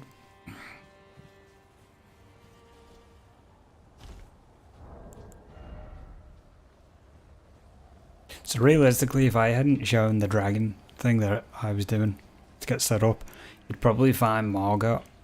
It's quite difficult if you're not prepared. You need to have a level wise for health and stuff.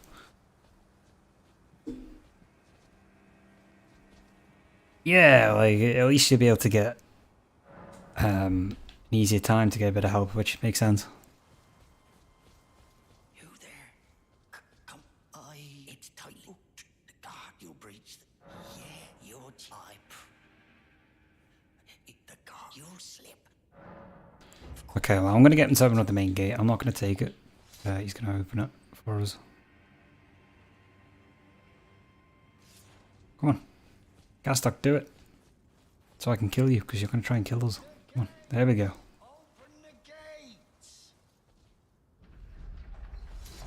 And we can kill him.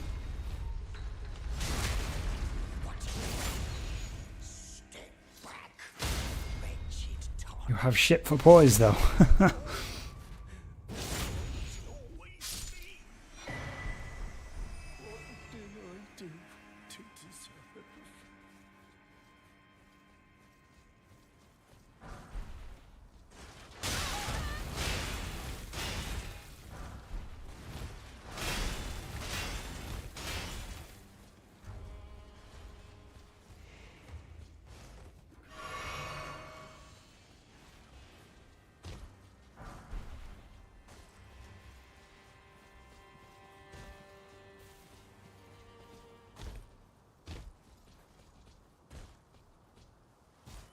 Oh no, wasn't supposed to do that. It's fine.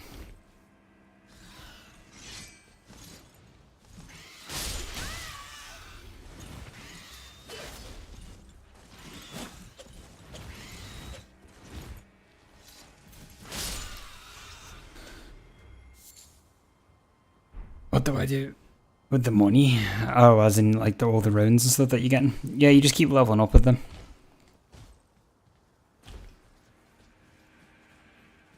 That's what you'll use to level up and buy items throughout the game.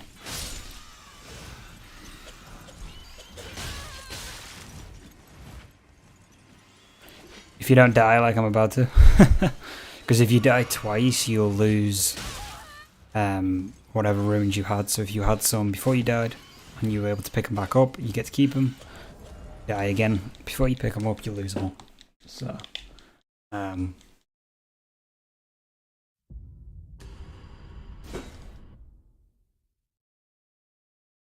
but yeah, you just rest at a site of grace and hit level up, and you can use whatever ones you have, and you'll be able to pick them up as items too. So, yeah. Right, well, I'm going to leave it there for today for a bit because we have... That's cool how it gives you a little golden dot next to a menu that you're supposed to use. It's a cool feature, I like that. I just noticed that. But I'm going to wrap it up here for today, for now. I'll probably be back tomorrow on some Elden Ring, I would say. And I'll keep moving probably on this character, or I might do the reset on the other character, we'll see what happens. But thank you so much for sticking in, Mick Cripple. I'm glad that I was able to help you find your way in Elden Ring to start you off. I hope you are able to get past the bosses okay. And I hope to see you in the next stream. So thanks so much for coming out, and I'll catch you guys later.